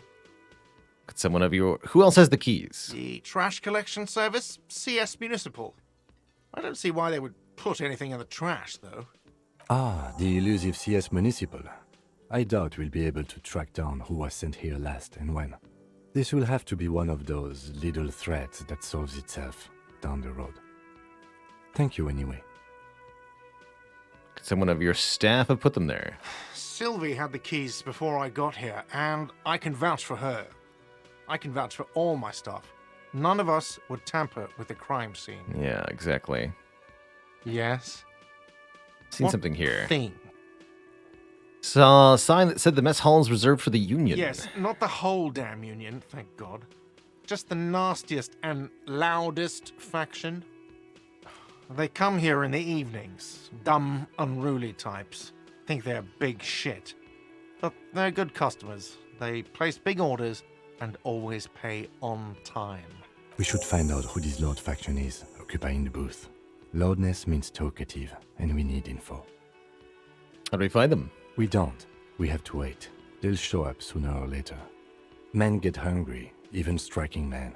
If not today, then they'll be here tomorrow. There are these things called days. You sleep between them. He's saying they'll come after you've slept. Just making clear you got that. What? By the way, you should come back to this thing-based questionnaire if you see anything interesting in the whirling later. Hint, hint. I saw another thing at the whirling. Another thing. Great. No, yes. never mind. Goodbye. Oh, and this is open.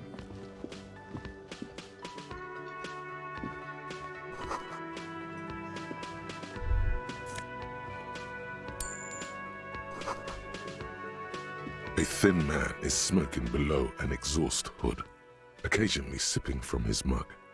This must be the Whirling's cook. As you step in, he nods toward the table and says something in a completely foreign language. The only words you can make out are Goranci and Kubek. Okay, it's definitely not his name.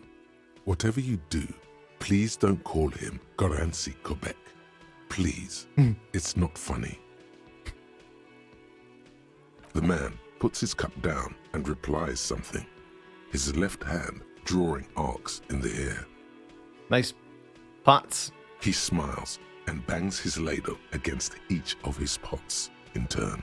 It's almost like music, especially with the sounds of assorted dishes boiling and simmering on the stove. Stay masculine, friend.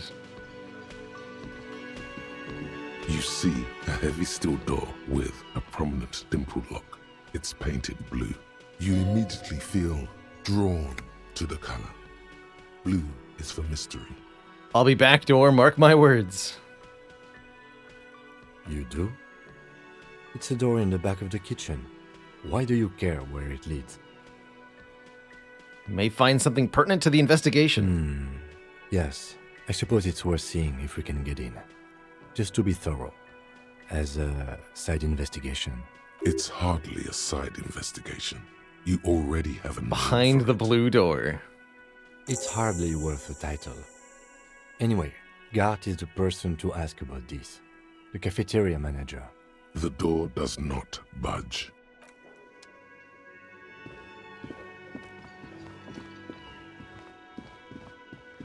Can I help you? Another thing. Great. There's a mysterious blue Oh, steel yes, door. That door, sure. There's nothing mysterious about it. It's just a door.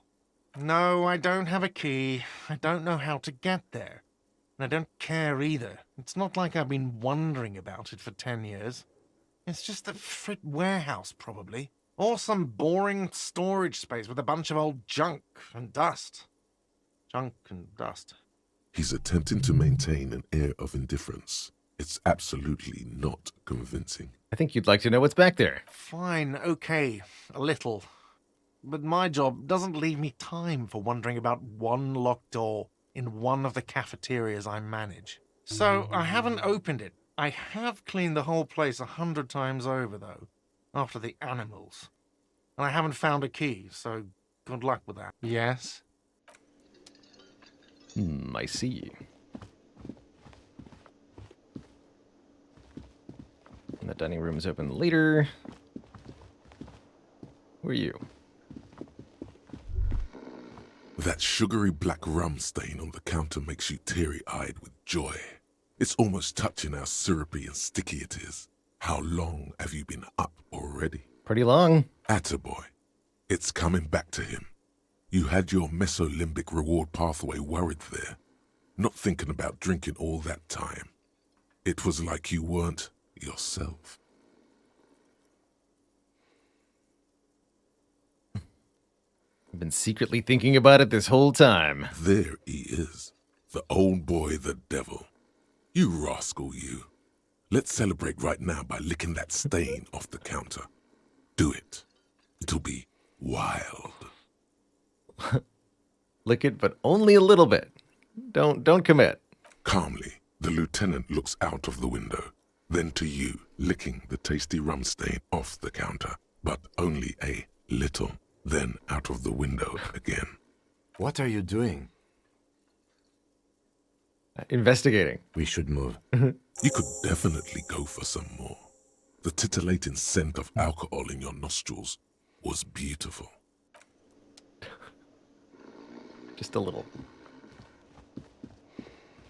Gotta spend money to make money. So they say. Alright, we have some investigating to do with the dock workers and such. What can you save here?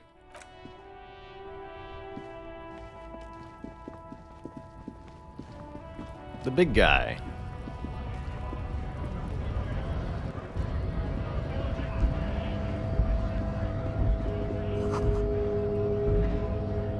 A really big guy. Hello. Bastards! We have a right to work! What's going on here? Hold up and stay frosty, everyone. Cops are here. A full head taller than everybody else here. You here to fuck with us? Beat the honest worker down. No. Good. We're fighting for a cause here. Right to work! Right to work! Besides, we're not that different. It helps if people see us talking, cops and strikebreakers together. Shows authorities are on our side. Builds confidence. What kind of a cause are we talking about? Rights of people. Rights of workers. To have gainful employment. To make a salary. And feed their families.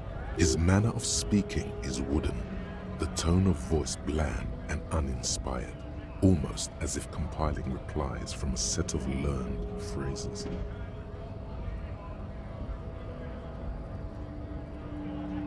I have some questions for you. Maybe you should ask them the questions, like why we're not allowed to make a living here. Shame on you! We have families to feed, you piece of shit.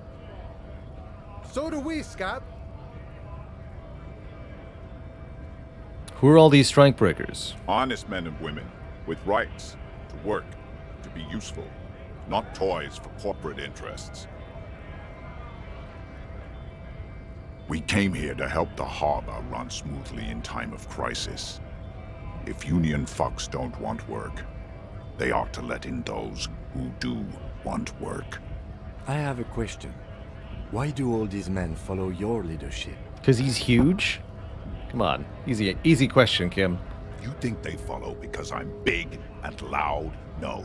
They follow the rules of the market, the rules of the economy, because they were given a job to do! And your goal here? We were promised work. We'd be in there, working, if the bastards hadn't shut the gates. And you're unable to get in? Main gate's locked. Would take heavy ordnance to bust it open. Could try to get in through the secretary's office. Door's locked. The guard's blocking the way to the access panel. And I don't mean the scrawny mess punk either. I mean head measurer. Or whatever he is. Head measurer? Huge Seminese guy standing up there on the overhead passage. Won't let anyone by. The access panel is right behind him. How bad could one guy be? Bad. Standing on a narrow bridge, he's got a strategically advantageous position. And he's trained. I don't know how the Union has a trained killer up there. But that one's no joke. And my men are tired and hungry. They're workers, not fighters. But talking. Like civilized folk, you mean? These native fucks don't understand civilized. It would be better for the neighborhood if you went home, at least for now, if you can't get in anyway. No! They will give up eventually. Or get drunk. Leave the button unguarded. Then we charge. I need to speak with the boss. Have fun. Union shits are on full strike. Don't think they're going to let you through the gates. Why you want to meet that fat asshole? I can't discuss an ongoing investigation. Right to work! It's shameful. Cops doing nothing. You should bring backup. Open up the gates for us. Blockading gainful employment for workers is a crime. This really isn't my area of expertise. We are not picking a side in this just yet, sir. Pity. Let us work! I'm gonna leave now.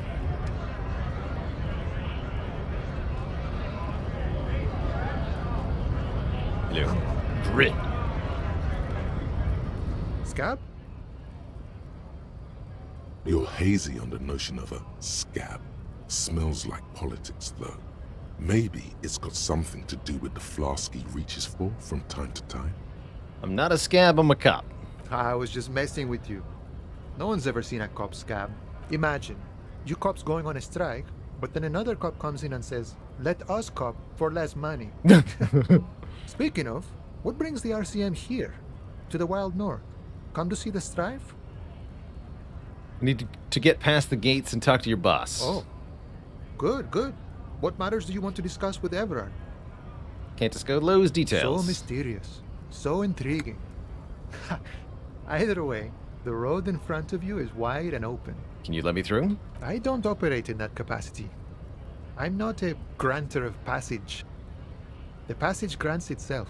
If it's so simple, why did the scab leader warn you of the guards blocking the way? Is that simple? I just walk in? Aye. Walk right past Measurehead and go in. Yeah, the 2.5 meter tall Semini Supremus is there. Walk right past him, then press the button to unlock the door, then go past him again, and you enter the arbor through the office. Está. So you're saying it's actually not at all easy? Don't worry, I'm sure it's not completely impossible. For example, you could best Measurehead in a physical confrontation. That seems very unlikely. Or you could convert to a Semini Supremacist worldview. Or, maybe it actually is completely impossible. Have any of the scabs tried converting? Jean-Luc himself would say the philosophy has proven overly heroic for the scabs to convert to. Not enough intuition. Got it. Sure. Do you have any money? Sure thing, my friend. I can help you out. Yank. The coin narrowly slips by your outstretched fingers and falls to the ground. Oh, I'm sorry. Didn't mean to throw it like that. Was not meant as provocation or ridicule. The boyardero stares at you with respect, then gestures towards the trickles of blood adorning your clothes. That narration didn't match the text. Right, always glad to help out the RCM. We're on the same branch, you and I. Humans, I mean, not slithering scabs. What's the strike about, anyway? You know, serious business.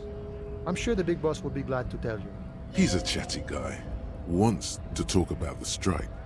Return once you've met the union boss and are on a better footing with the organization. Cool. Alright, let's have a brief chat with our big fellow. Measurehead crushes all. Not soft and weak. What do we got here? No lockpicking or door kicking. Nobody betrays your degeneracy. That's true. Yeah, Measurehead. His body totally betrays his degeneracy.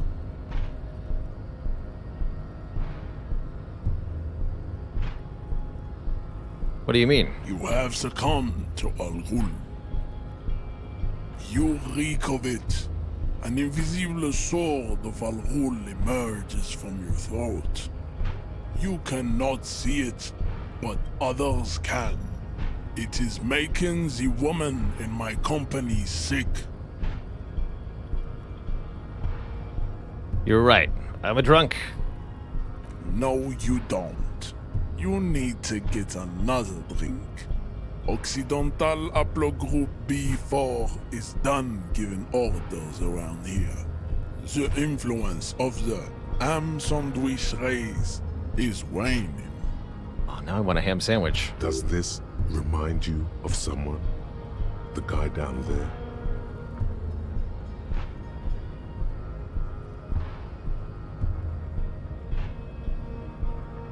Could set up a fight?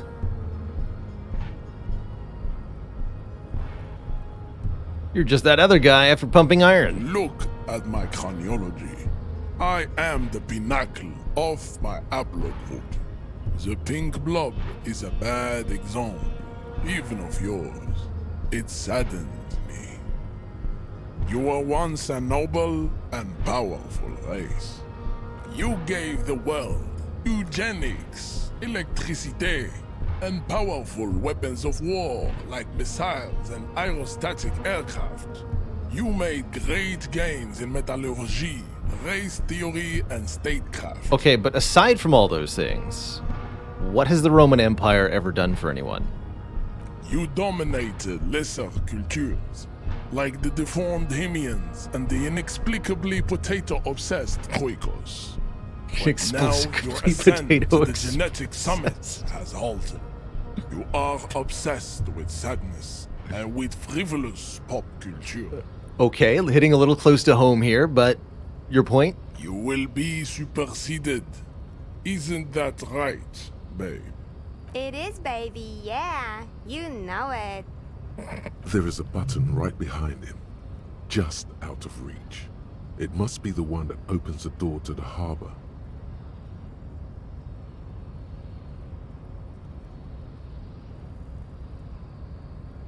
The situation is serious. Your people have probably killed a man. Enough with this begging. You should leave the stage of history with dignity by inviting the other races to a great world war. Bring your troops to the Simonine Islands and to Boogie Street, and we will pulverize you. When you are gone, we will build a museum for you. The walls will be lined with bottles of Al Ghul, your beloved beverage. Inside, we will store the odes to homosexuality you call art, and your microcephalic skulls. Microcephalic? How dare you? There may be a peaceful solution to this. You could internalize Meshahed's race theory. He would take you as one of his own. But then don't I have to be a racist? Well, not as such. What you do with a mastery of advanced race theory is up to you. You could reject the findings, sure, or accept them and become an advanced racist. Level up in racism. Become a higher level racist so that I can defeat him. I think. You know anything about the mug? Oh, yeah, I was hoping this mug would prove useful. He does not so much as glance at the object. This your kind of thing? Stop showing me your pathetic cup. I have no interest in it. He had nothing to do with it. Dang it. Isn't Everett the boss white? Don't be vulgar. White or not has got little to do with this. The race enigma runs much deeper than that. But you still serve him. How does that factor into your life? Mr. Clare is a man of vision and means. He has the will to confront International Capital, which is something your race naivistic communists never did. Also, to serve is noble. It takes discipline. Your petulant individualism has only contributed to your race failure. It is lax and moronic. Individualism is my jam. Jam. Individualism. You have gotten these ideas from degenerate youth culture, have you not? You have picked them up from rock and roll songs? Yes. I'm a rock and roll star and a rebel. Rock and roll is moribund. Only Koikos listen to it anymore. There is no life left in it. My people abandoned it long ago. It leads only to neurodegenerative herpes and heroin overdoses. That's right. Disco will lead you to heroin overdoses. Let it be known. I am not surprised you enjoy it so much. This has happened to many All this of text the is for side caps. products of the inevitable cultural victory of the Seminoles race. I need to enter the harbor now and police business. What you need is to come to terms with extinction and never getting into this harbor. Kim, what do you think of this? I think this racist is better than the last. But the next racist will be the really good one. That's probably true. That will be the... That'll be our lucky racist. He will grant us 3 wishes. That's right. Your pedomorphic friend has quick wits, a protruding occiput, and an indented zygomatic bone. The lieutenant does not flinch. You should keep him close. The congenital defect of farsightedness does not render him a complete invalid. He still has the use of his mind. Knock him out. I can easily subscribe to his theory. Don't think I want to do that. Racists are generally not very good examples of their race. I am not like that. Of course. I am craniometric perfection.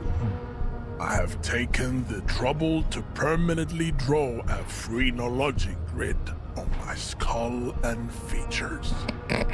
This should dispel any It will make doubt. it very clear to everybody. The drawings are precise and look true to their pseudo-scientific ambitions. One thing, however, it is not entirely free of throwbacks in the phylogenetic tree. His large jaw, for example, could be a trait indicative of... I'm not willing to out-racist Also, this man, his but I earlobes am willing to out-phrenology him. That jaw is clearly an atavistic stigmata. That atavistic stigmata makes pussy say yes, plenty. Babe, thanks. But I got this. Dang, I'm outnumbered. All right. I'll leave. We still need to get into the harbor. There's an interview to conduct. There must be another way.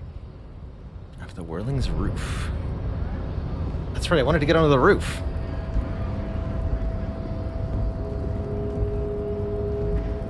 To the roof!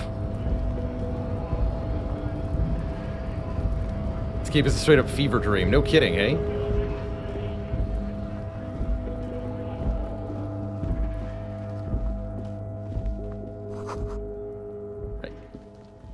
Wow, you work hard. I do? Oh, yes. You hustle. You're a provider. It's tough out there, but you keep it real and provide. And I do what exactly? Look at yourself. You're a human pedometer.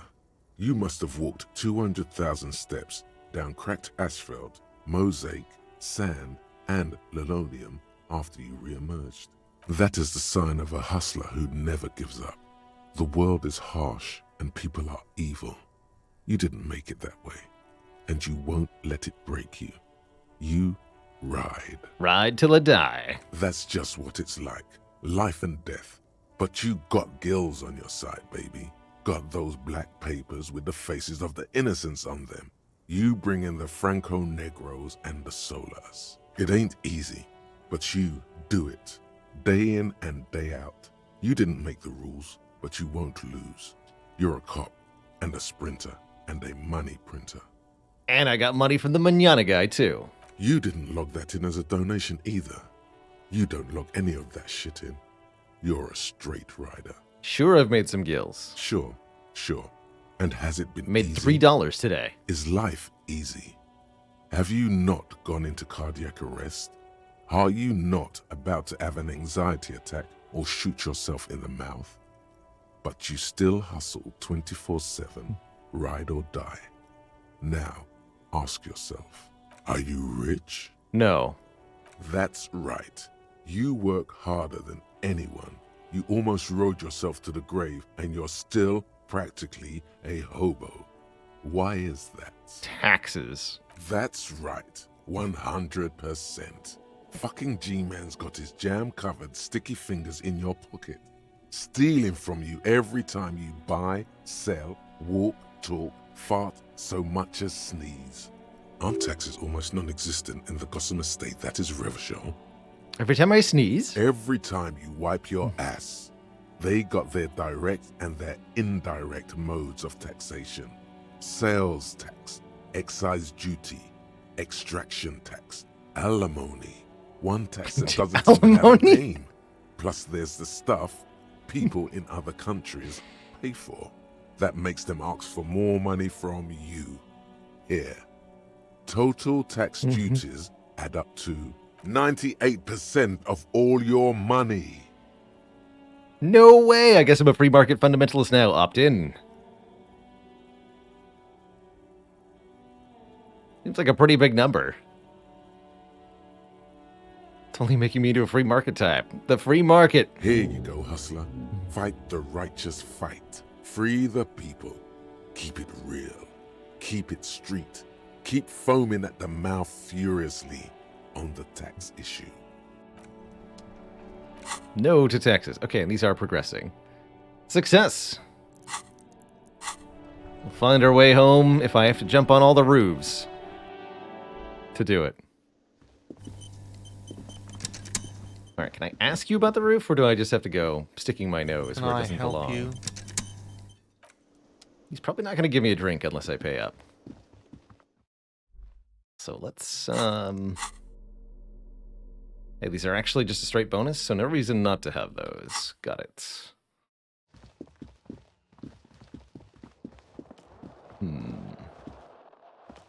No obvious way up.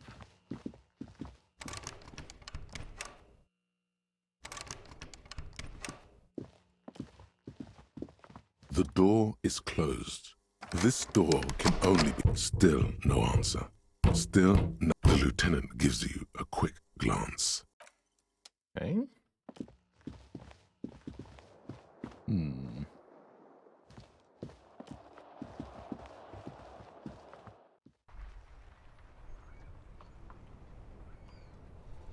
There's clearly a roof. Rooftop access.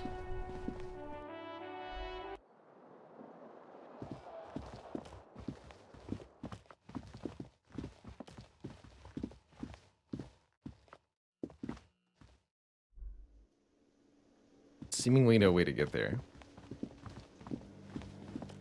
Looks like we've explored just about everything else in here. Really want that door to be open.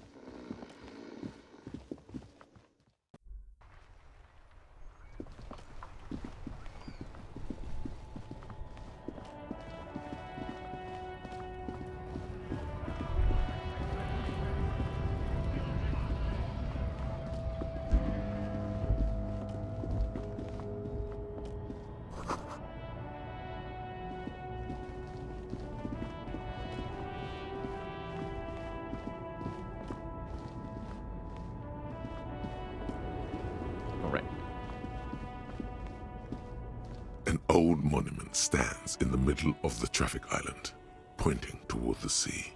It looks as if it's been reassembled piece by piece, secured and mounted in the air with the aid of numerous ropes and rods. Who dis?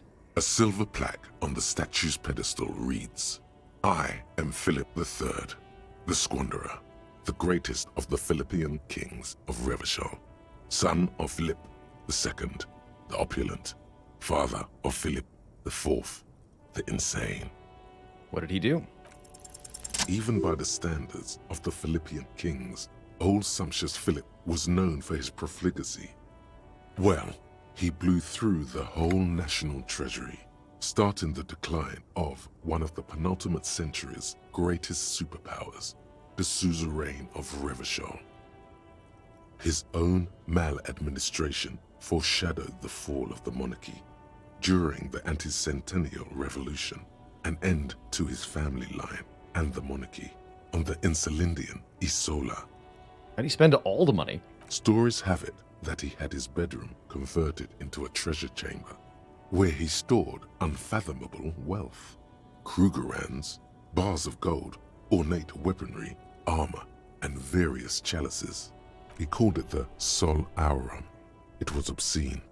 There were whispers he slept on a huge pile of gold-dipped feathers, like some obese dragon, instead of a bed, like a normal person. The king is the king and he can do anything. No wonder everything went to shit.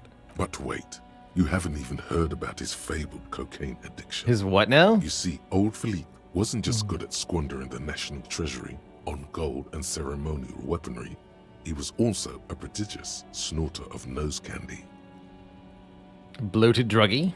That's what the revolutionaries said 150 years later. Right before they emptied out the royal mausoleum and dumped His Majesty's mortal remains in the Insulindian Bay. That's a lot to process, man. His Majesty's courtiers said it helped him connect with the higher realms. So where is he now? Beneath the cold waters of the Insulindian Bay, thrown there by the revolutionaries after they cleaned out the royal mausoleum. What happened to the statue? The original was blown apart by communards, then further damaged during the landing of the coalition's airships during the turn-of-the-century revolution, when Martinez was leveled. Most historians think the coalition's hasty landing may have ultimately saved the statue. If the communards had more time, they would have reduced it up to even finer pieces. Who restored it? Some years ago, a group of liberal, artistically inclined individuals, designers mostly, thought it would be ironic to restore the statue of the most wasteful ruler of Revachol in the poorest part of the city. The statue is supposed to capture the moment it was blown apart, like an instant frozen in time, a rare butterfly trapped in amber, floating on a sea of shit. I really don't get art. Funny and nihilistic. People in Martinez tend to disagree, as do many prominent art critics and thought leaders with more nuanced social awareness than the young ironists. Those critics might have it wrong though. There's more to it than just ironism, but you can't say what precisely. Perhaps this art mystery will be solved at a later time? Maybe. Philip III, the squanderer, however, with his bronze face up in the air, doesn't seem concerned about what the hoi polloi think of him in death. Not that he ever did in life either. All right, well, that was a fun little foray into history with our own brain. This is yellow. It looks valuable. White tank top. Makes me a better physical instrument, so I can beat up that dude.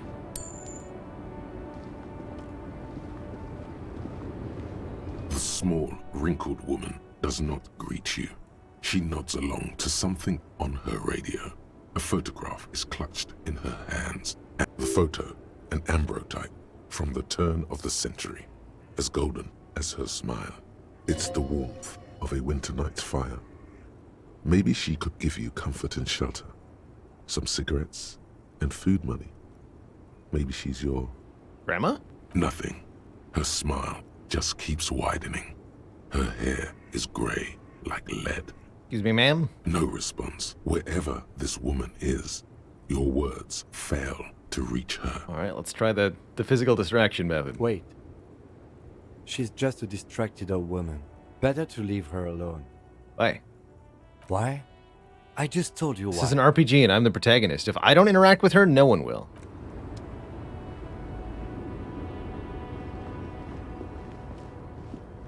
But I'll accept your guidance. Take more coin.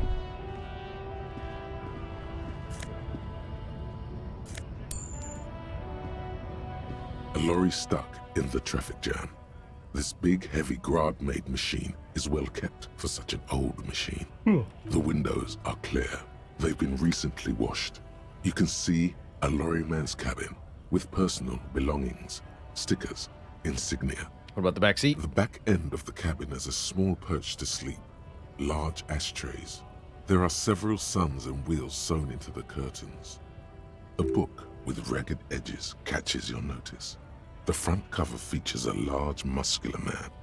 The title reads, Man from Eamdal in the lost city of the Pygmies. Racist nationalist paraphernalia. Not unusual in this part of town. This is our guy. You think this is Likely, the tough yes. guy? This guy's proud of who he is. Drapes it all over his machine. The driver has adorned his space with a substantial collection of peculiar paraphernalia. Proclamations about honor, strength, and purity are glued to various panels.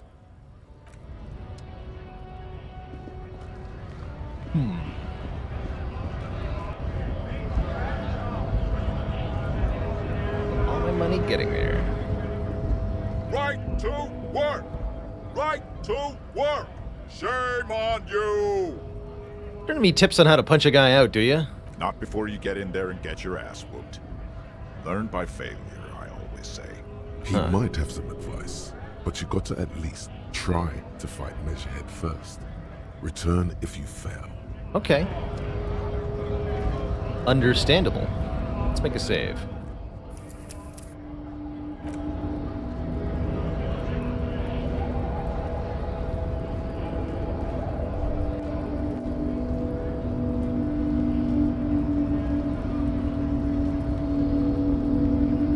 What's up, Measurehead?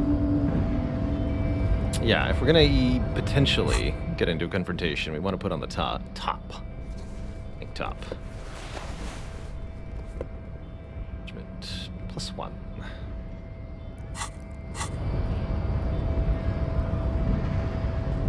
Your That'll at race least give me a descent fighting has chance. only worsened since I last saw you. You have really let yourself go. Oh, and I get a bonus for out eugenicsing him. Good. Well, let's roll. 20. That's a 1 in 4. That's pretty good. Her. How My did this bones. happen? Your little fist is in his giant hand, and he's squeezing it. It hurts. You must be out of your mind, degenerate drunk. Say it. I am a degenerate alcoholic. I'm a degenerate. Good. Now leave before you humiliate your homoerotic organization any further. Alright, I'll be back after getting advice. Oh. What? I'd appreciate it if you didn't force us into situations where I may have to shoot random civilians, because that won't get us anywhere. I'm not even sure the one bullet my chamber holds would even prick that Hulk. I might attack him again. The lieutenant groaned. That's right. You should do it again. It's the last thing he'll be expecting. No man matches Measurehead.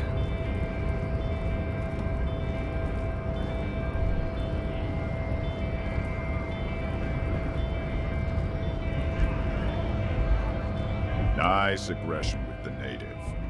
Don't let the chief fool you next time. You don't need to be that up in his face.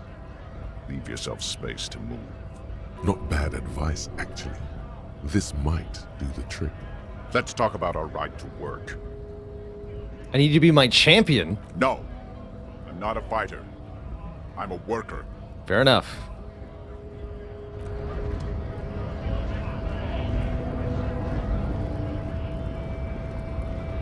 Let's see.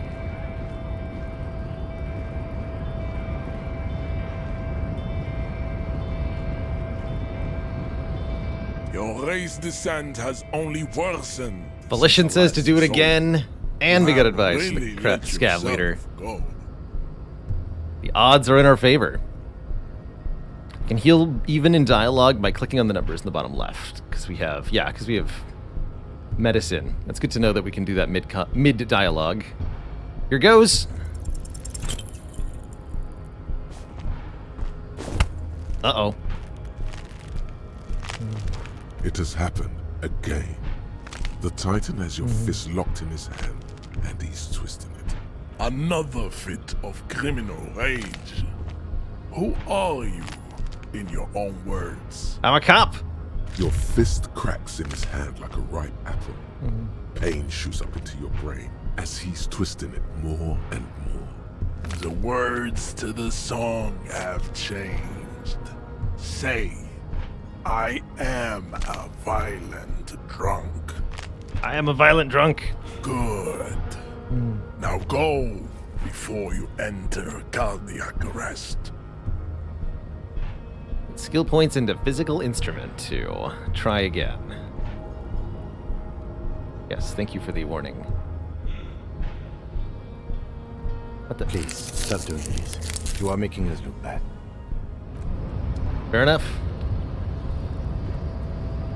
Yeah, pay back for all the double sixes earlier.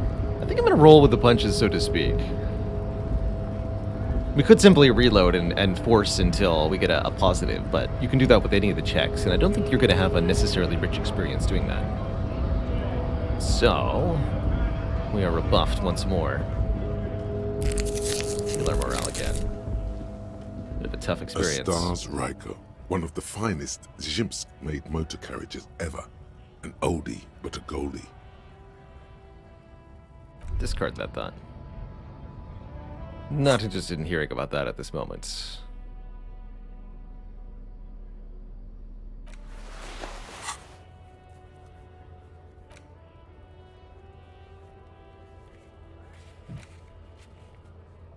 Find a way in. Find booze and drink it. Current quest.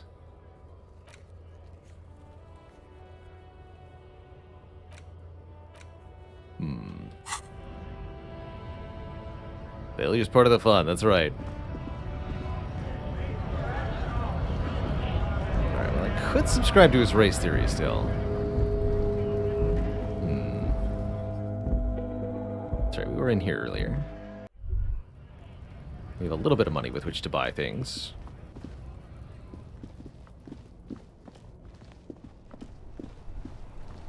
We spoken to you? I am No. a gander and a hunter and a gatherer. A simple little cadence. He seems to be making it up as he goes.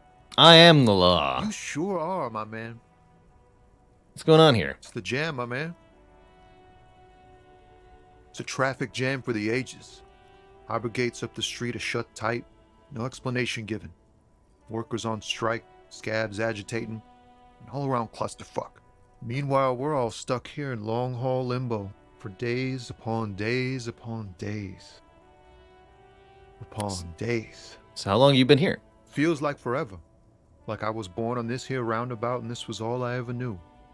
Just me and the metal and the tires, the oil and the fumes of mazout. Mazout is an antiquated term for heavy fuel oils. This man has a barely suppressed performative streak, or he just likes unusual words, or both. Extravagantly phrased, but I can roll with it. Yeah, imagine. It's been a whole week already.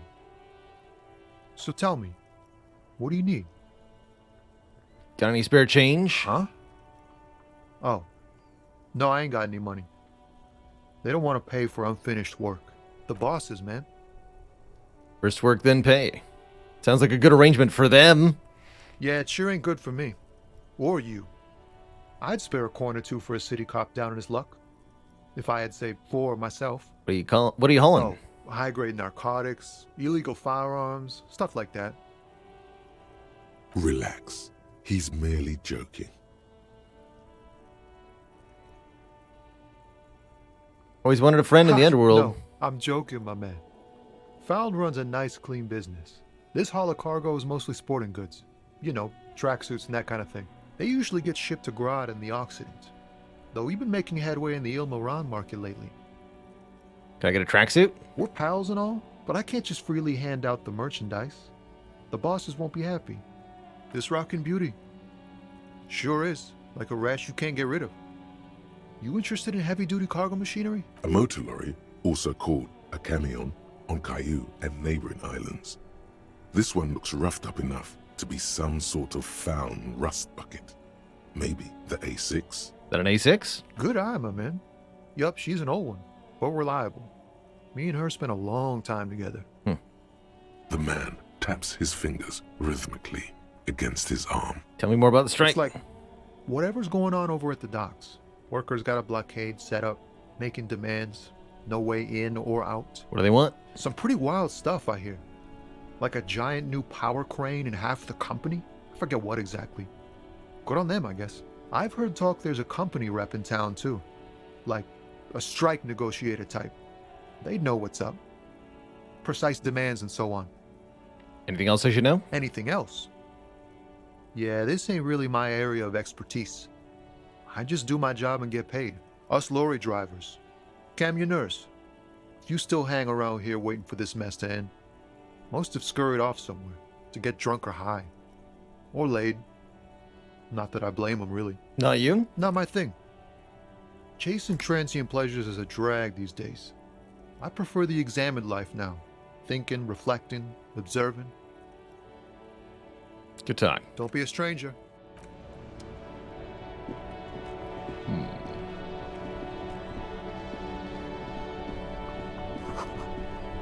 Ancient fountain.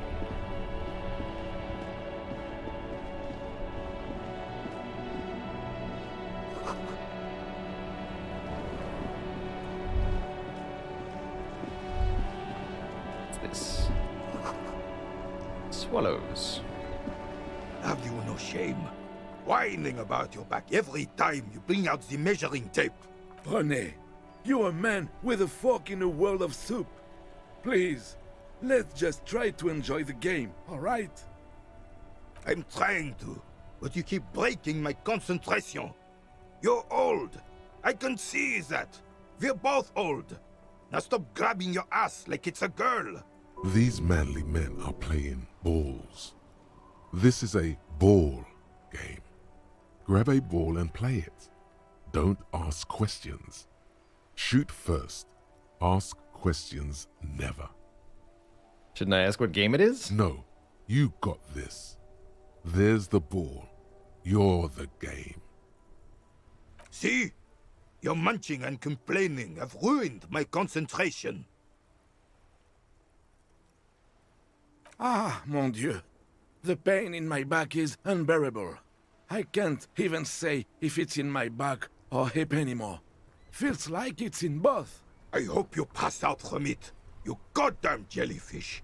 Men like you are the reason this nation is sinking. Trying to throw something as close to a predetermined point as possible. Measuring. This must be the age-old game of petanque. Shush. Ignore them. They don't know what they're doing. They're old. You are letting down yourself and the team. Get in the damn game already. I'm on it, coach. Eyes on the ball, Dinky Winky.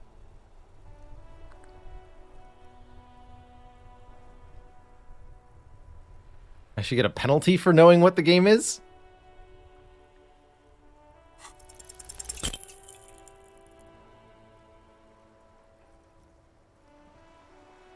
Dramatic. It's an unenthusiastic throw. This felt wrong. Wrong like touching your sister's breast. You threw your sister's breast. Awkward. Mon Dieu! Good job, officer. That was an excellent throw. I thought something way more spectacular was going to happen. What are you talking about? You just executed a pretty much perfect pétanque throw. How are you ever going to get the officer's shit off your nose, Gaston? Or even climb out of his ass? That's just how Johnny Ballgame is. Extraordinary. Right. Was the demonstration it? Or do you still need something from us, officer? Yes, officer. What do we need from this gentleman? I saw the statue of the Philip. Ah, yes. King Philip III on his steed. A reminder of what Revachol once was. Oh, absolutely. At the mercy of a cocaine-snorting tyrant who emptied the treasury so he could sleep on a bed of gold. A superpower, feared and respected. A testament to what this country can be under the leadership of a true king. Someone who knows how to rule. And how should a true king rule? Decisively, without fear of offending the sensibilities of the frail and weak-minded among his subjects. This is something the insurgents never understood. Seems to me a leader should take care of his people before himself. A nation is only as strong as its leader. That's why it was such madness to try. Don't get started on that again. What happened, happened. The Carabiner doesn't reply, but his entire being communicates unbreakable resolve. Talk about something else. You're playing in a crater. Yes. The terrain here provides an interesting variety to a familiar game. I do. Fire from heavy artillery. Why is there an artillery crater here? Why what? Because that's what happens when communists hijack your country, execute your supreme leadership, and turn your capital into a slaughterhouse. You use heavy ordnance to clean up your home.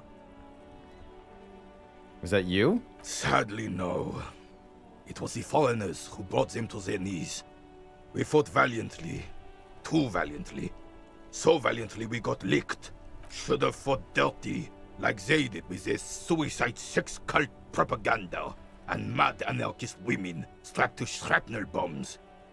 We didn't though, and we lacked caliber.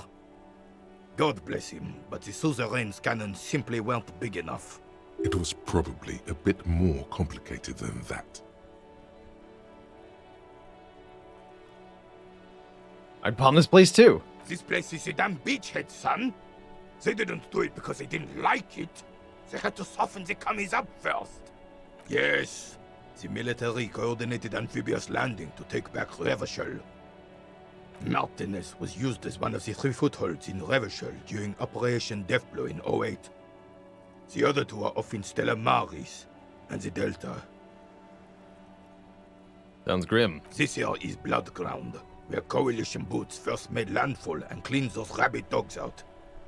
Most likely, we're playing pétanque on their mangled corpses. Blood ground.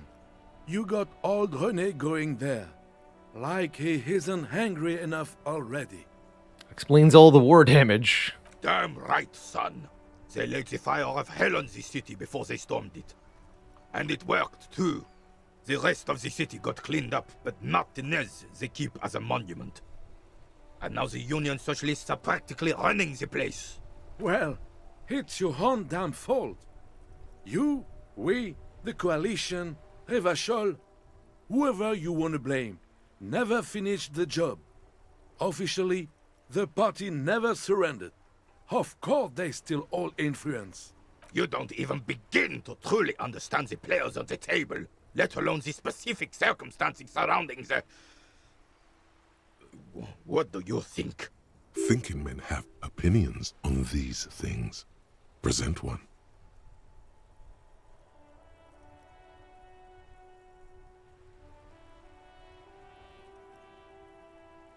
Foreign powers cleaned up our mess and now they rule us. I'm sorry it had to be them. After 8 years of fighting those hyenas, boiling cats for food and drinking piss in the mountains, I would have preferred if the Right Honorable King Guillaume returned through Revachol. Or even if that damn clan Frisel had risen from the grave and led us. Sadly, that was not the case. Instead, all that is just, holy, and beautiful in the world was wiped away, and now it's neon signs with toothpaste ads everywhere. Foreign influence peddling garbage and stupid music on the radio. That's the 4 polarized options plus your 1 attempt to opt-out option, which will not always be given to you. This is just what the commies wanted. This was their plan all along. This is what they wanted to replace the role of the suzerain with. And what's a suzerain? The suzerain is the king. Has everyone forgotten already? They've forgotten already. They forgot. It's no use talking to you. You were still in Daddy's balls when it happened. When we took our last stand against the filth and rode the cavalry straight into gunfire. What is it about this old soldier that makes him stand so proud? All you observe is a veteran refusing to let go of the past and his old uniform. This is not uncommon. This is the uniform of the Royal Carabineers in service of Frissel I, Guillaume le Lion, and the valiant King Philip V before him. Don't you mean Frissel the Fan? You do not speak his name, Craven, although he was a clown. But he was our clown, ours to ridicule and to mourn. There's something you missed. You will get to it. Don't worry. Thanks.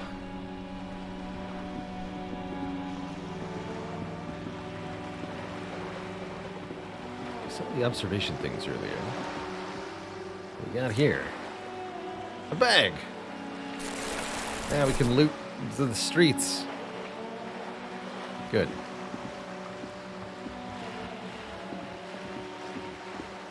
I don't think we've been into... That's the bookstore, right? No, we went in there.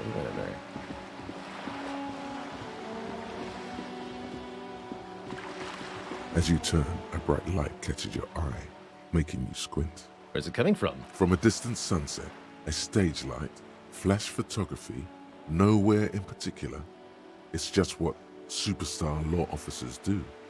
They squint at lights, and they solve shit. That's me. Yeah, you have.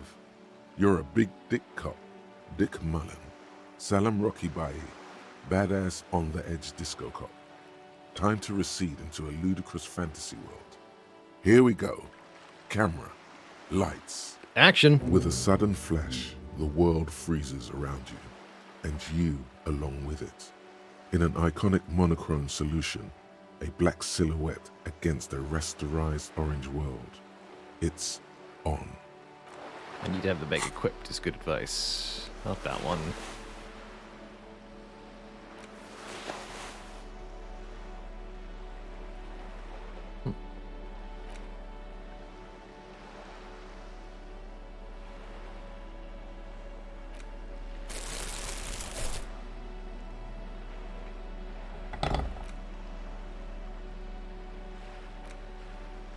An intricate web of blue lines stretches across the torso of the hanged man, from the right shoulder to the solar plexus.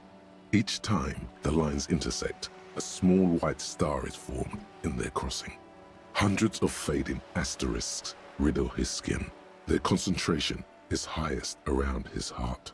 It almost looks like the electronic patterns inside a radio computer or an old filament memory, but not quite. What is the meaning of this tattoo? For you to discover. You've gotten as far as you will without assistance. Someone who knows about history could tell you.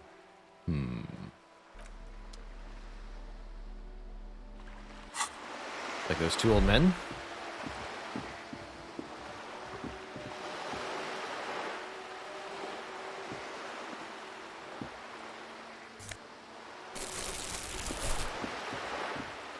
Have to have that equipped, right? No.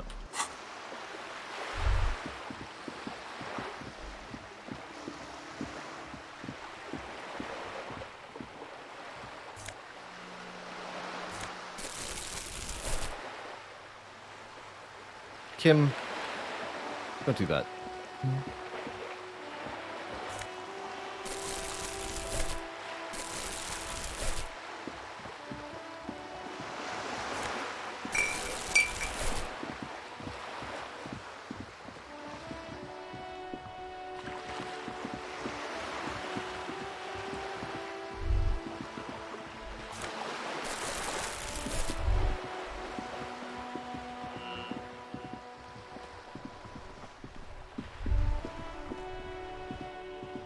Vigilance officer? What can this old carabineer do for you? Do you know anything about the hangman? Unfortunately, I don't. In Martinez, the union is the law. So can you really blame them? Don't have a problem with cops? Cop is a pejorative term. I don't have a problem with policemen. On the contrary, I admire the effort to bring order to our streets. He doesn't know about the crime. Your time is better spent discussing politics. So you don't know anything? If I knew, I would not be afraid to tell you. 'Tis true. This is a man with a lot of past, but little present, and almost no future.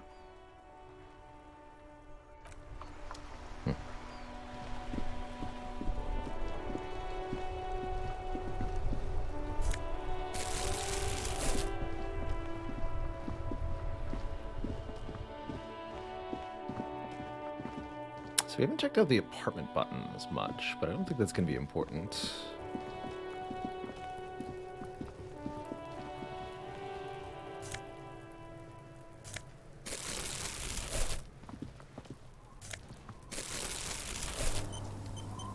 Alright, Kuno. There were a few questions we had for you.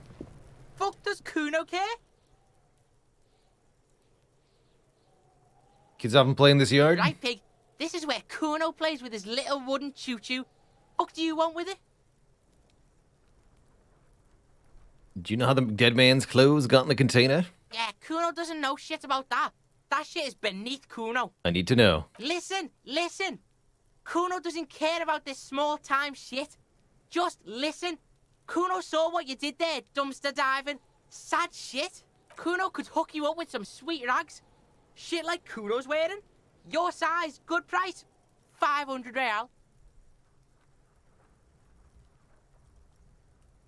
Look, Kuno ain't seen shit lying around. The lieutenant remains silent. Yeah, no kidding. But his expression couldn't say, "I told you so," any louder. You Whatever. don't know. Kuno was trying to help you, but you're too fat for falling anyway, Pig. You seen this mug? The fuck? A mug in the trash. Yeah, Kuno sees where this is going. Kuno's got that fast brain. I can't hear you, Kuno. Speak louder, Kuno. Someone has tampered. Shit, that's tense. Someone's going to the beat-down basement, huh? Kuno doesn't know who put that shit in there. And if he did, he wouldn't squeal. Tell the Kuno who it was. He's curious. He likes putting 2 and 2 together here. Stop turning into a pig, Kuno. They're trying to get you hooked on the snitching. Hooked on the snitching. Get your bacon shit away. Kuno doesn't like to be seen with the popo. Get your shit done and out of Kuno's face. There's a stack of Eternite back That's there. just some shit roofing gimps left behind. There it is. That strange feeling again. As if there was more than meets the eye about that pile of roofing material. Were those gimps left-handed? The fuck are you talking about? Trying to get you to talk gimp, Kuno. Don't talk. I see without vision. Inner eye. Fuck are you talking about? They're trying to make you feel... You glance again at the roofing material in front of the shack. Yes, you should go back there. All right. Yeah, whatever. Kuno doesn't... Got a lead. Something of value. Here. An inconspicuous pile of the roofing material. Inland Empire said, come back. Get a bonus on perception. Hold on. Do I have anything that gives plus perception?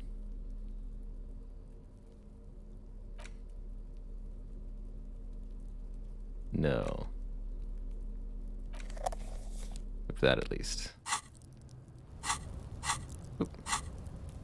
An inconspicuous pile of the roofing material because there's a secret door hidden behind the panels of Eternite.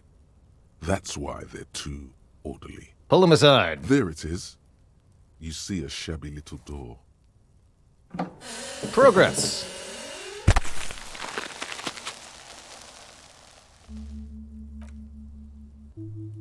What is this then? A tool shed? Let's investigate.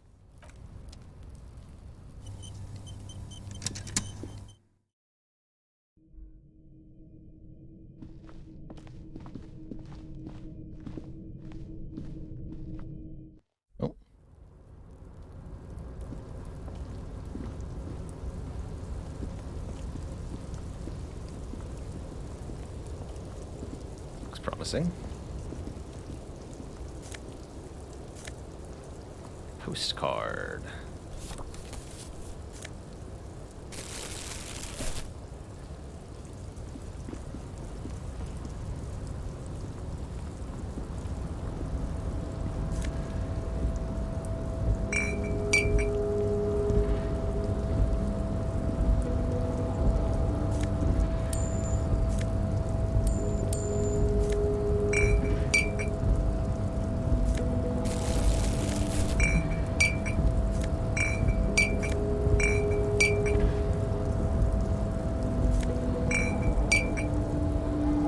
paying off my tab in no time.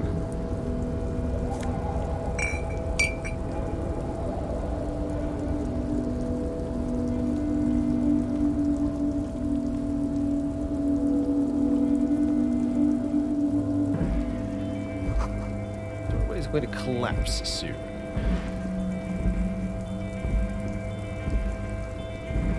Click on the jacket. Where do I go?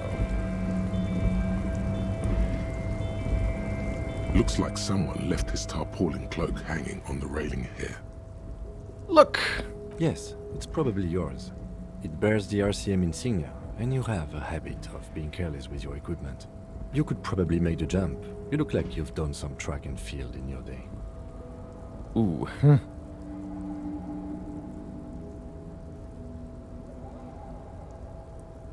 Should I go for it? The cloak? I do think it's yours, yes. As to whether you should go for it, well, it doesn't seem too dangerous. 2 meter stops. Whenever you're ready to do it. The cloak looks like a bag of goodies floating in the wind. Who knows what its pockets may hide? The wind is aggressive up here. The lieutenant looks at the enormous crane towering in the distance. Then he turns back to the sad piece of fabric flapping in the wind. It's a savoir-faire test. We hit -2, actually. I need to do this without pants.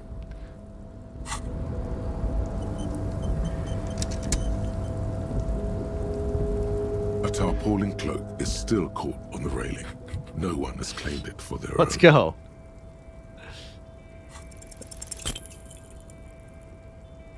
Love the outfit currently.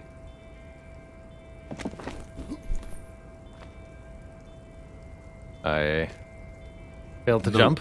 No, that's still too high. What were you thinking? You're not a gymnast. You're a boxer. And you've climbed way too high up there. You could have died there. Shit. I'm failing you. This wasn't part of our deal. Hey! What happened? I can't do it. Understand. We can always come back when you are feeling better. Alright, I could It's level just a up fluke after all. and try again, or try something else here. It seems important.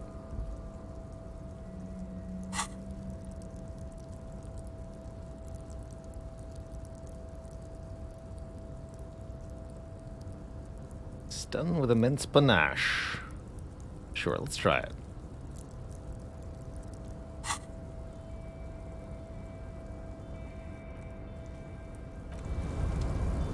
Am I not allowed to try it right now? A tarpaulin cloak is still caught on the railing. No one has claimed it for their own. One more try.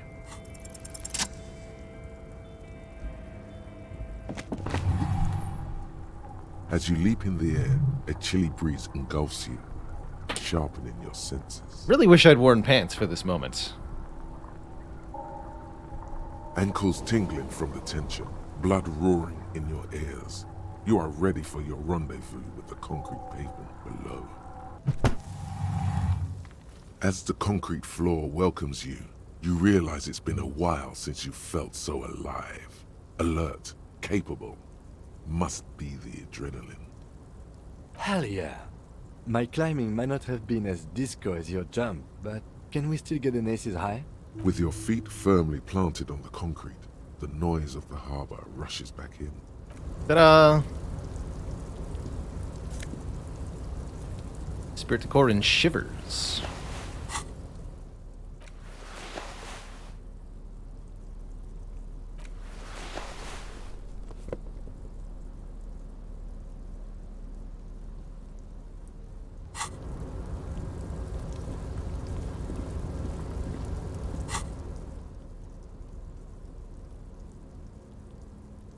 Nothing in the pockets of it, I guess? Doesn't seem like it.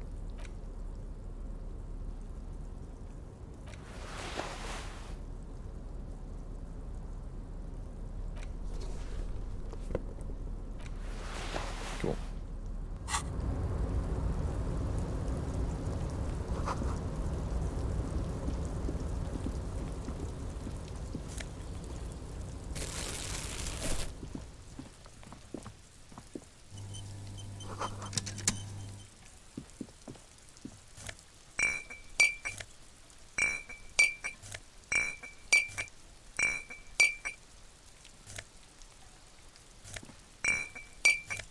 God. All of them?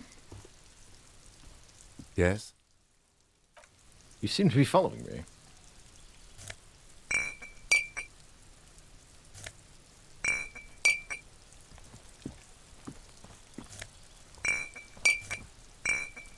I'm going to be the richest hobo in all the land.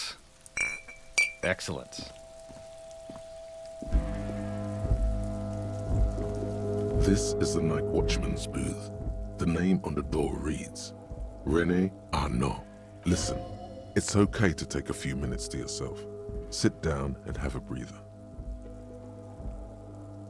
Gonna look around. If you must.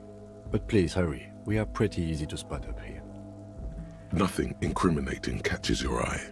The cabinets are clean and their sparse contents meticulously organized. There's a framed photograph on the table. Take it. It's a black and white photo of a young couple out in a street fair. The man, René, is dressed in a Royal Carabinier uniform. The girl is young and very pretty. She is smiling playfully at the... Why did you take that picture of René? I'm gonna ask him about it. You're really interested in that old soldier. Not sure I understand your fascination, but sure. As long as it doesn't take up a whole lot of time. Fun.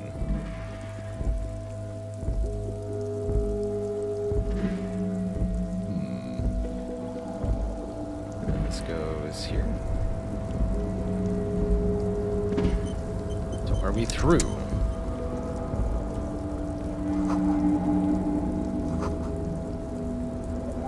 Freight machines and classes.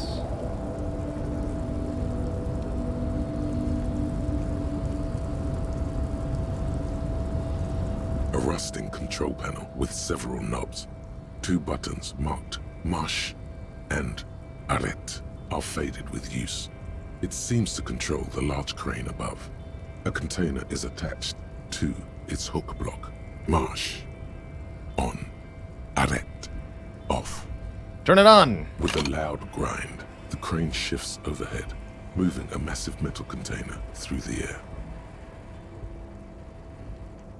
Okay.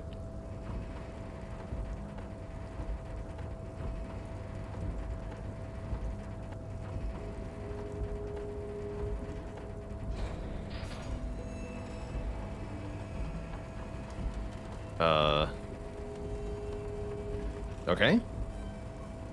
Gently lowered into position. And with a surprisingly quiet thunk, the crane places the container down. The harbor sleeps as the strike rages in the distance. The crane can rest again, now that its purpose has been fulfilled. What do you mean its purpose? Moving this container, of course. For this purpose it was built. For this purpose it has acted. And now it will rest. Careful, you're bringing us awfully close to narrative awareness there. I can't see how that was worth the ruckus. Except for seeing the crane in action, which I admit was satisfying. Turn it off. The crane does not return to its original position. It does not move at all. That's because we already did what we needed to do.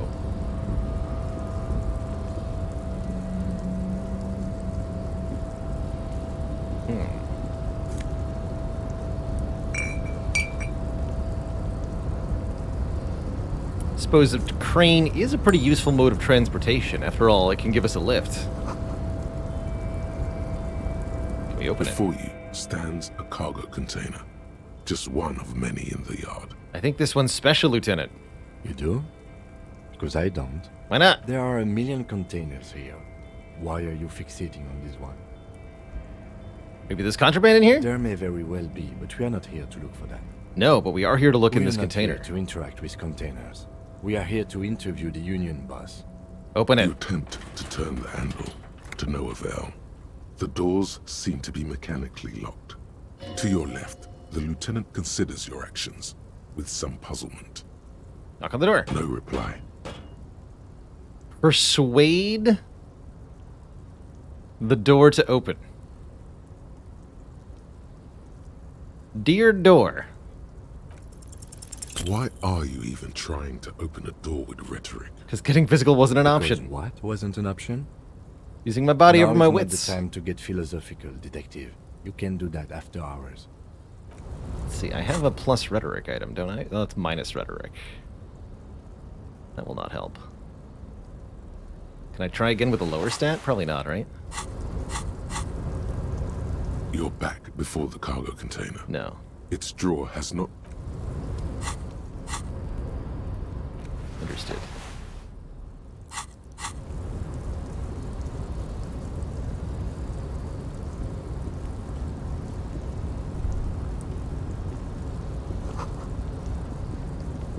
Machines are sleeping.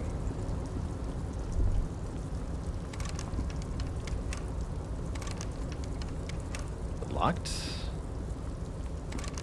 Odd.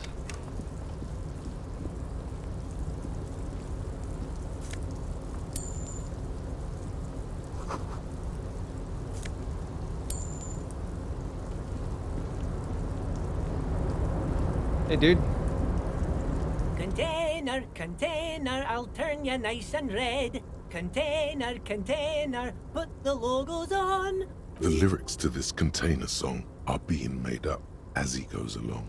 The accent is so thick, it's impossible not to notice he's Ubi, from the vanishing peninsula of Ubisunt on Muindi. Container, container, used to be Wild Pines. Container, container, now belongs to Everard. Hi. Everard, Everard, Everard, he looks after everyone. Huh? Well, hey there. How can I help you, mister? I see you are not a union man, mister. Did you get lost? You're not one of them scabs, are you? I mean, I don't personally mind. Folks is just folks, you know, and folks gotta eat. Just some of the other guys don't look too kindly on the scabbing kind, if you know what I mean, mister. I do know what you mean. What's in that container over there? Oh, that one. That should be empty as far as I know. Lots of containers here have nothing in them. They're just waiting to be loaded up. Told you. What are you doing with the containers? I'm just making some covers for them containers here. Yes, I am. Yes, I am. So it's easier for the crane operators to spot them. What's going on here? The containers in the yard are green in Wild Pine's livery, and the mountains rising behind Leo is all red in Union colors. It's like some red infection was spreading outwards from the container yard's core. Has anyone told you why you need to change the covers? No, not really. Mr. Everett doesn't tell me all the big things. Says I go and tell them to everyone. You've been very helpful, Leo. Oh, no trouble at all, mister. No trouble at all. Alright, bye. Bye-bye now.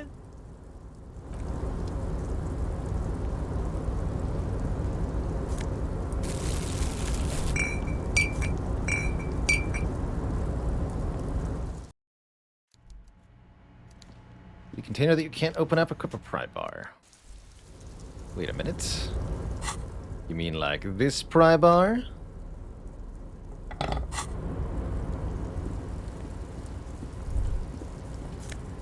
Huh. Plus half-light.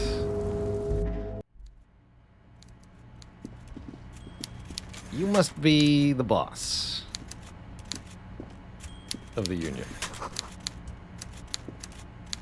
Before you is a walrus of a man seated behind a large desk. He looks up from his work, not the least bit surprised to see you. With great effort, he straightens himself up in his chair, yet says nothing. He simply stares at you. Are you in charge of the dock workers? Welcome, Mr. Dubois, Mr. Kitsuragi. It's good of you two to stop by. Please, have a seat. I'm Everard Clare, head of the Debarders Union here in Martinez. I'd offer you my hand, but unfortunately my health prevents me from getting up. You understand? I do. He looks extremely comfortable. The tiny folding chair, on the other hand, looks Yeah, like our chair versus his chair. Ridiculous. You go ahead, detective. Whatever he has in store for you, it can't be good, he thinks. I'll do my best. Forget about that. What's with this Dubois stuff? You're getting some seriously bad vibes from that name. HDB. Why are you calling me Mr. Dubois? Please, Mr. Dubois, let us converse in a civilized manner, as equals. Take a seat. I insist. It's nothing. Yes, that's probably right. It's nothing. Forget about it. Filter it out. Excellent, Mr. Dubois. I can see that you're a reasonable man, and reasonable men can be of great use to one another. Try to wink back. So tell me, how can the head of the Debarders Union help a representative of the Revachol Citizens Militia today? The chair you're sitting on has got to be the most uncomfortable chair in the world.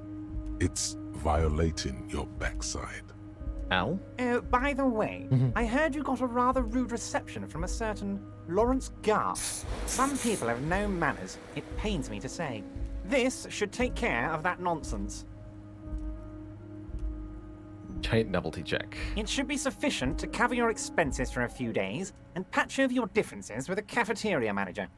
Go ahead, take it. Hey, that's 25 real. That's good money. Think of all the stuff you could.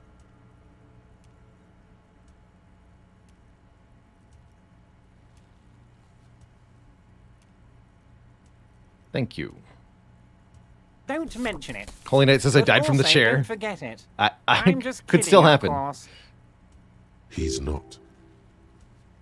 Now, I'd like to set your mind at ease about one other matter. Your lost gun. Let me assure you, Union people are on it as we speak. I've got my best hounds looking for that lost gun. His slug-like lips move, but all you hear is an echo. Lost gun, lost gun, lost gun. The world is swallowed by a black hole of fear. Only two words escape its gravitational pull. Lost and gun. When he said, "Don't worry," he actually meant, be very worried. I'd appreciate any help you could provide. Are you all right, Harry? You seem anxious. Harry Dubois. Don't be. Everything's going to be all right. It's not like you left it loaded. You didn't lose a loaded gun. Local children aren't out there playing with it right now, pointing it into their own mouths.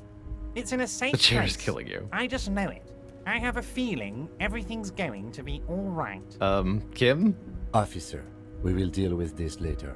We don't need Mr. Clare's help with this. I wouldn't be so sure about that. Try not to panic. Panic a lot. God, you're sweating. Your knee is jerking. You're about to cry, aren't you?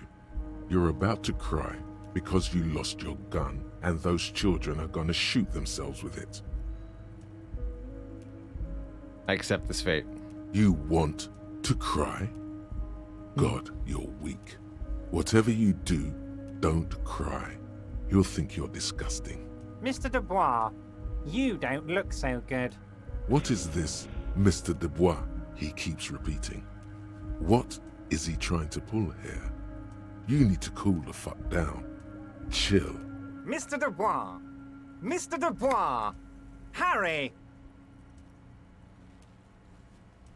There are no Harrys. Mr. Dubois, are you okay? Can I get you a glass of water or something? Are you having some kind of medical emergency? I need alcohol, stat. Maybe you could use your hands somehow, in a kind of throw-in motion, like you're throwing that Mr. Dubois act right back at him. He's Mr. Dubois.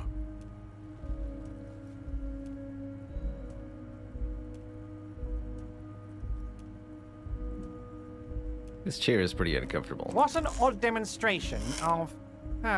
you got me, Harry. I don't even know what. As entertaining as it was, I'm afraid we're wasting our time. And I'm an extremely busy man, as I'm sure you are too. Okay, enough. We are here to ask you some questions pertaining to a murder investigation. Quick, here's your window. Get yourself together and ask him questions. Police officer questions. I want to talk about the hanging. Oh, of course. That's your main thing here. That's why you're in Martinez. I know everything that goes on around here, and I would love to discuss it with you. I mean, it's no secret that the lynching is connected to the strike. So much to talk about. Honestly, it's been weighing on me so heavily. I understand you need to interview me, but there's a thing that's been keeping me up at night. I want to talk about the hanging. I mean, if we could just calmly talk, exchange information, we could blow this thing wide open. Yes, that sounds good. Let's do that. But I can't think straight with this thing weighing on me. You're police officers, aren't you? I have a crazy idea. You guys are basically door-opening machines, incredibly talented at opening doors. Is that true, Kim? I'm not sure I understand. If you're asking us to break down someone's door, it's not going to happen. Come now. I just need you to go open a little door for me and leave it unlocked. A simple thing. Absolutely nothing shady about it. An excellent opportunity presents itself, sire. You could win the trust of the arch-liar, pretend to play into his hand. Then, should you wish, bend his efforts towards your own. Whose door? Oh, no one's. It's just a weasel. A weasel lives there. Nothing for you to worry about. What do you mean, a weasel? A loud blabbering weasel. When weasels feel no one is watching, they start acting foolishly. Just go there, unlock the door, and leave it open. It's been such a burden on me, Harry. I just want this to be over so I can discuss business with you.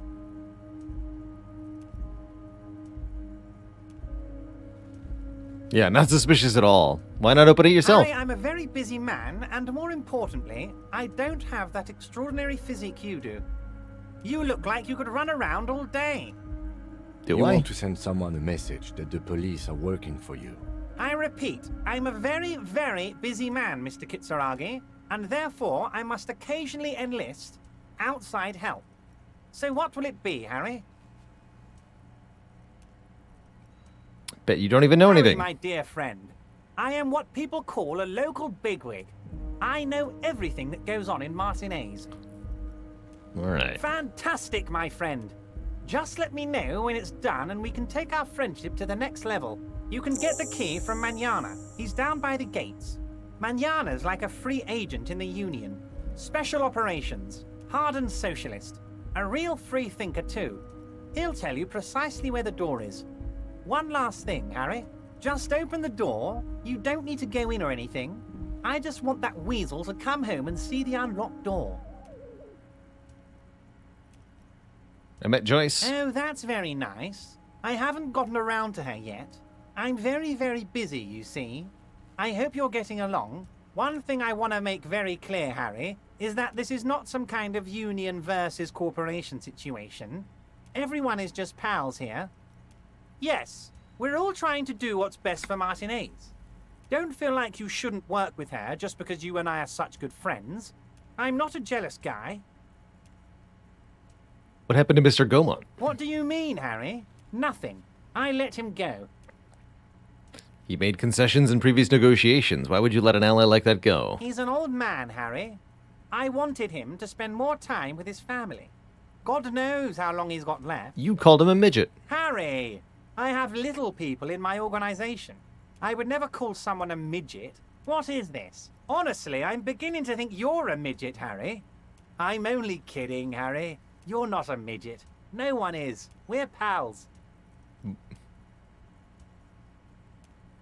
Joyce said the previous union leader vanished under suspicious Vanished? circumstances. Harry, the woman left her casserole in the oven and couldn't make it here in time for the voting. Oh, did I leave my casserole on? Better go home and check. The election can wait. When she got back, the whole thing was over. Wait, there was no mention of a casserole from Joyce. Funny, she didn't mention that. Harry, Harry, Harry. Do not fixate on this little matter. Maybe it was a rabbit stew, or a hairdryer, or an iron. The point is, her heart wasn't in it. Mine was. This particular brand of humor he has, it makes for a fine distraction.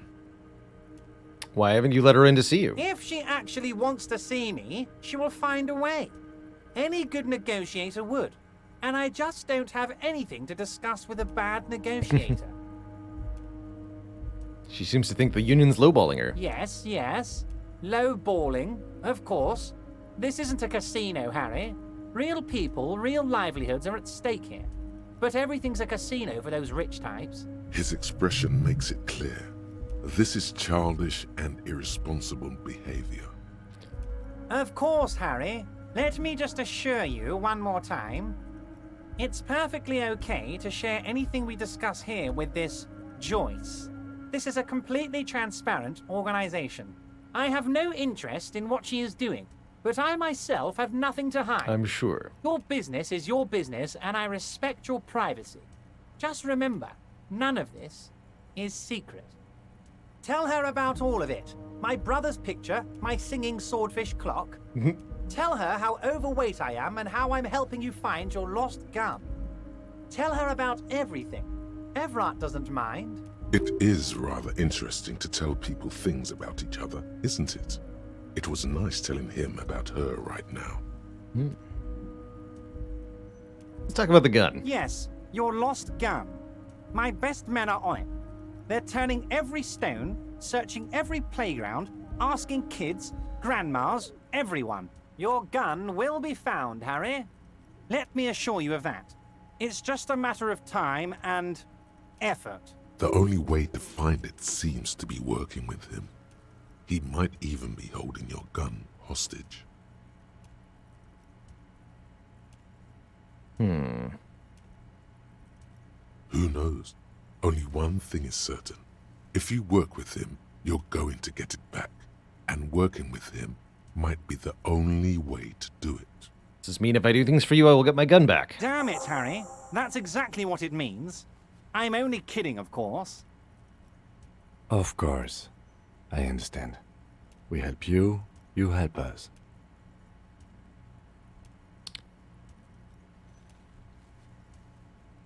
What's in the container outside your office? My dear Harry, there are literally millions of containers in this harbor. I couldn't possibly remember what's in all of them. The Xfalson's crane. Harry, you smooth-talking son of a bitch. Time is a precious resource, and I don't have enough of it to count containers with you. Smooth talking. Maybe that's the way to go about opening the container. All right. You should at least try convincing it. Why'd you call me Mr. de Boer? Of course. Let us dispatch with the formalities. You call me Everard, I call you Harry. That's what the hanged corpse called you. Harry. My God, so it's true. I didn't want to believe it, but you are a fantastic science fiction amnesiac cop, aren't you? What are the odds of that? I think the odds of that are very low. It might be a good idea to hide your confusion. I mean, see what his game is first. I'm just testing you. So good to hear that, Harry. Apparently my sources were wrong. However, if you did have a spot of memory trouble, I could help you out. With my big fat folder. Words flow like a river of honey from his lips. A folder? I guess word has already reached him. No matter. No harm done. Are you trying to tell me you've gotten hold of some of our documents? Mr. Kitsuragi, would you mind? Me and Harry are talking about his lost identity right now. Don't just jump to the folder. That's not smart. Shows you're on the edge. Do some probing first. Where'd you get that folder? Ah, this? My friends in your organization gave it to me, Harry. This translates into, haha, you guys are so corrupt. I find that very suspicious. May I have a look? I'm afraid this is meant for Union eyes only, Mr. Kitsuragi. I'm sure you understand. Please continue, Harry. Do you know where I live? But of course, Harry. Your precinct is the 41st and you live in Jamrock. You're a Jamrock boy. A long way from home, but that's okay. He doesn't really seem to know any more about it. What kind of a cop does it say I am? Harry, you're not simply a cop, you're a star. A bright shining star in the drab law enforcement sky, outshining all other stars. You're a superstar. You know me. Of course I do, Harry. And I'm gonna help you shine. I'm gonna put you on all the big stages. Your name in giant neon letters. Harry Dubois. The giant neon sign reading, Harry Dubois, hanging from the Cavalson crane, can be seen all the way to Jamrock. Somewhere in Mirova, a beautiful woman sees the bright glow on the horizon and says to herself, "Oh my God, I shouldn't have left him." Do you know anything about my family? Family? Harry, you're not a family man. There's not one peep of family in here. Unless you think you're a family man. Do you strike yourself as a family man, Harry? Not really. That's why I like you, Harry.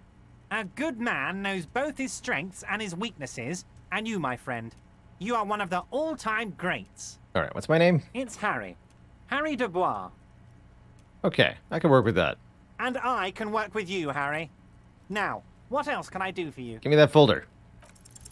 As you look at the folder, Everard covers it with his hand and pets it. Is he trying to hide that it's not a real RCM folder? It certainly doesn't have the RCM stamp on it. That's not an RCM folder. Okay, Harry, you got me. This is from the Census Bureau, not the RCM. Those Census Bureau people are absolutely corrupt. You should do something about them. He got the name from the Census Bureau, and everything else from your actions here in Martinez. Yes, Mr. Kitsuragi from the Census Bureau. Like I said, now I'm actually a very busy man, so is there anything else I can do for you, Harry? That means he doesn't really know anything about you. A pity. The mystery of you will have to remain a mystery for the time being. So the Census Bureau says my name is Harry Dubois. Yes, that's what I said. Try to keep up, okay? Let's move on. Alright, he'll deny about the local drug trade. Let's get out of here. You need this to get in and out through the gate. Great. Here, you're one of us now. A real red and white Union man. Take care, Harry. Thanks.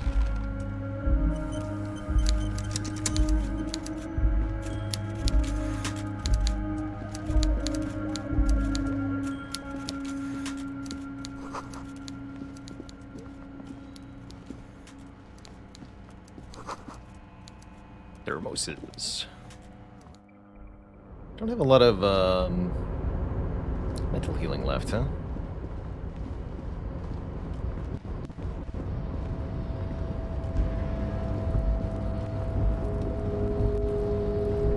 You're back before the cargo container.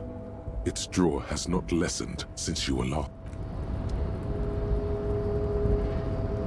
Yeah, I've got one. Don't necessarily need to use it now? Question mark? But what if I need it later, you know? That kind of thought. Alright, is this actually... How do I get out here?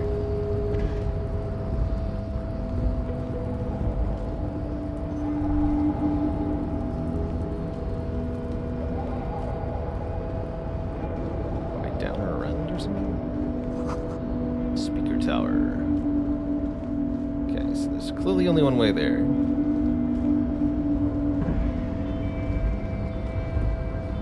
A little difficult to see the way around the map sometimes.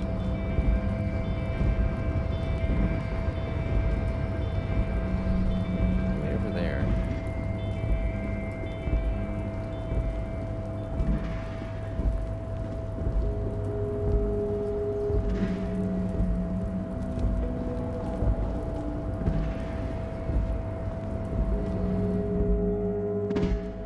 Oh, hello. An imposing combination of a punch clock and a payphone is looking down at you from the wall. A note on the side says, "Tokens unavailable due to strike. Use change." The machine swallows your coin and seems to be waiting for your next move. Let your muscle memory dial a random number. Your fingers run over the dial pad. 005. That's the dialing code for Revachol. 4952, and a moment of hesitation before entering the final numbers. 993. Calling. Calling. Still calling. Then... Video Revachol, 24-hour video rental. We rent 8 and 10mm film for home use. This is Lummy. How may I help you? Video Revachol is a 24-hour video rental. We rent 8 and 10mm film for home use. This is Lummy. Do you know me? No. Why did I call you? Maybe you called to extend your rental period? Do Do you need to extend your rental period? My name is Harry Dubois. Do you have anything in my name? Let me fire up the machine. Dubois. Here we are. You haven't rented anything in 5 years, but you still have a copy of Blue Ocean Hell from November 46. Whoa, not a fun film, that one. What's that? It's not an easy watch. After the death of his daughter and subsequent divorce, Ziemsk immigrant Egidius Wojcik tries to come to terms with Me the trying to pronounce onset that of name. dementia. Hello and welcome to Tight Night Chunk. Watch inspired videos on YouTube all the time and you really think they help you play. Also, Disco Elysium is a masterpiece. So I've heard. Thanks for dropping by, and hello. No wonder no one's been missing it. Still, it would be great if you could return it to us. We're on the corner of Voyager and Maine. The call is terminated by the other party. Alright, that didn't get me much. What's this? La fumée.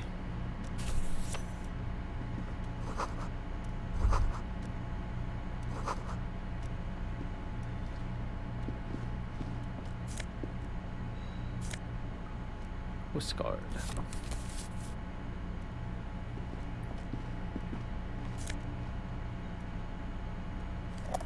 There's another heal for us.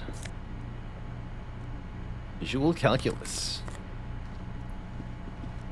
On second glance, someone has forgotten to properly close one of the drawers. It's unfortunate for the Union to just leave their paperwork lying around like this. Let's see what's inside, he thinks. The drawer opens smoothly. Inside is a well-organized selection of brown folders. We got here. Hundreds of documents containing logistical data. Two kinds of transactions stand out. Materials coming into Revachol from the outside world, from Muindi, Grad, and even Ilmara. And the same materials being handed over to companies inside Revachol. Kuron, Coal City, La Delta, and Jamrock are listed among the many districts where the imports are being sold.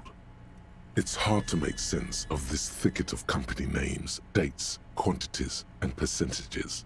You try to focus, but the lines are getting blurry. Force yourself. Look how blurry all the lines on these papers are. How unwieldy your own willpower is to yourself. Hermeneutics was almost within your grasp, but now only vague letters float before your eyes. Less meaningful, but aesthetically more pleasing. Could I focus through not focusing? You are a police officer, not a spiritual healer. You can focus the normal way by turning your attention to something and not letting go. Oh.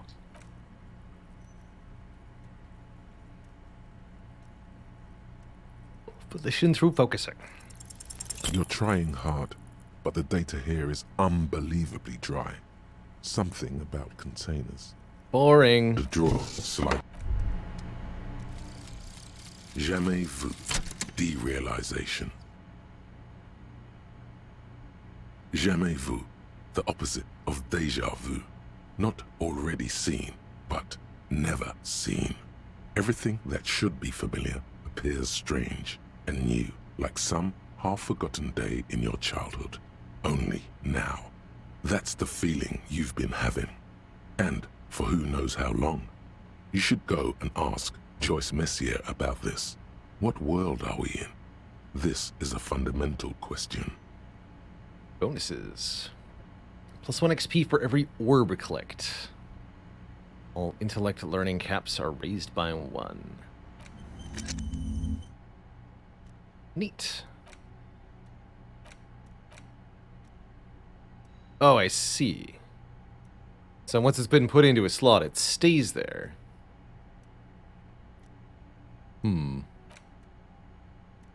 Interesting. Okay. Noted. Yeah, we can pay a skill point to forget, but do I want to do that? Not necessarily.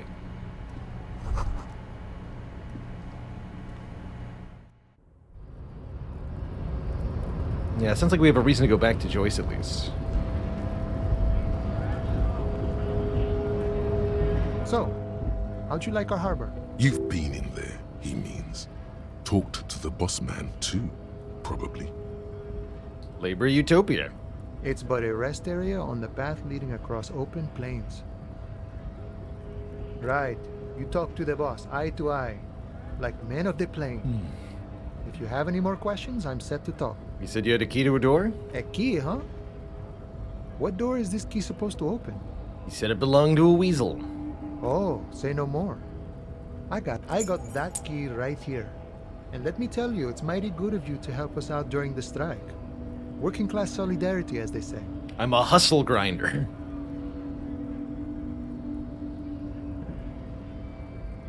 Not opening this door for myself, I'm opening it for all working men. I knew this man was a commie. And it's a good thing you're doing too. What you're looking for is a basement door behind the greenhouse. That's behind the wailing in rags. That's all I know. Our organization is what you call compartmentalized. Means we keep out of each other's business.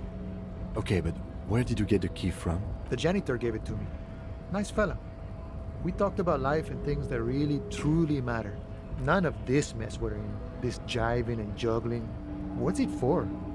To feed our children, I guess. Anything else I should know? I'm more of a philosophical dock worker. I like to talk about the big picture stuff. Who I am, who you are, what we are fighting for. He means he's not going to tell you, cause he doesn't know. But he will shoot his mouth off with you now that you're working for Everard. Who he is, and what they're fighting for. This is interesting. Good talking to you. Actually, why are you striking? We're negotiating our share. Aye. How large a share would you like? All of it. However, right now we want all the harbor workers to be on the company's board, so they could take part in the decision-making process. This seditious talk sounds like communism. Just so we're on the same page, communism is basically wanting to kill the rich people or deporting them to a labor camp in southeast Grad. But don't say that out loud if you're a communist. Got the picture. Sure thing. This was great. Alright. A few things.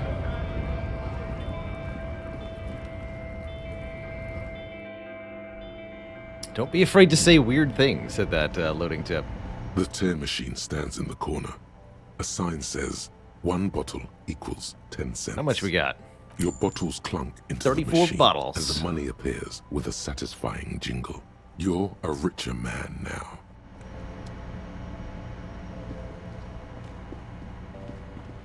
$3. Heck yeah.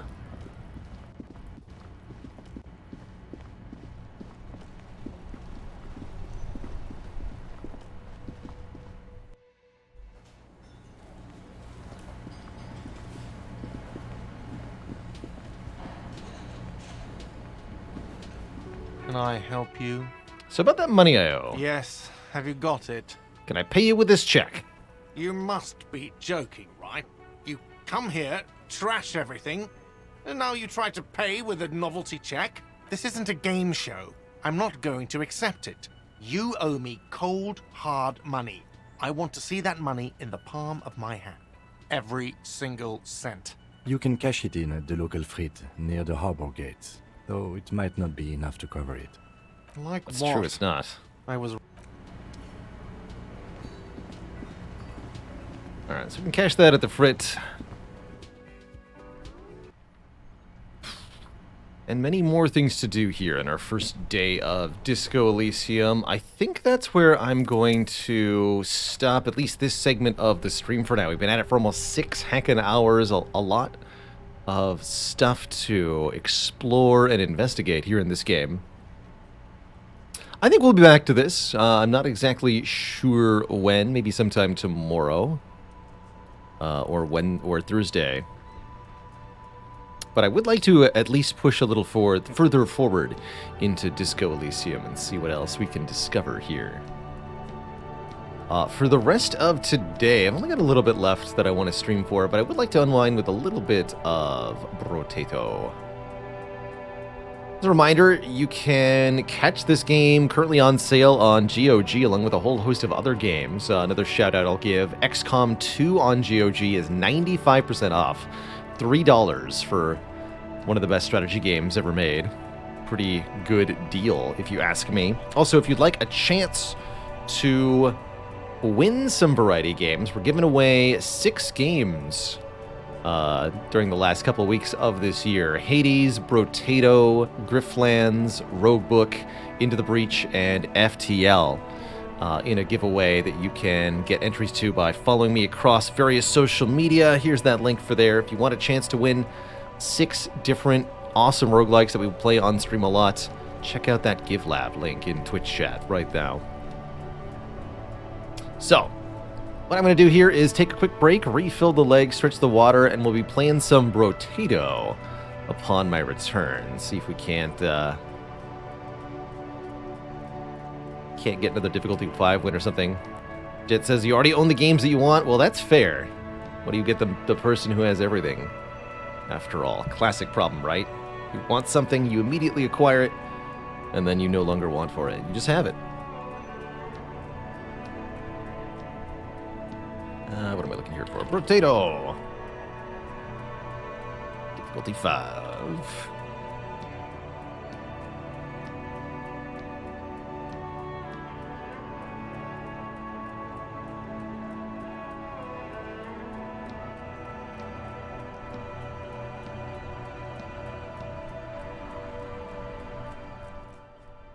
Say it one more time just to be sure.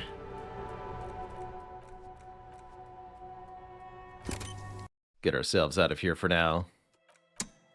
Confirm. All right, face cam goes down here for Brotato.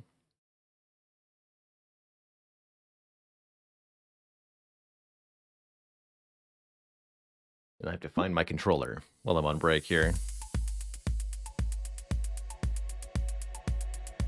Brotato.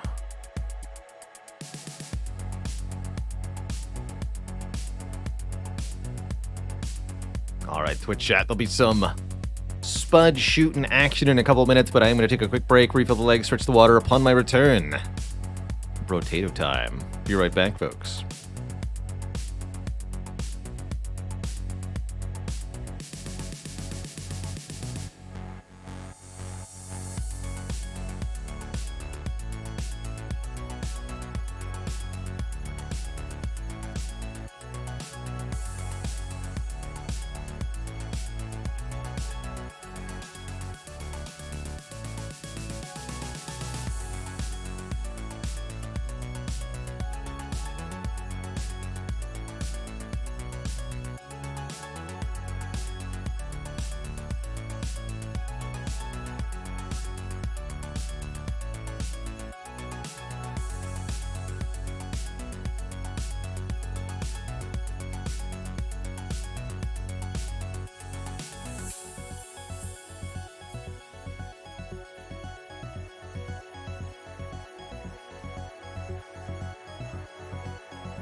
Alrighty, we're back. We are back. The stretching has ended. And now we may play the tater.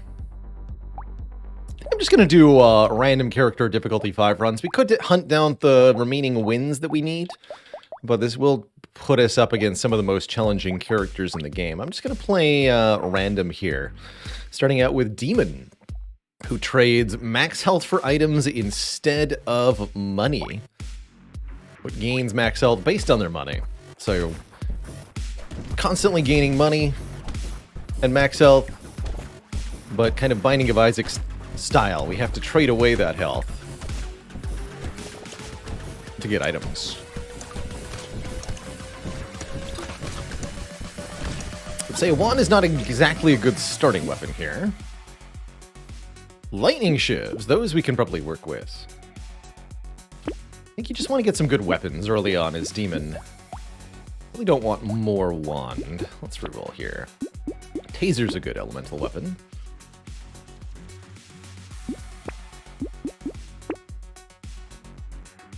Maybe elephant is interesting. Go luck on Demon? Seems curious. Let's not yet. Bag this early has got to be worth it. Buy some max health. One more reroll. No. I'm good as we are. Often best to buy a lot of items wave 1 as Demon, because you can... items will get more expensive on future waves, so... better to spend early than later.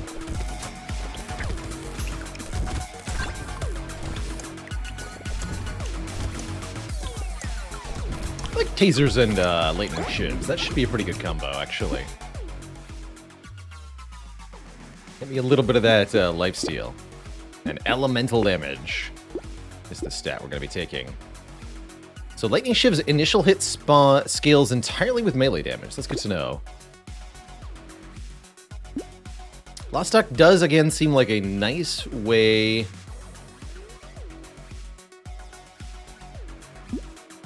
to get some luck, but I don't like the minus elemental damage. Let's swap the wand for a plank. Burning spreads. Sure? Yeah, it's gotta be worth it. I didn't take the other luck item. I'll take a Cyber Ball. Okay, now I'll take Lost Duck? Sure. All full for it. Currently have 5 max health. Seems like I should probably stop buying items then. I don't want to get murdered here. Don't die. Oh yes, I should disable the extension. Thank you, Virtual 256, for the reminder there. Yes, let me tweak that real quick.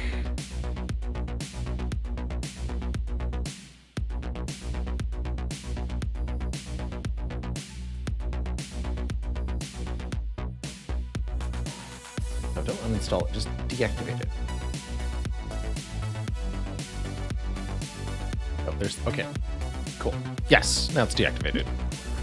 Perfect. Woo. No dying, thank you.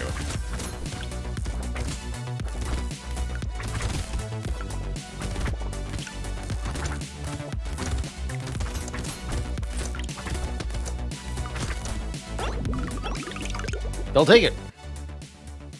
More lifesteal.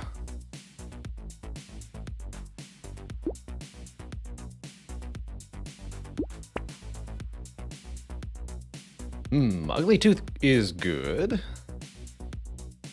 I don't like the minus speed it gives, though. Oh, Little Frog costs too much health at the moment. Might be wise to simply save our money for the moment. I will take the Ugly Tooth. Ugly Tooth is quite good. Especially with tasers, I think. Taser's Ugly Tooth really slows enemies down when you hit them.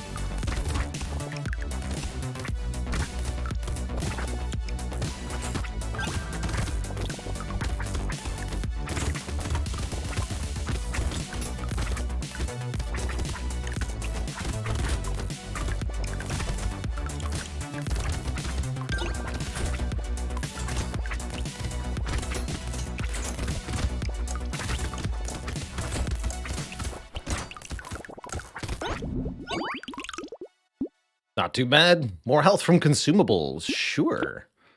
I don't even trust the dodge stat anyhow. Also, give me move speed. And more luck. Piggy bank demon is definitely one of the ways to make this character work well. To be offered piggy bank so early is particularly exceptional. Piggy bank says we get more 20% bonus to our materials at the start of waves, but this character doesn't actually spend money on anything other than rerolls.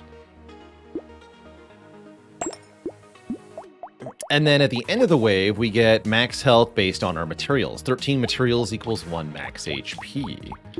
So that's just going to give us constant max health returns. For example, this wave alone will be 2 extra max health.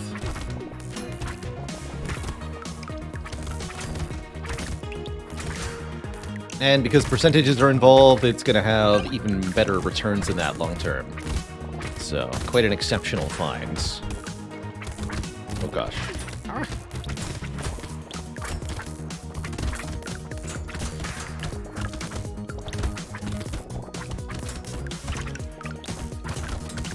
Yeah. Don't die. Good talk.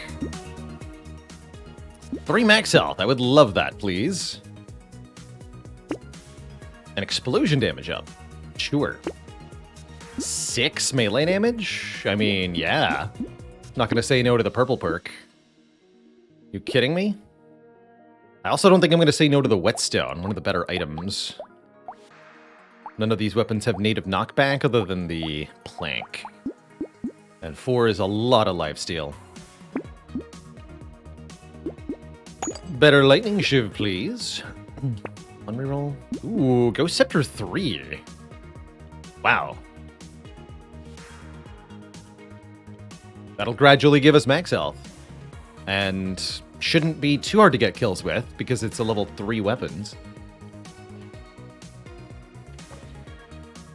Sure, I'll buy that.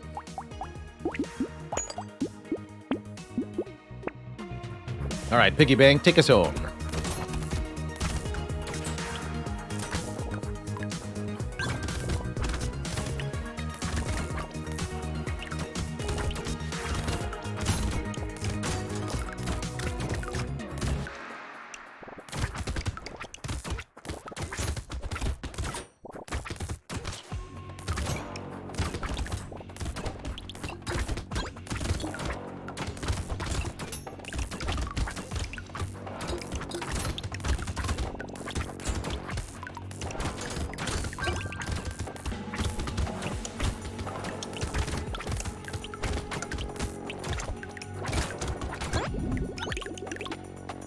Did I at least get 1 max health from this? Yes, good. Very good. Dodge is in the negative, so I don't like taking more. Let's reroll. 15 attack speed. That sounds good. And some move speed. And a coupon for cheaper items. Yes, please. We'll buy 1 reroll here. More trees. Yes. I think fertilizer's also worth it on this character. Harvesting is a pretty good stat. Not going to pay for another reroll because we want the piggy bank to work. Doesn't coupon not work with demon? It does. Although rounding may mean it doesn't make a difference on an individual item. The coupons do work, to my knowledge.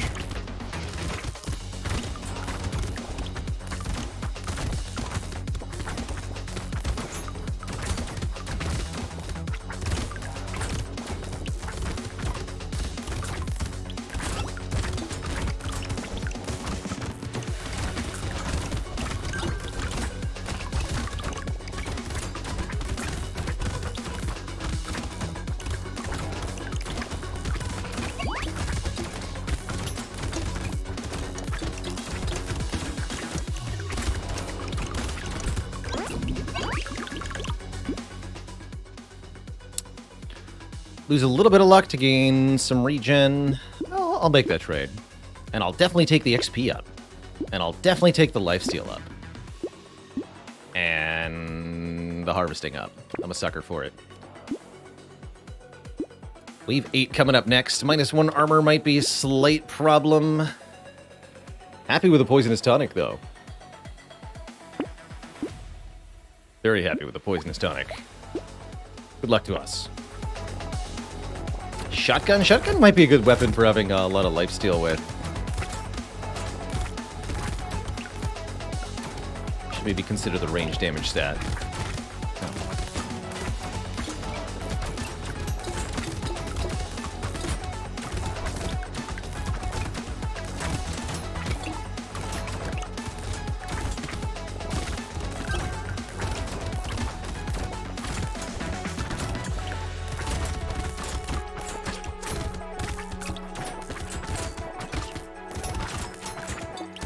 Oof. Walked face first into that one. No real excuse there. I guess maybe not high enough damage was a bit of a problem there. I couldn't actually kill the big guys before they accumulated. But simple failure to avoid enemy contact was the problem there. Not like I didn't have the move speed for it.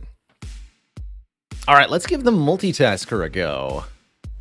Can equip up to 12 weapons at a time. That is minus damage for every weapon they have. I tend to think that the engineering and maybe stick build are good for multitasker. Let's play a random weapon, laser gun, and just see what happens. 12 weapons does seem like a true challenge for making work. There might be a way, though. Hey.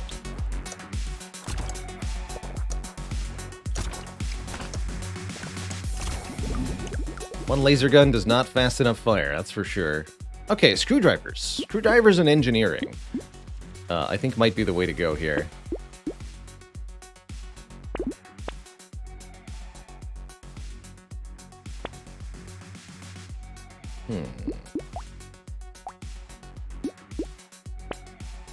I'll lock that in.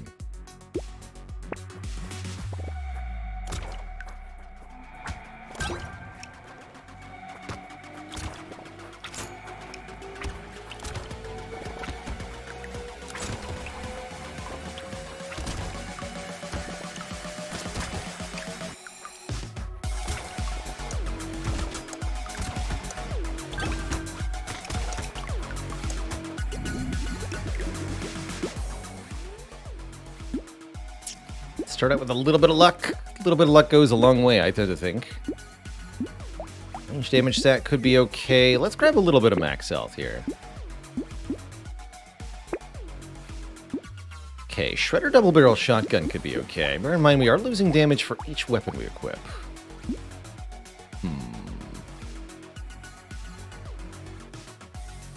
Angra, thanks for the Prime sub and the 3 months of support.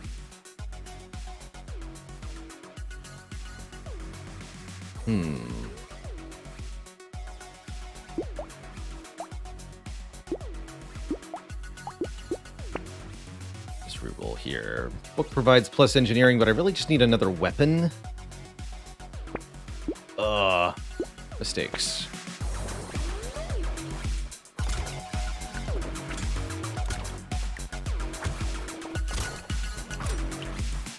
Should just bought the shotgun.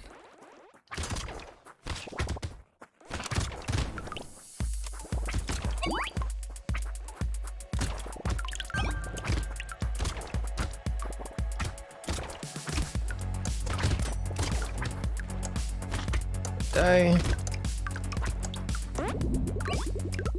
Already doing quite poorly here. Peaceful Bee gives me more harvesting, but is going to apply further damage penalties. I don't know how I feel about that. Okay, here we go. Turret. Yeah, I do think engineering is probably the way to go here. Let's try it, at least with the items we've seen so far.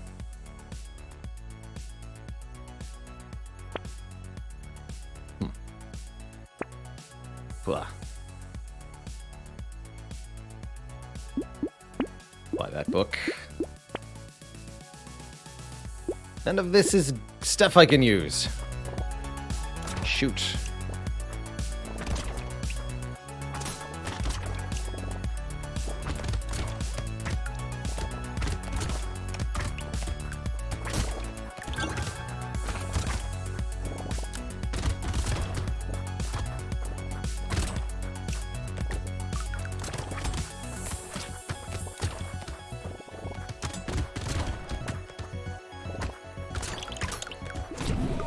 fair enough. I'd like to try that again with this character.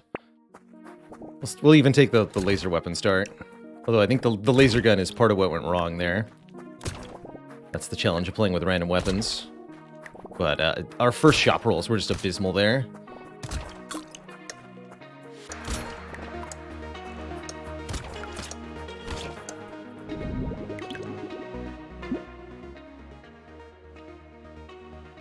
Could go multi-laser gun. Actually, considering how much damage they do, that's not even a terrible idea. They're nice and cheap, too. Okay. I'll allow this. Cacti Club's also an interesting one in large numbers. I think the Cacti Club might even be good, and oddly enough, I am willing to go Cacti Club laser gun as a build. I think it might even be synergistic. Let's just try this for the moment. Selling the gun to lessen the chance of guns appearing. I did consider it. The problem is that would leave me with no weapons, essentially. And if I had to do any wave with just the screwdriver, we were instantly dead. So as I see, you can't sell the gun until you have a replacement already. Even if losing the gun increases your chance of finding a replacement. And I think early harvesting might be good here too. Seems like the range stat could be good as well. Grab the harvesting. Harvesting and armor. And a third laser gun. Okay, here we go. Seems to me Multitasker wants to spend most of their money on weapons. Here we go.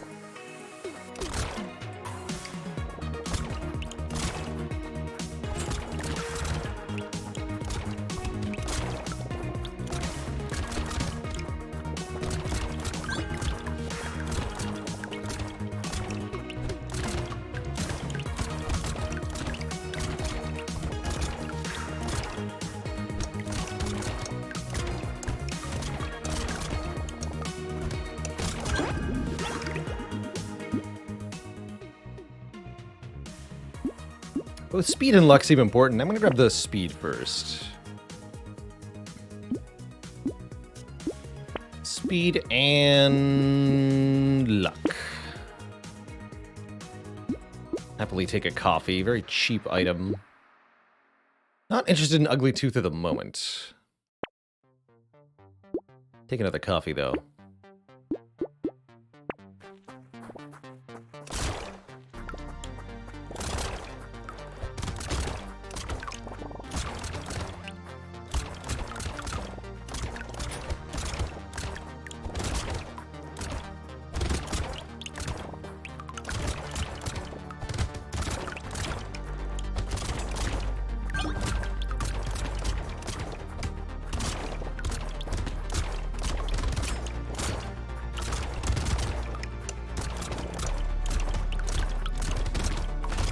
Good wave. Explosion damage up. Currently don't have any of that, but I'll take it preemptively. And I really like the boost to harvesting here. And get us to 15. Trees are almost always a good item to pick up. I like metal plate as a general rule. I don't know if it's right here. I'll pick one up. Slingshot. It's a primitive range weapon. I think that actually fits in quite nicely here. I'll add slingshots to the mix. And we'll stop there.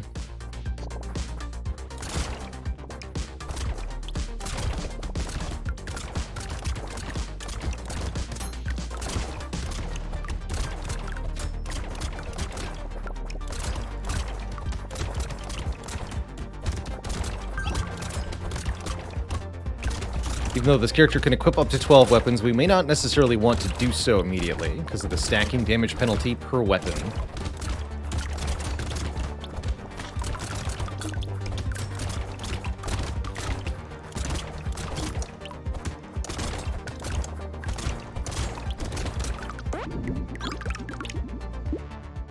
%7 crit? Okay. I'll take that. Gives +1 range damage. That's not that much, but if I am going Cacti Clubs, Hedgehog seems decent. Oh, I think we could do better. Coupon's good. Shredder. That is explosive weapon. Not primitive, though. What's the sweet spot? I think that's going to depend on your other items. And very notably, having more weapon slots lets you take better advantage of the keyword system. And there are weapons, specifically the heavy tag, gives a % damage increase. So if you're adding heavy weapons, there is no penalty, because the benefit from equipping more will exactly outweigh the penalty. Kind of interesting. Not going to take the Shredder. How about a Shredder 2? That is arguably a little better. I'm going to combine the slingshots, speaking of the damage penalty. They still kept it 6, that's right. So you may want to go with different sets of keywords. In this case, I'm looking at primitive and gun. Oh, the cacti club is heavy, by the way. So if you can find more cacti clubs, they'll be equipped with no penalty. That's pretty cool. I'd really like to do that, actually. Let's try wave 6 with what we have.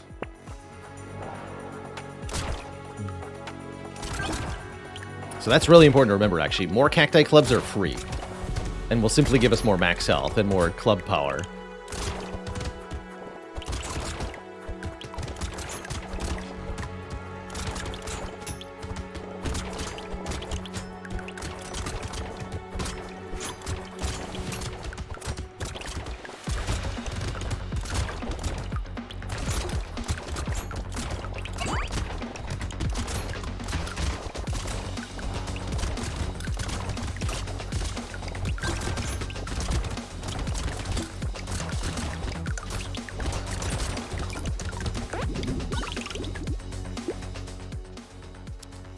Sure, I'll take a free alien worm. 3 max health, 2 regen. The minus HP from consumables is kind of bad, but not too bad.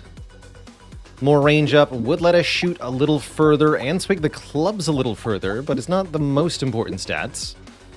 Where do we roll here? Ooh, lifesteal or max health? Let's take some more max health up front. And we're offered range again. This time I'll take it rather than paying for the reroll. More slingshots, yes please.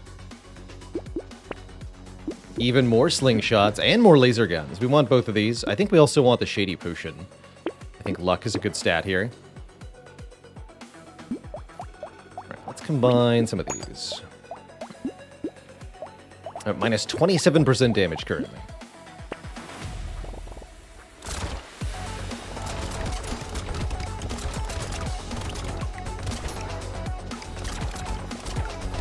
But I have 4 laser guns, 3 slingshots, and a cactus club.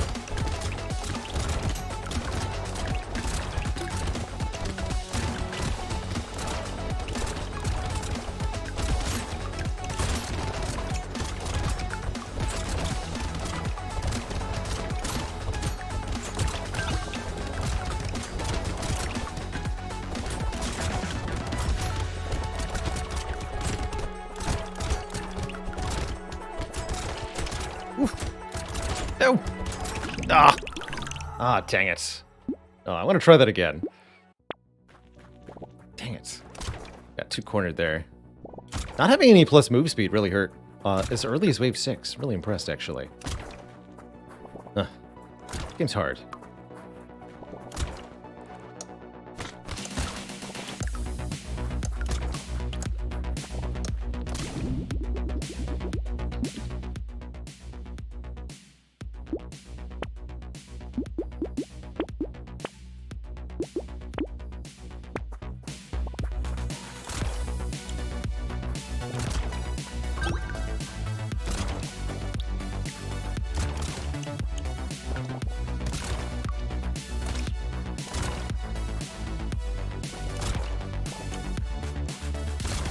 Oh yeah, I'm also playing one of the hardest characters as far as I'm concerned. I feel no remorse for losing with Multitasker. I think Multitasker is a terrible character, although very fun in concept. Truly terrible character.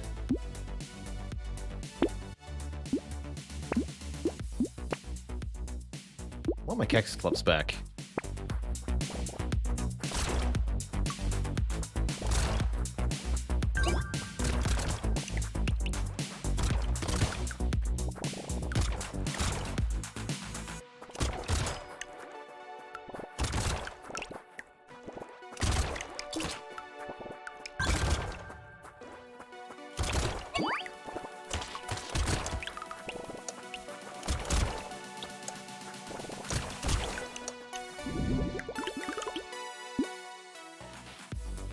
Free range, sure. Let's get some range damage stat too. Seems important.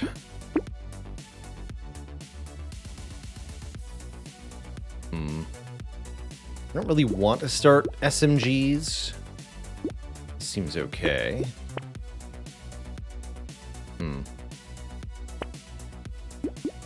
That's good.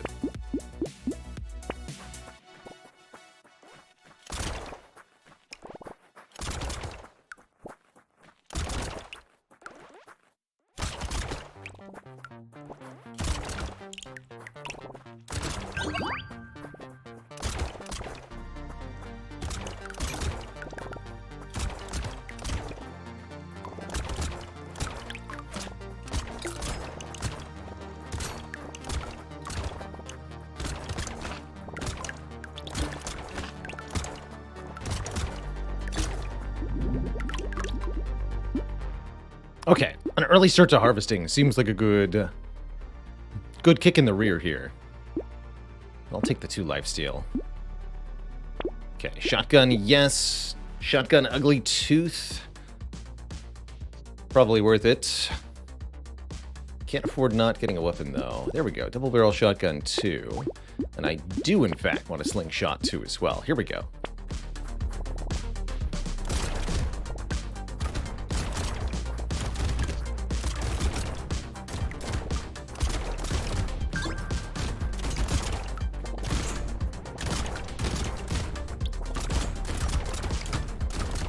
Be a lot easier if we get some range damage stat, maybe.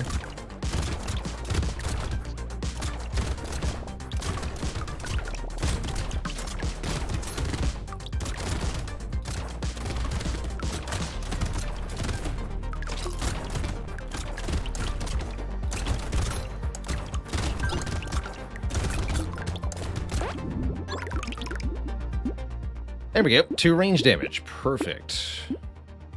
And I'll take 8% damage, too, since our percent damage is usually in the negatives. We'll lock that, by the way. That's a pretty good item. Since our damage percent is usually in the negatives.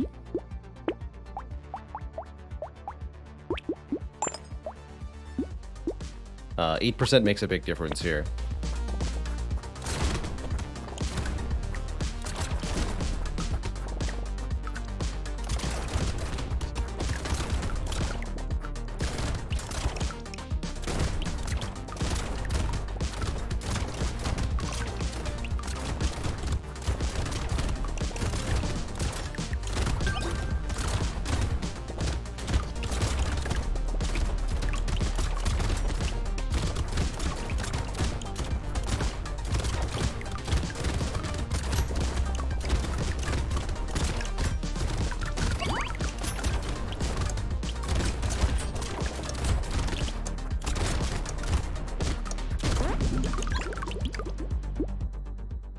And I'll take this just for the 1 range damage.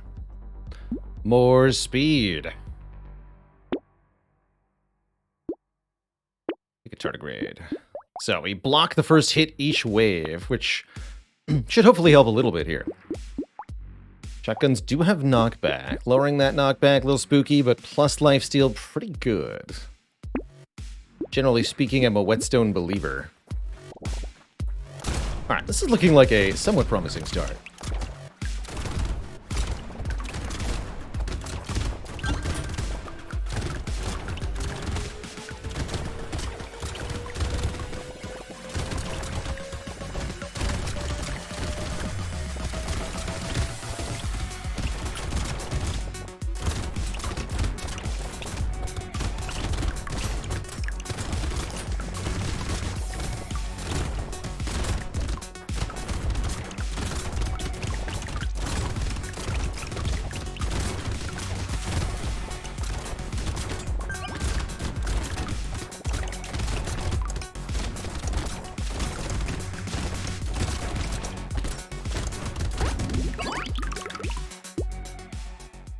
Not a fan of the Gummy Berserker. I don't like the minus armor items in general.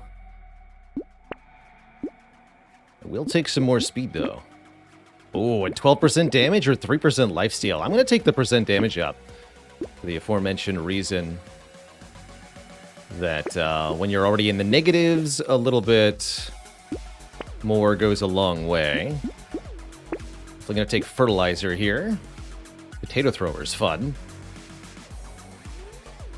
Do I want alien eyes? No, I want more harvesting.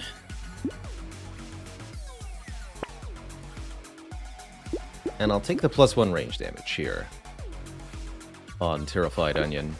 Or on the lens, excuse me, not the onion. What's our damage on the laser gun currently? 55. 5 range damage stats, so our guns are and weapons are at much higher than base damage. In fact, our percent damage, even with 6 weapons, is currently in the positive, so we're good to pick up another weapon or two soon.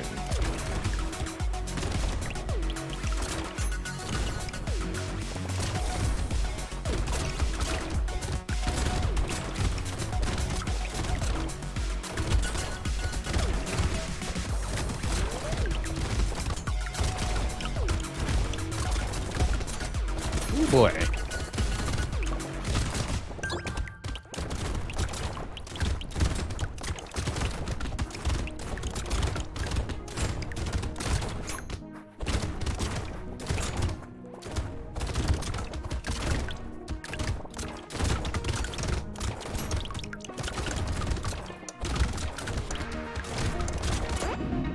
Good wave. I will not take a weird ghost. Going into wave 9. Actually, you know what? Yes, I will. That's a relatively easy wave. We get offered 3 range damage up. That I'm going to take. And I like 30 luck a lot. We have tree and luck. Let's take the bag now. Do I add a medical gun for lifesteal purposes? Any chance I'll upload the Dixco Elysium run to YouTube? Higher chance if I complete it. We'll see about that, though.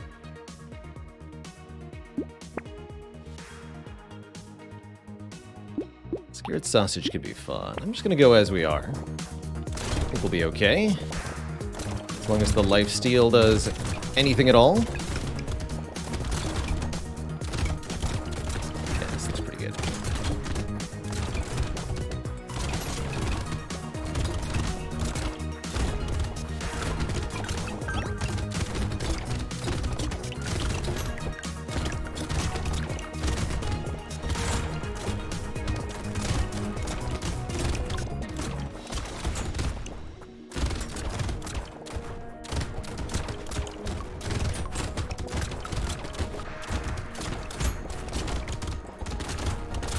I'd like to pick up some of the materials, though.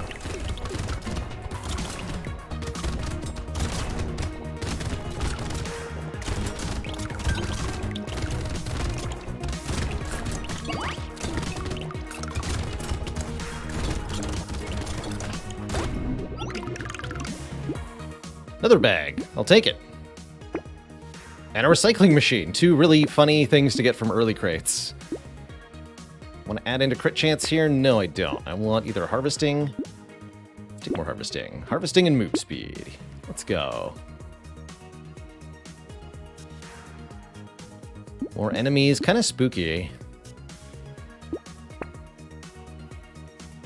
Piggy bank. 20% materials at start of waves.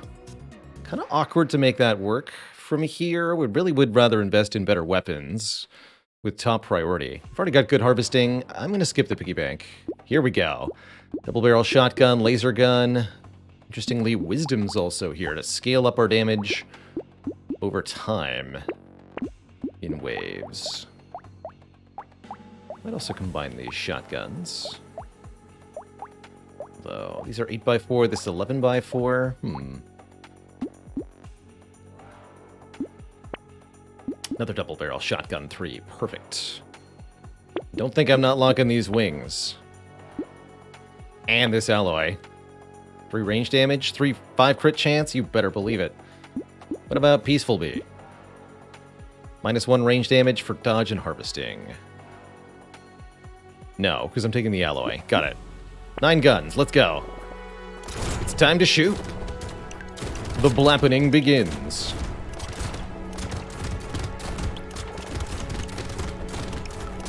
Ultra destruction, ultra power.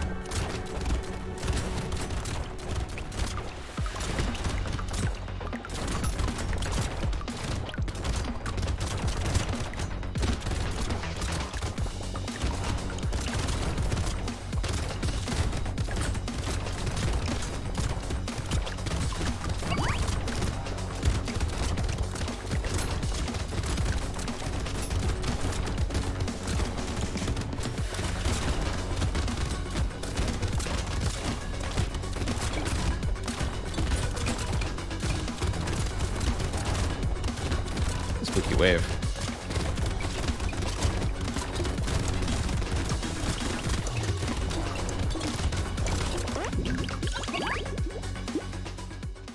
Rip and tear. Enemies have a 20% chance to explode for 9 damage when they die. This is going to be pretty low damage as far as rip and tear goes. And with the recycling machine, we can recycle it for 84, so get out of here. Fistfuls of cheese. Thanks for 14 months in the Prime sub. Yeehaw. I'll take more lifesteal. Wings, yes. Alloy, yes. Screwdriver, no thank you.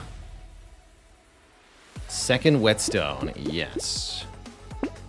Now our lifesteal is 13%. That should be plenty of healing. Damage seems adequate based on how fast the mummies are evaporating.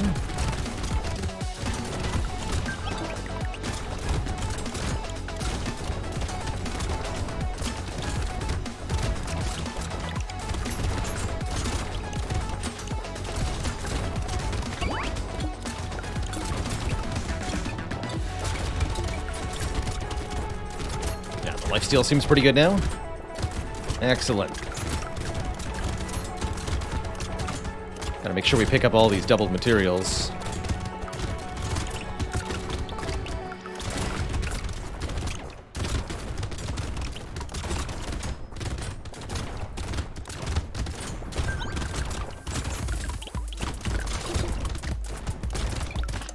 Wait, don't die though.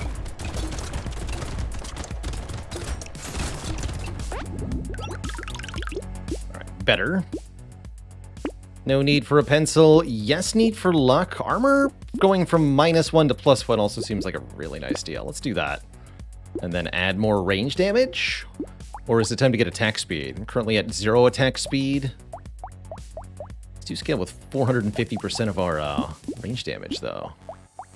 Yeah, I think attack speed will go a long way. Let's take 15 attack speed up. And 20 more luck. Gonna be an elite wave, huh? Take a slingshot. We don't have enough crit chance for hunting trophy to be worth it. And I'll combine the laser guns. Might combine the shotguns too. One more whetstone. One more laser gun. I'll lock in a fin too. 10% more move speed. That's great.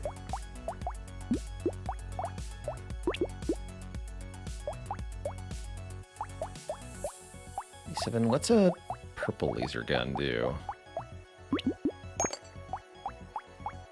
Sometimes the upgrade is better than you'd expect. 99? Okay, no.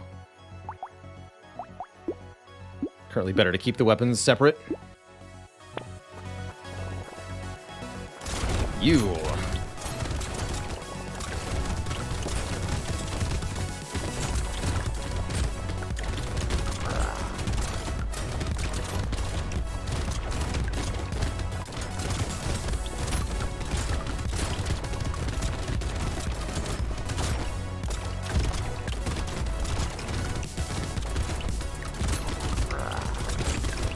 Now you run.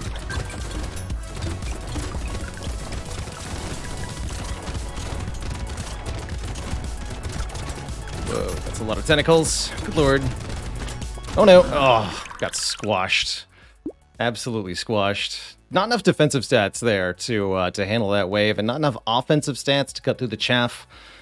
It's pretty common to die to that first elite, though, so I don't feel too bad. Let's just try a new run with a new character. Crazy! Gets bonus range with precise weapons, bonus attack speed, and starts with a knife. Make that 2 knives.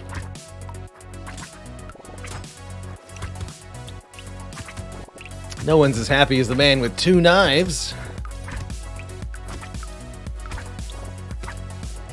This is pretty awesome, actually.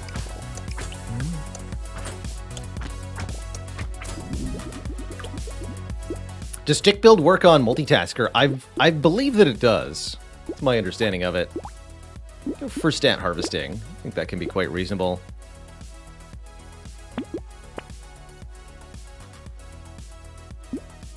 Crazy really wants precise weapons.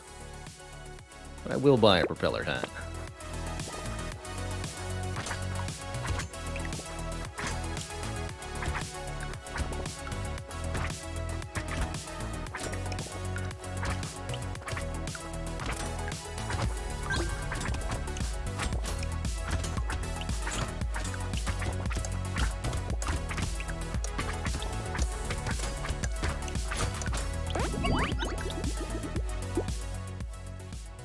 Minus lifesteal. Nah. Doesn't seem like a good enough benefit to me. Let's take crit chance up. This character is definitely going to wield weapons that scale with crit chance, like knives. Can't afford the scar and the knife. I do like XP gain up, especially early. Lock the knife.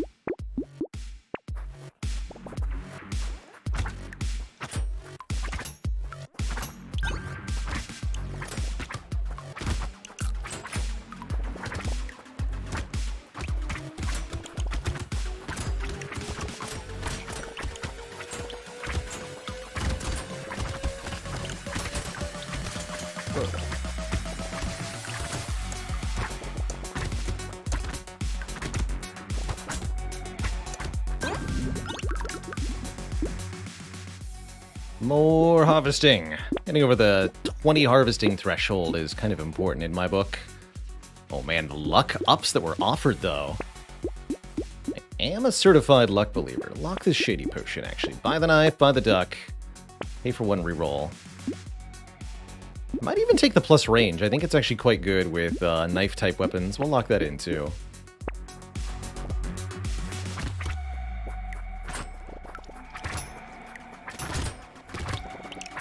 Knives are bad weapons. I think they're kind of weak in the early game, but knives scale really, really well into the late game.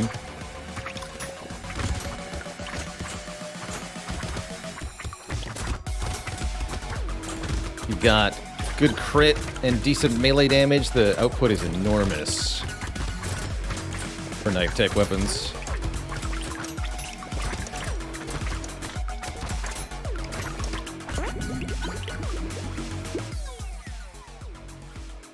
Alright, that'll give me over 20.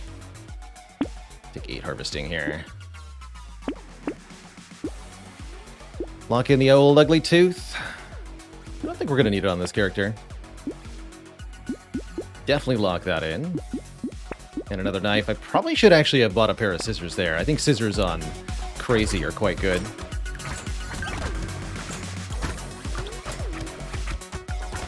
Put the lifesteal.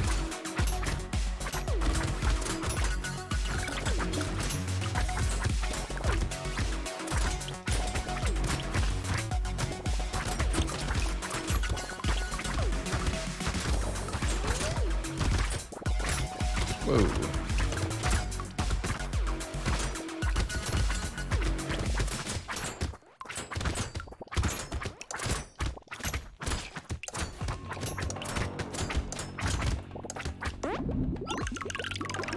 That's a little close for me. Take some more crit chance, but I'm very tempted to take move speed right now. Ooh, there's some melee damage. We lose luck, but we have plenty of luck because of the luck ups we've already been offered. We also get more XP gain. Since I can't quite afford the knife, though. Interesting. This wave could be bad. Wave 6. As we performed so poorly already. We have the +3 melee damage of the belt. That helps a lot already. Ah.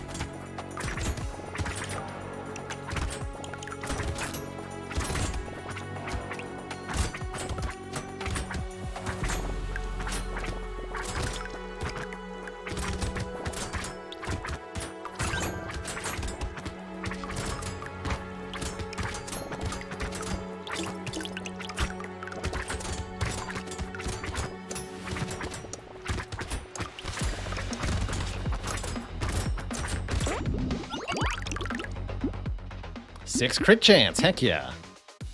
Let's get some max health, because we are struggling a little bit. Max health and move speed. And crit chance. And our first shuriken. That's looking a bit better. Now we have 6 precise weapons for 15 crit chance. Knives are at 54% crit. Shurikens 69%. Nice.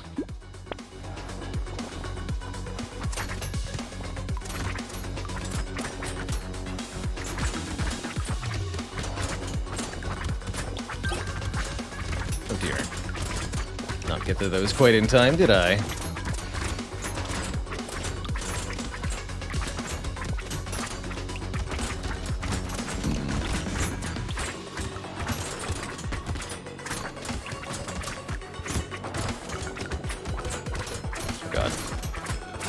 Again.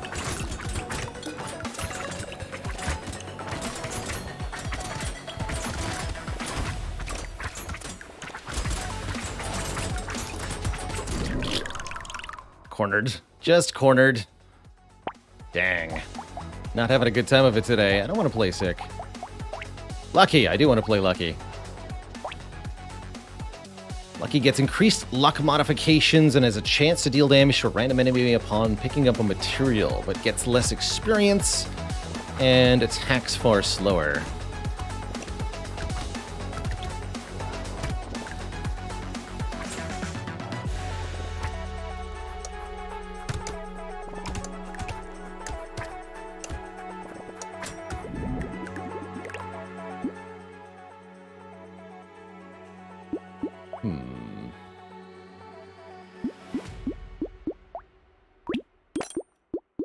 Cyberball is very good on this character.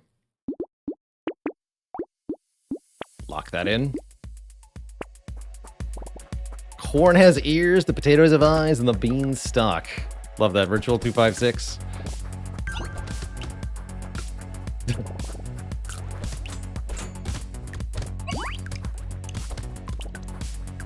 So Lucky's all about getting a few initial kills and then letting the luck stat do the rest. Every time you pick up materials, something's gonna die. Chance for burning. Interesting. I'll take it. I don't know if that's actually gonna do anything, but I'll take it. So I'm gonna take the initial range damage, actually. Ooh, bag is good on Lucky. Let's lock one bag.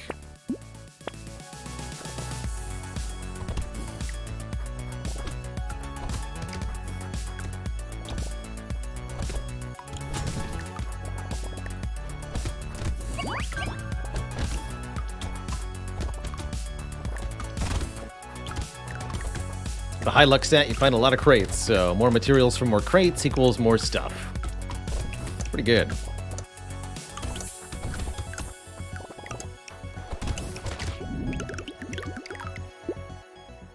Minus enemies, no thanks. Plus luck, yes thanks.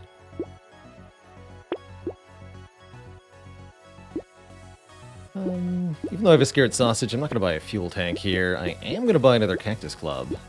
I also think the scar for plus XP gain is huge, because this character has a big penalty to experience gain normally. So lock in the club, buy the scar, I think is what I do. And yeah, material from trees can be used to kill enemies. That's right. So the cyberball is when an enemy dies. Got it.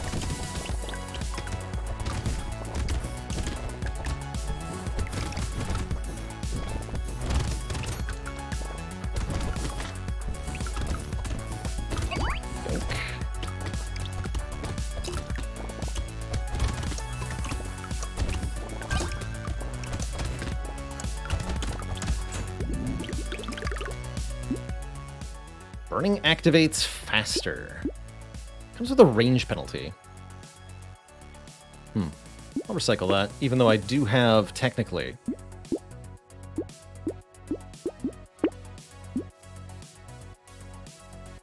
Do I want any crit chance? I don't think so. I want move speed or more range damage. gonna grab some move speed. Move speed seems particularly important to me on Lucky because it allows you to pick up materials faster off the ground, which helps you get going. From crate. Oh, no. Although I get 15 materials from the bag, it's not going to activate... It's not picking up a material. So it's not going to activate Lucky's ability or anything.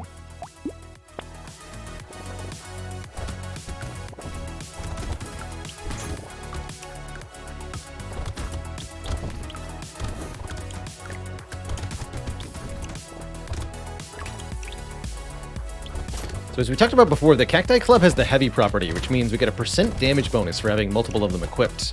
That % damage bonus is going to apply to our luck-based procs too. So the damage we deal with picking up materials will be boosted by having the Cacti Clubs.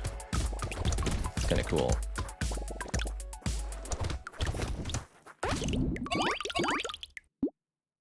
Metal plate? Sure. And a free turret? Also, sure. Anything that can get enemies killed is good here. Speed or luck? Or % damage? Take the speed. Well, we're still below a critical threshold. Handcuffs don't seem very good, but I will take a third Cacti Club. So now we're at 10% damage for 3 heavy items, and 15 max health for 6 primitive items. I actually really come to like the Cactus Club Slingshot combo. Another Cyberball, you better believe it. So deal 36 damage to a random enemy when an enemy dies. That can cause chain reactions, I believe. Higher tier Slingshot and higher tier Cacti Club? What the heck? You'd love to see it. Lock that thing in. Also, this is a luck item. Although minus 5% damage. Chance for doubled materials seems really good.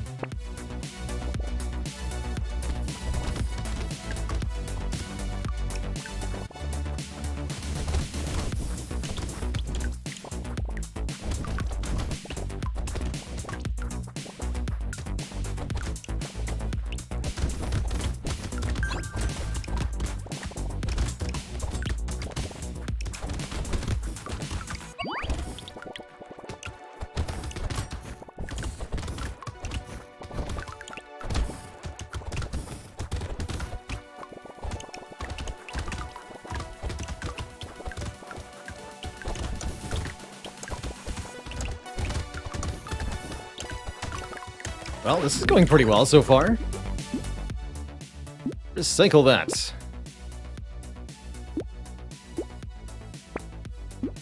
Four melee. What the range damage stat? 6 max health, that'll take. Give me the metal detector.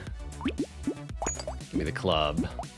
Take us 3, then 4, then 5, then 6 projectiles for the highest tier club. It seems. Buy a second turret? Sure. Every little bit helps. Does it track the damage those have done? No. You get doubled XP from a doubled material. Good question. I actually have no idea.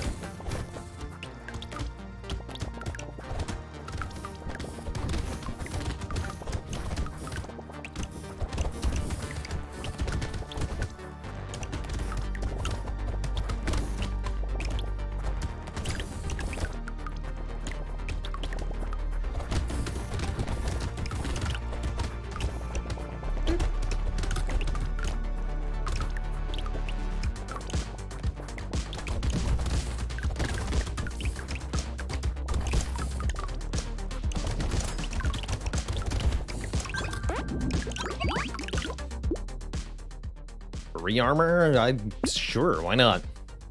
And I think % damages are very good on this character because, as aforementioned, they affect our lock-based abilities. Take more speed here. Compass could be even more speed. Okay, underrate Compass. I'll buy it just for the move speed here. Also, the engineering actually helps the turrets too, I suppose. Dare I upgrade my Cactus Club? guess I do dare? Actually, no, I combine these slingshots and go more cactus clubs. Look at that poor guy, he's dead. Never even knew what happened.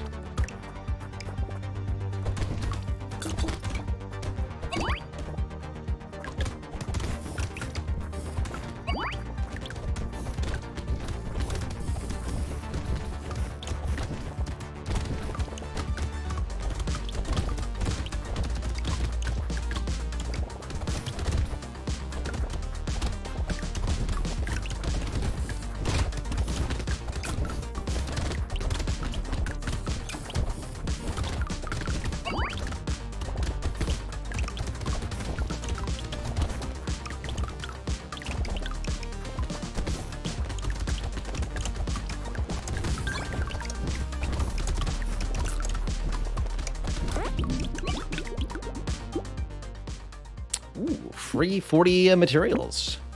And luck up. And XP up.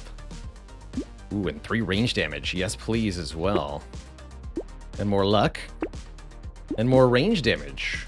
These are all things I want. Now the Cacti Club projectiles do 5 damage apiece. We can do better than that. Ooh. Obliterator also has the heavy keyword.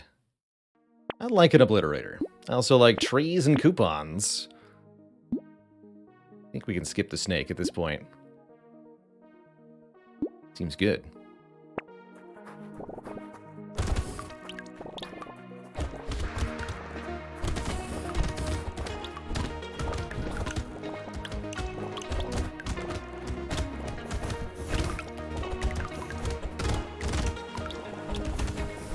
Get cactus.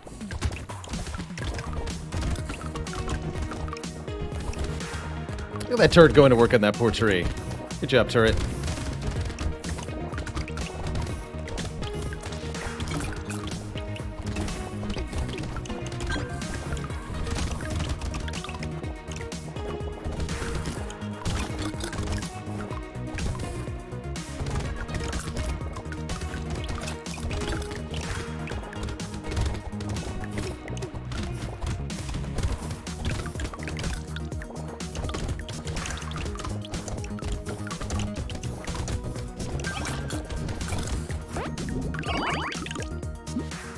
Spider.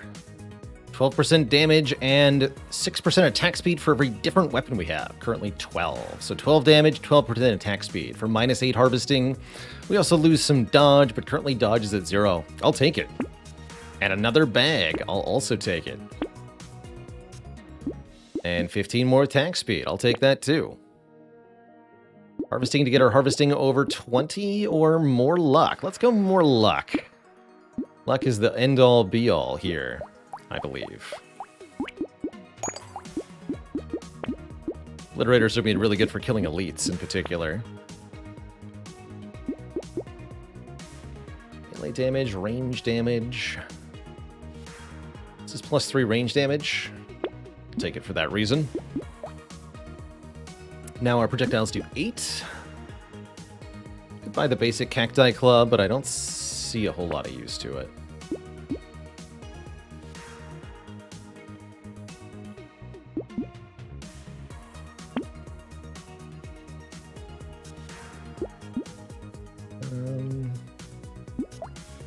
Combine these. Sure. Proc for pickup radius would have been nice. Yeah, we're already a negative dodge. I should have done that.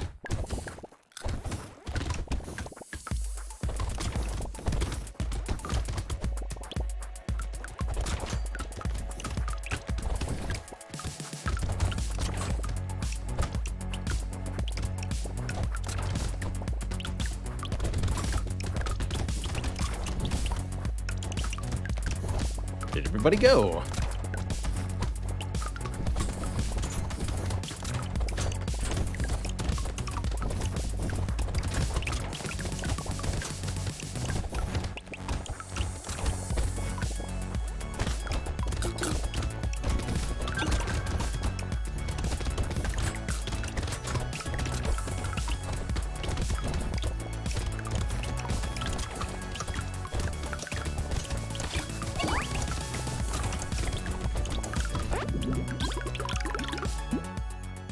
More XP gain. Yes. More luck.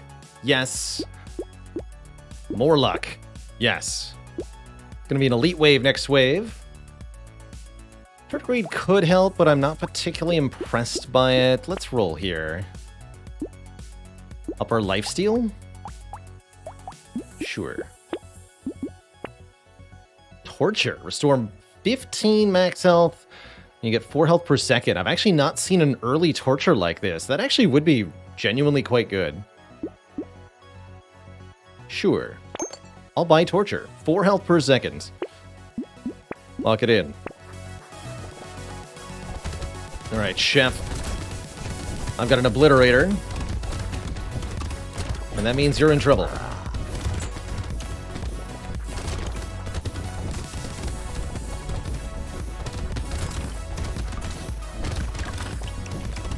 Oh, that's right. Any other way. So pickups don't work neither.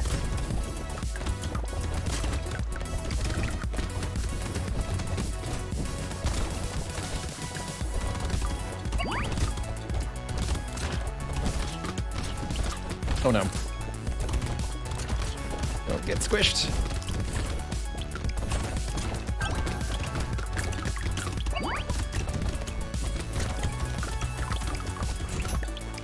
Wow, that is pretty impressive regeneration, though, I gotta say.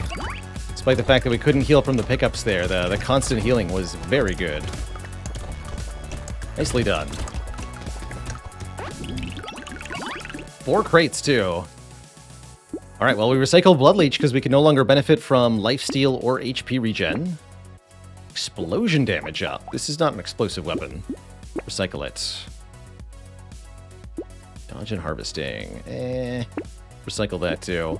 Keep giving me attack speed. Keep giving me luck. Crit chance currently at 2. I could take insanity here. Give us some crit chance. Sure. Oh, and power generators here too. Welcome, power generator. Welcome, baby elephant. Welcome, dangerous bunny. These are all things that I want. Better yet, bean teacher. Minus lifesteal, no penalty here. Good stuff. Torture is the run killer, they say. I believe it. I believe it, because late game you want real healing, but at the same time, I think being able to ignore the heal stats is going to be pretty ridiculous. I heard Tactical Fried Rice say on stream, actually, that Torture was the worst of the red items, and you should never buy it. So, the fact that I bought it should indicate... Well, that's worrying, quite frankly. Hopefully the run will make it. I think we've got good odds, honestly. I like how we're well set up here.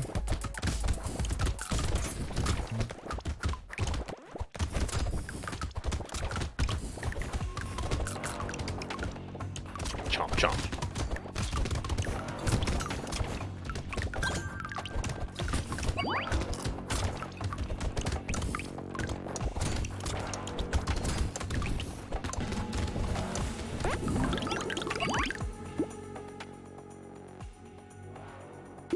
Recycle that. Another bean teacher. Amazing. By the way, we're at... plus 55% XP gain as lucky, which is absolutely crazy to me. Who starts with minus 50%? Let's get more range damage.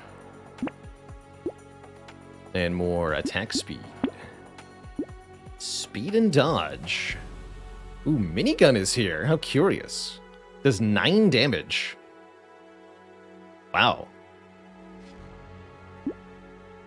It's an expensive minigun. It's also got the heavy keyword.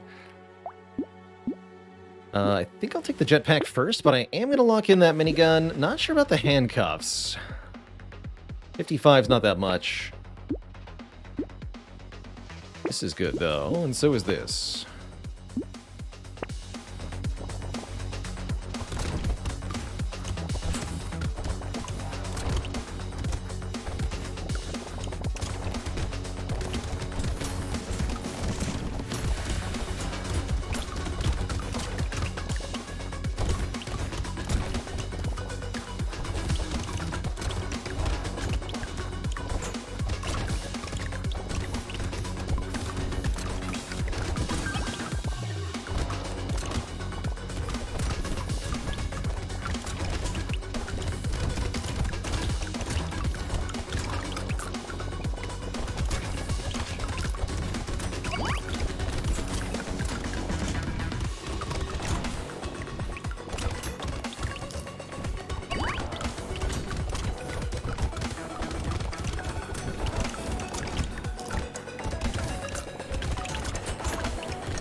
Sure. Little guy that shoots piercing lightning, I'll recycle him. 20% more attack speed, you betcha. Well, let's get some armor. Ooh, and some wheat. Harvesting. Sure.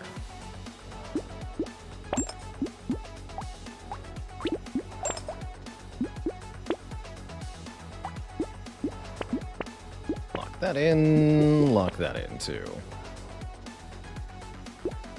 All right, so lead number 2 time. I'm very curious to see how the minigun will deal with this foolish elite. It's you again. Killed me last time. I won't fall for it this time.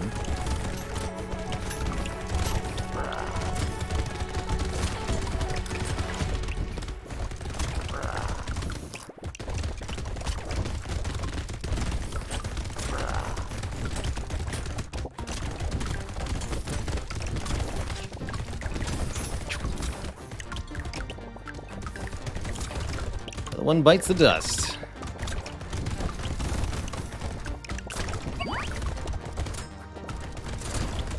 Let's go and flow. This is Lucky, the potato that you are observing right now. Lucky has a penalty to attack speed and experience, although you wouldn't know it from this run.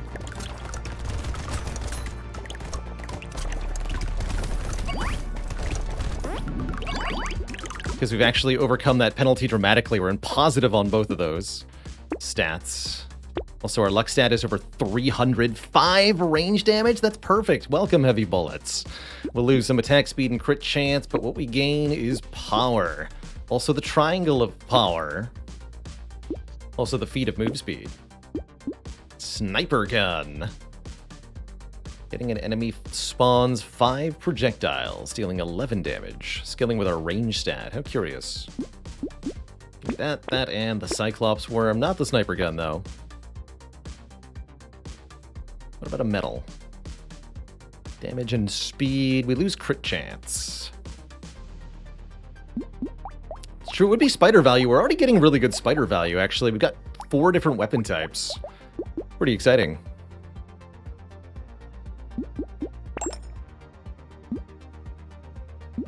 Medical turret can't heal me. Let the blapping begin.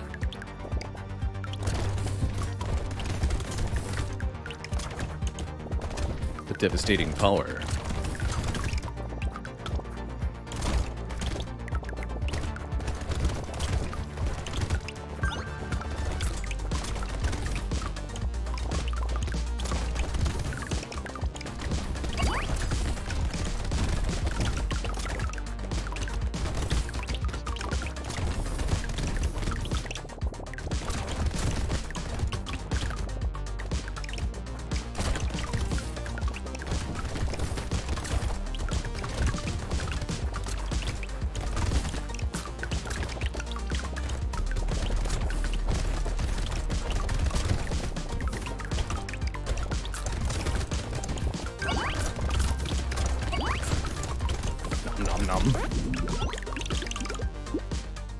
Crown. Harvesting increases by an additional 8% at the end of each wave. Is that going to earn me more than 45 by the end of the run? Probably just barely.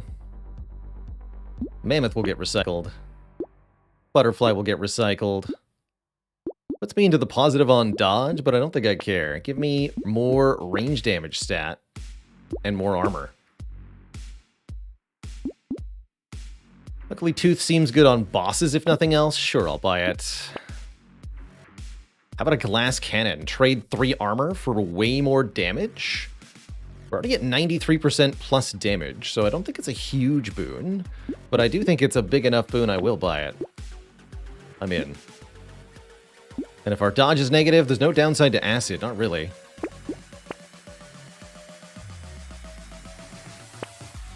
Knife 4. Hilarious. Buy another baby elephant for sure. I'll buy the last bag too. Why not?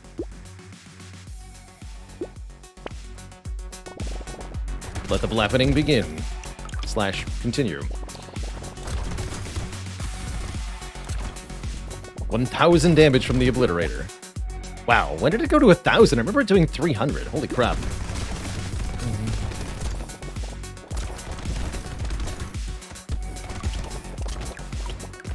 There's some damage.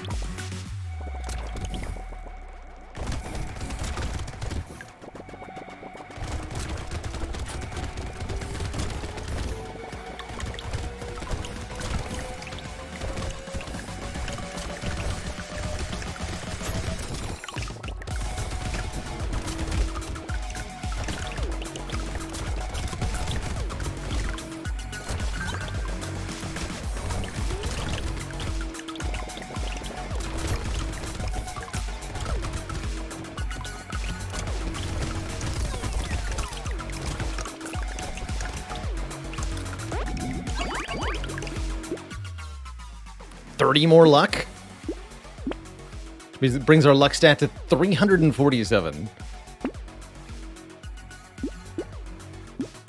You better than that. 5 HP regen doesn't even help me. Give me 10 more luck.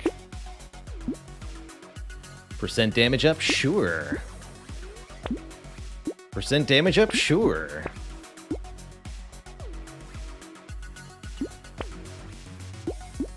More free rerolls? Sure. Second glass cannon. Can also take a statue for more attack speed while standing still. Currently, I don't have a statue.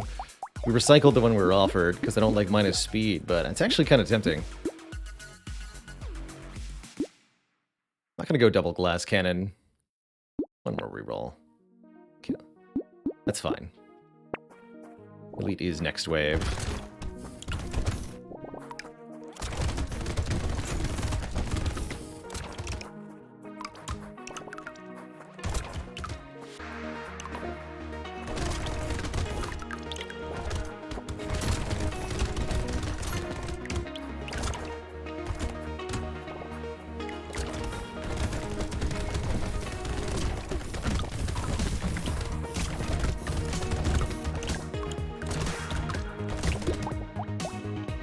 Oh, and the slingshot does over 100? Holy crap, I do damage.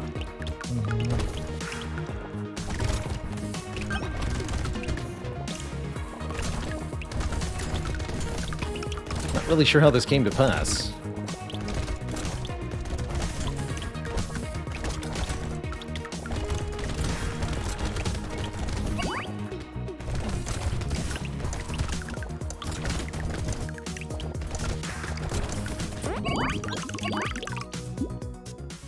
Dodge, can't use it.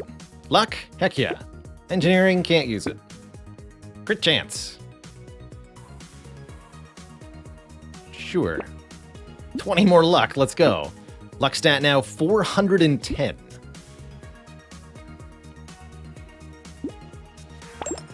Seems a bit late for the recycling machine, doesn't it?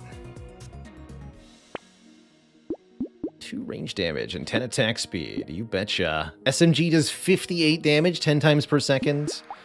Versus minigun is 27. At the same rate.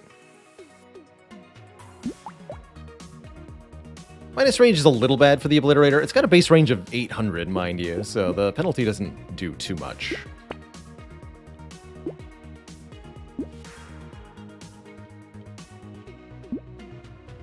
Oh, the spider value on the SMG. Yeah, if I trade out a club, I can buy a second spider?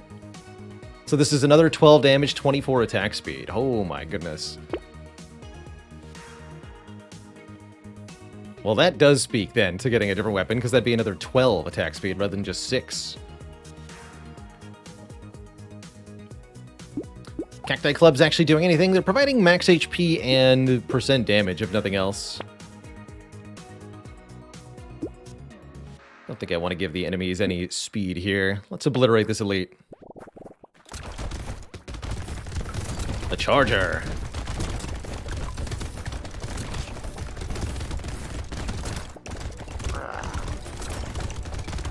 The mini chargers.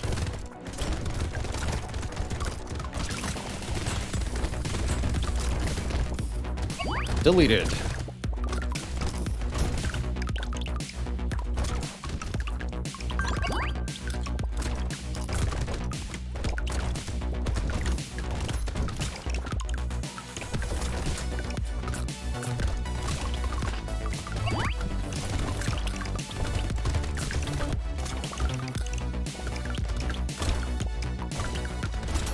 Hello. Anyone home?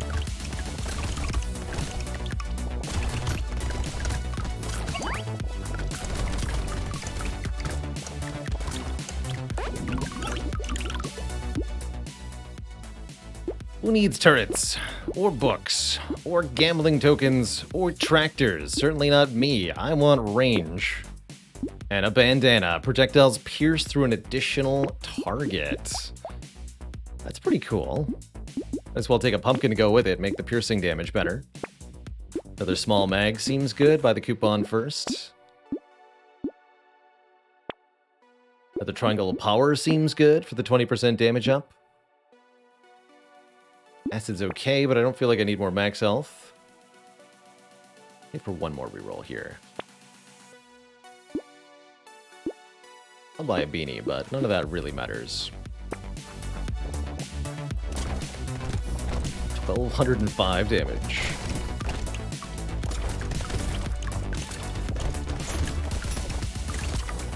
There's many damages.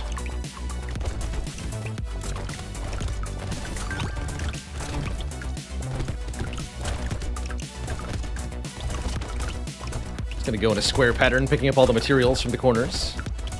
Grab everything in the middle at the end here.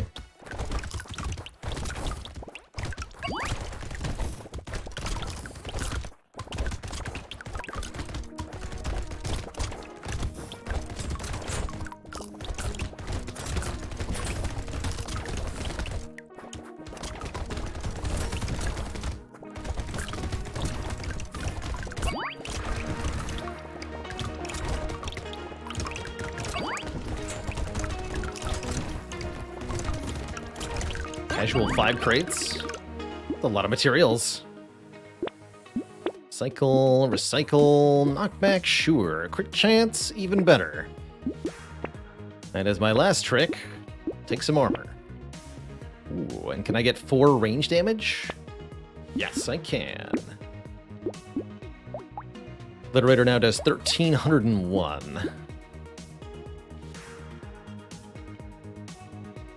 Considering swapping out one of our cacti clubs, but I'll only do it if I get a half-decent weapon. SMG3 is half-decent. Alright, done. So now our attack speed is 78% as of 2 spiders.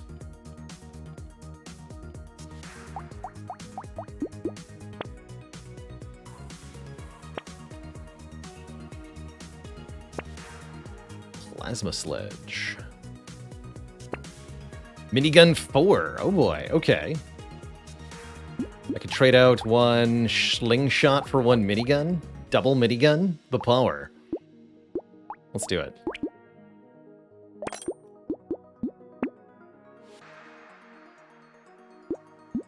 And I can buy alloy for 3 more range damage? Sure. And a bit more crit chance. So the minigun does 65 damage. 1374 on the Obliterator. Holy moly, these bosses are not going to last long at all, Twitch chat.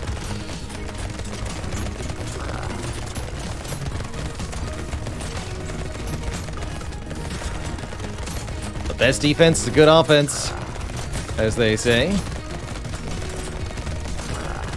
Blappity blappity. GG. I did not feel like Danger 5 that run, Twitch chat. Holy crap.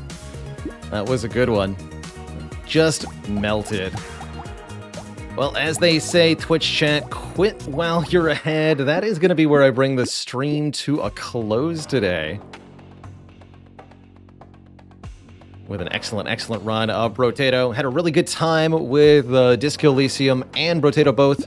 By the way, if you want a chance to win a copy of Brotato, I'm giving away Brotato along with 5 other games that we've played on stream in a giveaway here.